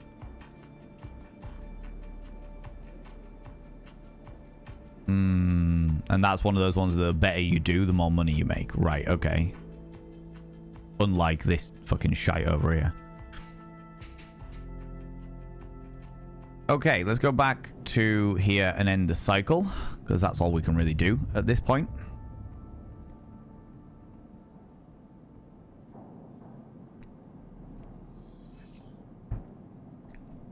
Ooh, okay. All right. Immediately, things are a little bit better because immediately we have got a whole load of stuff we can do here. So I've got 2 2s.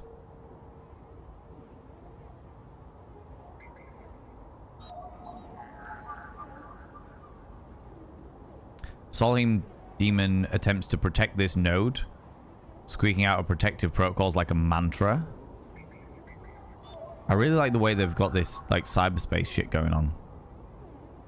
The node is leaking corrupted contractor listing from the early days. Right, let's do that one. Bypass. Extract the data. Cool. We got some Solheim data from that.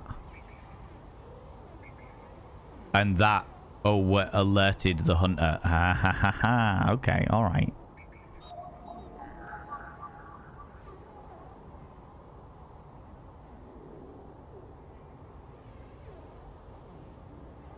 If we do one from all the way down here, that's not going to give us Solheim data, but it might not alert the hunter. I got another encryptor key.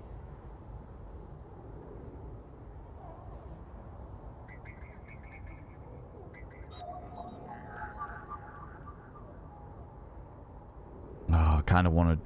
Oh, no, it did. It did alert the hunter, so it was kind of superfluous. That's a 3. And this is a 2. If we do the 2, we can bypass it and extract the data. How's it going, Bumblebee? Welcome back. So we've got 2 Solheim datas there.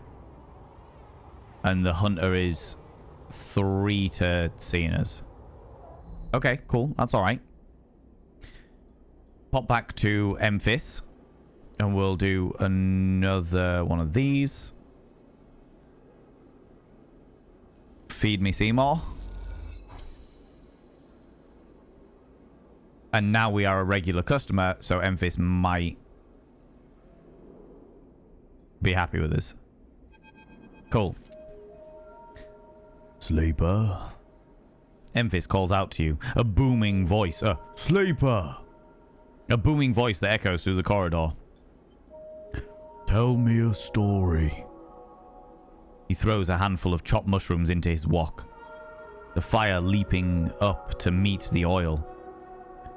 I see you. Cycle in, cycle out. But we never speak. Tell me a story. Kind of story. Any kind. He pauses to drizzle something from a plastic bottle into the wok. But one of yours. He looks up at you. Nothing stolen. You pause. I've just realized that I shouldn't have done this time. I should have waited until the next cycle because I get a free meal out of it. Shit. Never mind. You pause. The spice is rich in your nostrils and think about the kind of story that you'd like to tell Memphis. You look at Memphis, the listener, and imagine he has heard it all before. Perhaps he would enjoy a strange story. Something with some spice. Tell him about your dreams, because he specifically said one of yours. Oh, 2 seconds, friends. It seems my Discord has decided to die on me.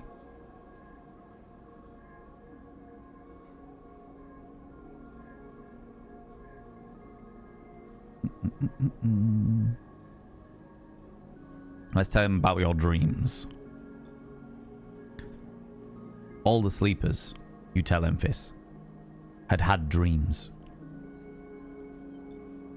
Some were simple, memories left over from the emulation process that had become tangled. That had become tangled up in their minds and would come out when they slept. It wasn't rare to hear a sleeper in the dorm scream or cry out in the night. But your dreams, those grey skeletal after images of systems and structures, of threads and patterns, weren't like the others. They weren't memories or nightmares. They were reflections of reality. Distorted, yes, but somehow true. You learned, back then, to keep quiet about them, to let them flow through your mind like water. That was, until now, until you arrived in this place. Now your dreams colonize your waking life. They slip behind your eyelids with every blink. And now you understand that they aren't dreams at all, but some process of interfacing, of speaking, of living in another world that flows through this one like smoke through air. You tell him that you do not know if there is a reason for your dreams. Perhaps you reason. It is just some side effect, or particular quality of the frame that you inhabit. But whatever it is a gift, and you hope to make use of it. Emphis finishes cooking and squints a little at you. Sleeper, he smiles. You are quite the storyteller. He eyes you, and you realize that he is trying to gauge how honest you have been in your story. Emphis passes you the meal he has cooked, and you take it gratefully. As you eat, he talks, a natural exchange. Thank you, Sleeper. He looks around at the empty market. But my time is done for today, and I do not want to keep you any longer. So, I will make a proposal. He gestures to the plastic box of ingredients stacked behind his stall. These are good enough for most. But someone told me a story that made me think, a couple of cycles ago. They said that across the gap, in the Greenway, fresh mushrooms grow. Have you heard this? No. Neither had I, but I trust the one who told me. Emphis begins packing up his things. Can you bring me some? I cannot cross the gap, and I worry about leaving my things behind. He smiles. I am sure a storyteller like you could handle the trip. I will prepare them for you, and if you wish to tell it, be the audience for another story. Agreed. Good, good. Then I will wait for you to bring them. Emphis slides his wok away and straightens up. I will prepare a recipe then, Sleeper. Good luck with your foraging. You turn away and walk back to the main market, the rich taste of Emphis's food still lingering in your mouth. Stories for food, you think. A trade that seems fair, more than fair. I didn't get any points upgrades? Oh.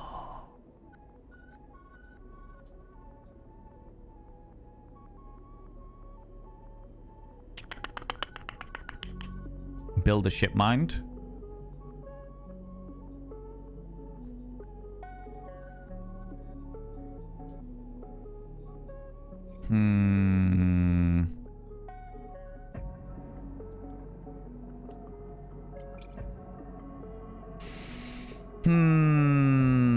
I've only got 2 left, so I could do that one.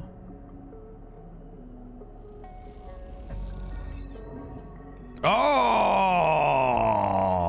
that was bad. I went down by an energy. I failed it. Oh, right. Okay, so I get the ship shape or I get grounded. Shit. Right, okay. I don't get any chit from that, so I need to start working out where I can get more monies from. First of all, I can give him some data.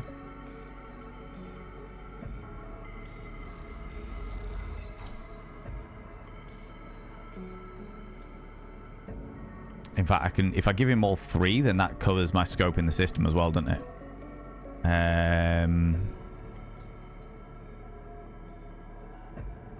Is that right?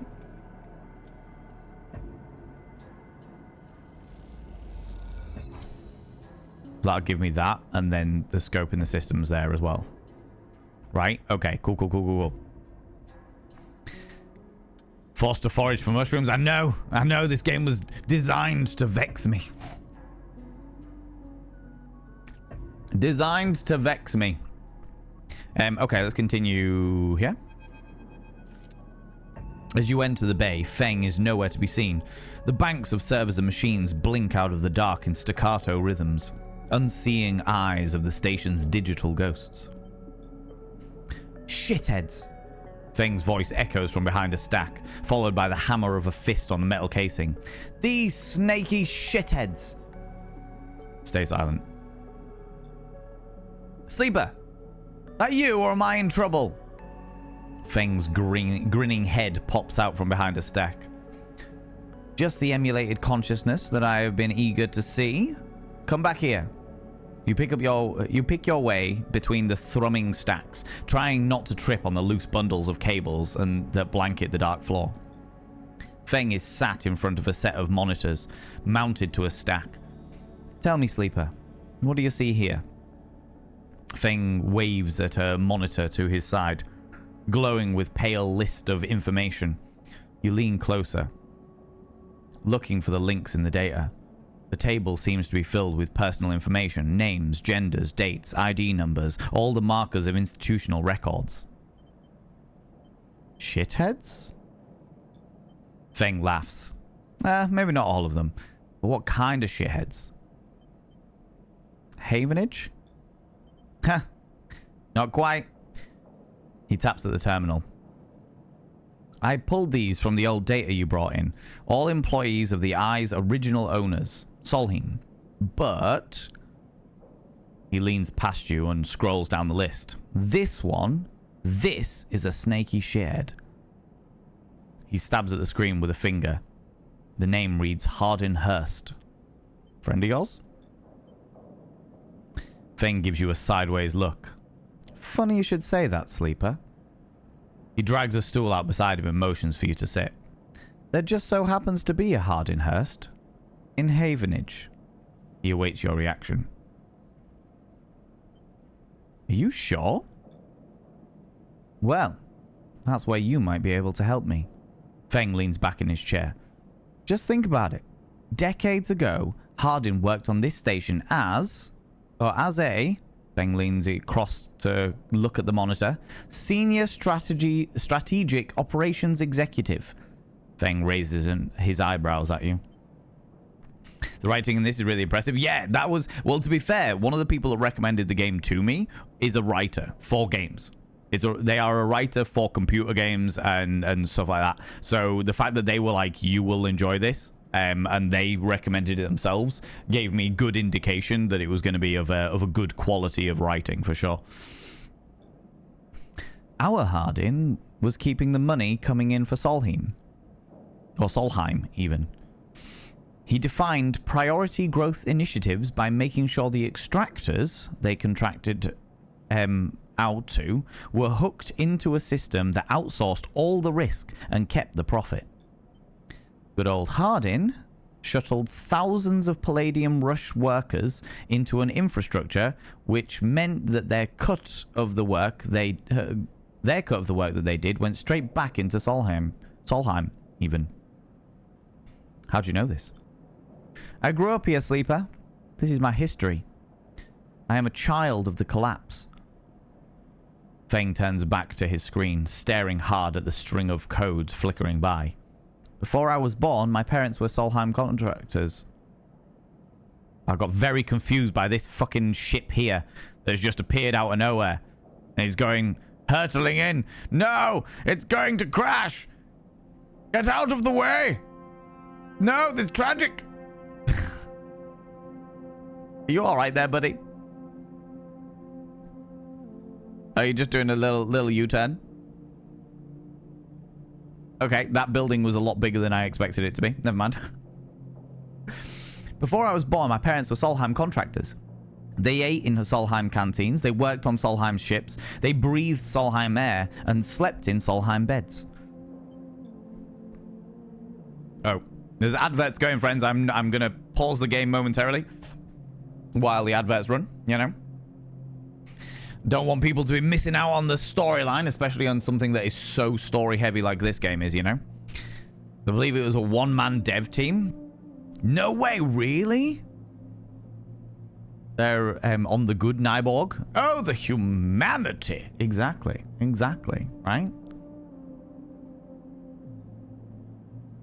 I have to say, I am thoroughly fucking enjoying this game. The writing is very immersive. It's really pulling me into the game as a whole. So I'm really, I'm having a good time. I'm having a good time with this. This was a good recommendation. I am a big fan, you know. The docking ship is on the Nyborg. Those who know. I am so confused. But don't explain it. Don't explain it. Don't tell me. I don't want to know. The less I know about the game, the happier I am as a human being. I thought you meant the company that the dev was called Nyborg. But yeah, no, it's really good. Really good writing. I like the art style as well. The art style is like, it reminds me of the old Cyberpunk games that we used to play. Like me and my friends. My friend was so dedicated to Cyberpunk 2077 that was it 2077? Or was it 2020? I think it was Cyberpunk 2020 back in the day, you know? And the rule book of Cyberpunk 2020 was awful. It was a terribly put together book. Everything was all over the place. There was no organization to it by any stretch of the imagination. And so he went onto the internet, found all of the rules, found all of the information, found all of the like all the extra rules and all of the equipment and stuff, and made himself a rule book that followed a logical order. It was like a big fuck off file of facts that he was like, right, I now have all of the rules, I know where everything is, they are all here in this order, this is where they are, and they all made sense. It was fucking excellent. A true dedication. Panda to my ego. Panda to it. Panda to it. Have you ever played a Shadowrun TTRPG? No. Shadowrun is the futuristic Dungeons and Dragons play, right? Thank you very much for the 100 panderings as well. I really appreciate that. But that's the futuristic one. Futuristic Dungeons and Dragons setting. Future magic. Yeah. The closest that I have got was when Adventure Tavern was running. A wonderful streamer who no longer streams anymore called Local Snack Preferences ran a D&D game set in an alternate 1980s, but it was like a Dungeons and Dragons world if that world got to the 1980s. But I haven't played Shadowrun. I have a feeling that at one stage I had the computer game. Was there a computer game? Am I just completely misremembering something? No worries, you take it easy, Alexandra. Appreciate you being here. How's it going? How's it going, Julian? Hello, you cheeky devil. Heavy metal is a color.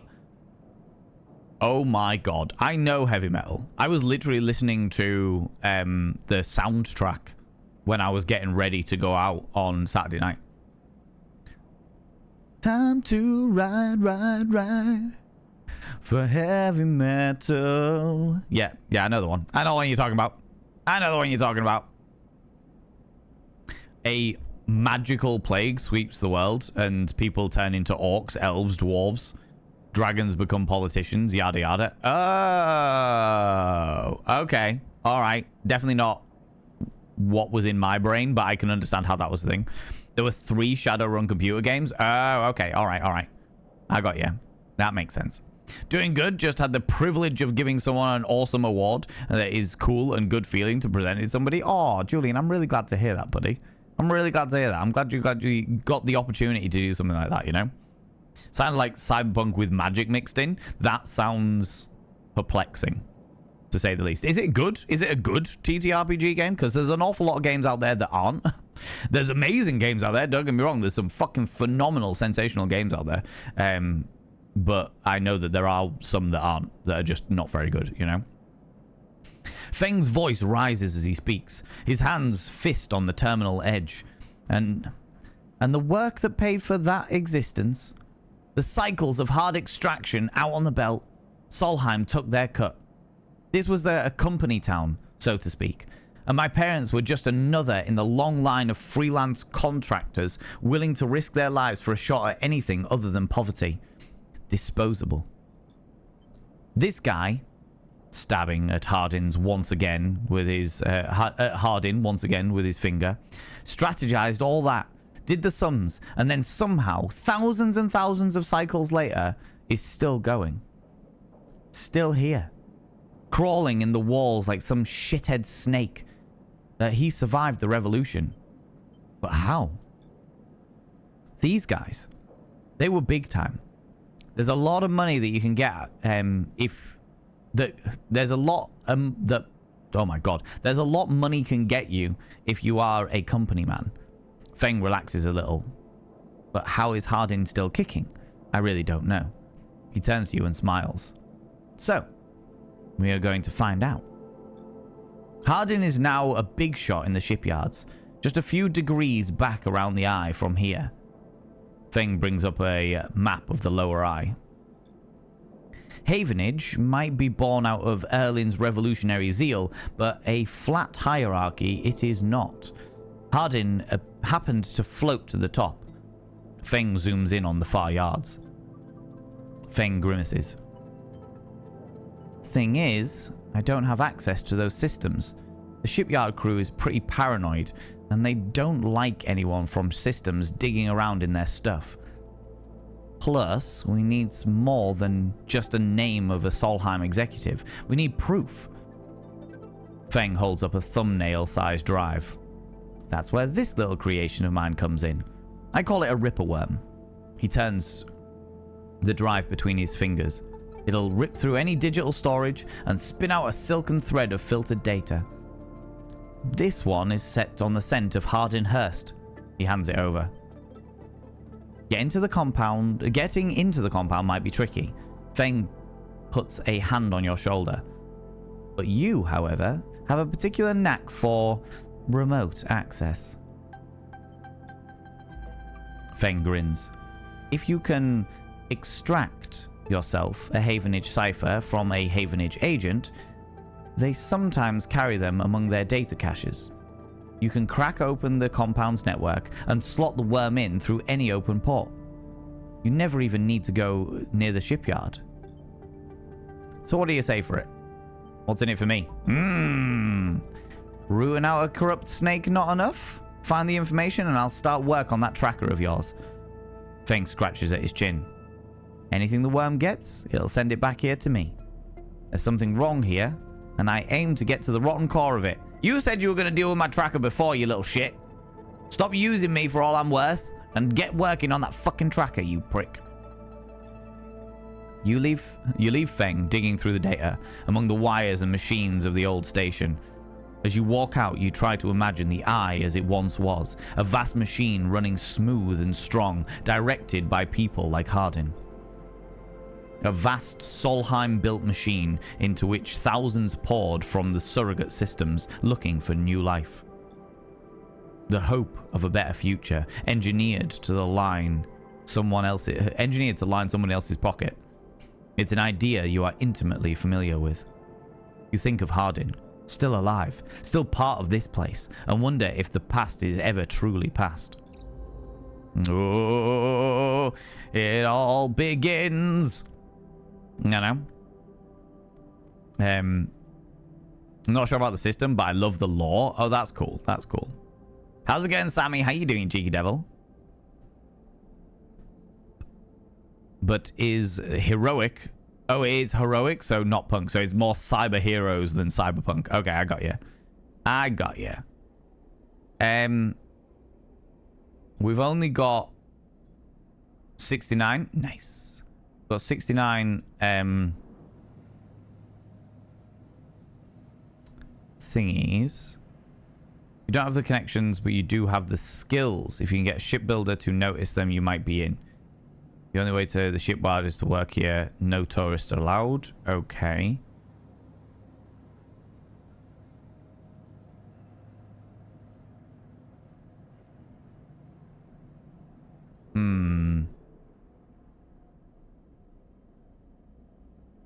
We've got 69 cryo. Do we continue doing this?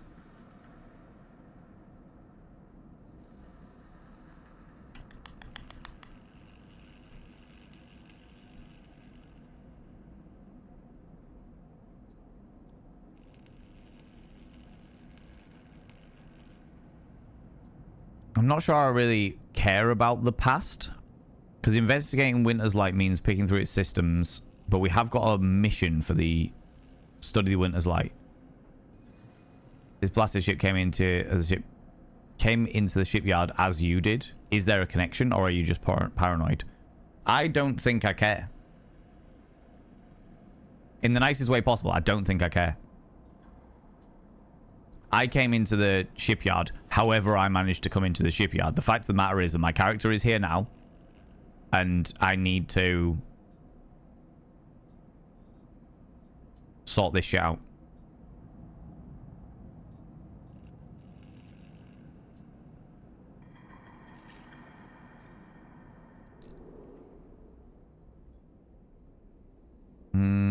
If we did play the exchange.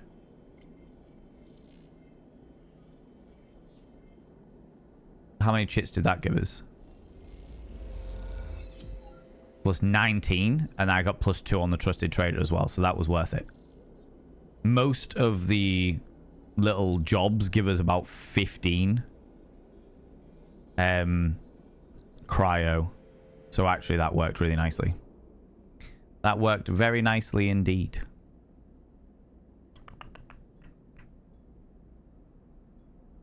That one wasn't worth it at all. Right, let's end the cycle.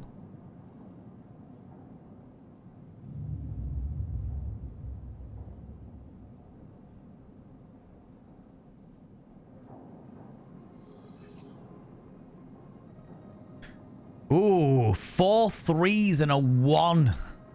That is less than ideal. That is less than ideal, and we have 4 stops before the hunted person gets here. 4 cycles before the hunted creature gets here. There's nothing in there yet. This one we can buy scrap from. Interesting.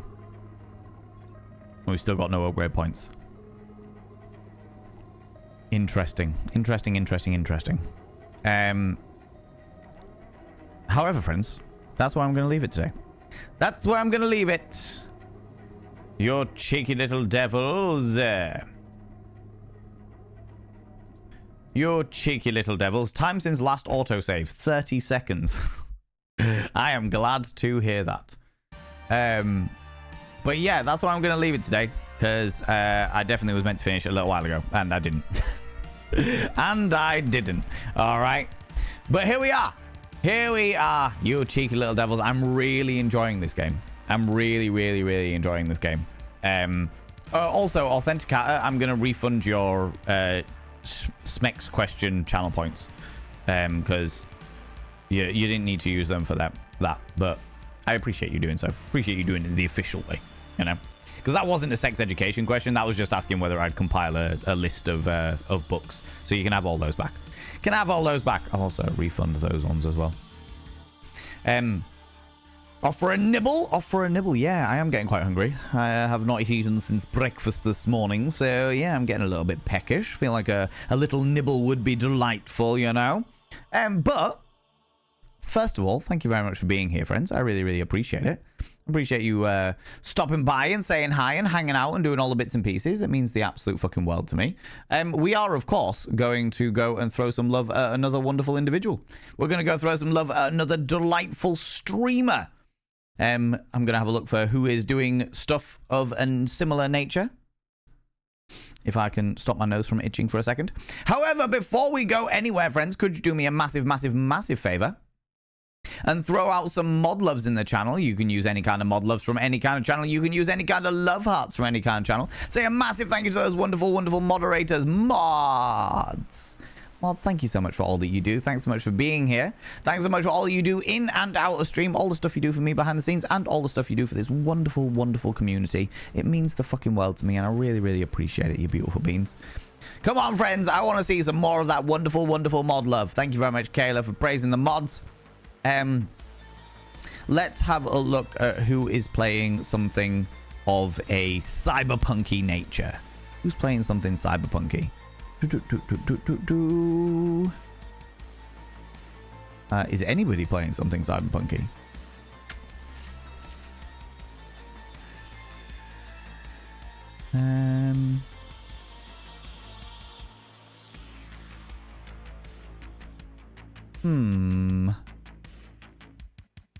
Come on, friends. I want to see more mod loves. more of these beautiful mod loves for the joys of do you know what? Let's go raid this person. We found some like mirror. Let's go raid this person. They raided us recently. So let's go throw them some love. Let's do that. Let's do that. Thank you very much, friends. Right, we're going to go raid somebody. If you can stick around for the raid, even if it's only like 5-10 minutes, just to go throw some love at another delightful individual, I would really, really appreciate it. Oh, how long have they been streaming? Okay, cool. Friends, if you are a subscriber, please copy and paste the first raid message. If you are not a subscriber, please copy and paste the second raid message. That's the first Bot of Vane raid message for subscribers. The second Bot of Vane raid message for non-subscribers. Bear with me 2 seconds, friends, because my systems are being problematic. Yeah, let's go see this beautiful being. All right, that's the first Bot of Vane raid message for subscribers. The second Bot of Vane raid message for non-subscribers. We are going to go raid somebody who raided us very, very recently. And they are glorious and wonderful, and we're going to throw them some love. And I would love it if you could all come along with us. We're going to go raid Francois. Oh, dear Francois. Not Francois, Francois. They are glorious and their community is really nice and fucking wonderful, so let's go throw them some love. Friends, if you're not in the raid up here, please click on the link down there, because I know that Twitch likes to leave people behind, so I'd really appreciate it if we could all go throw them some love together. That would be wonderful. They are playing American McGee's Alice, the original American McGee's Alice. They are a franchise streamer, so they will play from the first game right the way through to the most modern game of franchises that they are playing, and at the moment it is American McGee's Alice. This isn't Madness Returns. This is the other one. Friends, thanks so much for being here. Thanks so much for the raids, the subs, the gift subs, all the cheeky little bitties. Thank you so much for the donations. Thanks so much for the chaos. Thanks so much for all you chatters coming in and chatting with me. Thanks so much for you lurkers for lurking away and doing whatever it is with me in the background. And thanks so much for you VOD watchers, for all you beautiful people who have decided to check out this VOD after it has been live. If you are watching the VOD, I'd really appreciate it if you would consider pressing that subscribe button and giving that cheeky little thumbs up. It means the world to me and it helps me in the algorithms, all right? I'll be back tomorrow at 1 p.m. GMT, that's 1 p.m. British time, where we will be playing some more of Call of Cthulhu Dark Corners of the Earth, more tentacle glory, all right? I'm looking forward to it. I'm very much enjoying that game at the moment. So, yeah, we're good with games at the moment. Until then, you cheeky little devils, don't do anything I wouldn't do. Because if I wouldn't do it, it'll fucking kill you. I'll see you later. Bye-bye.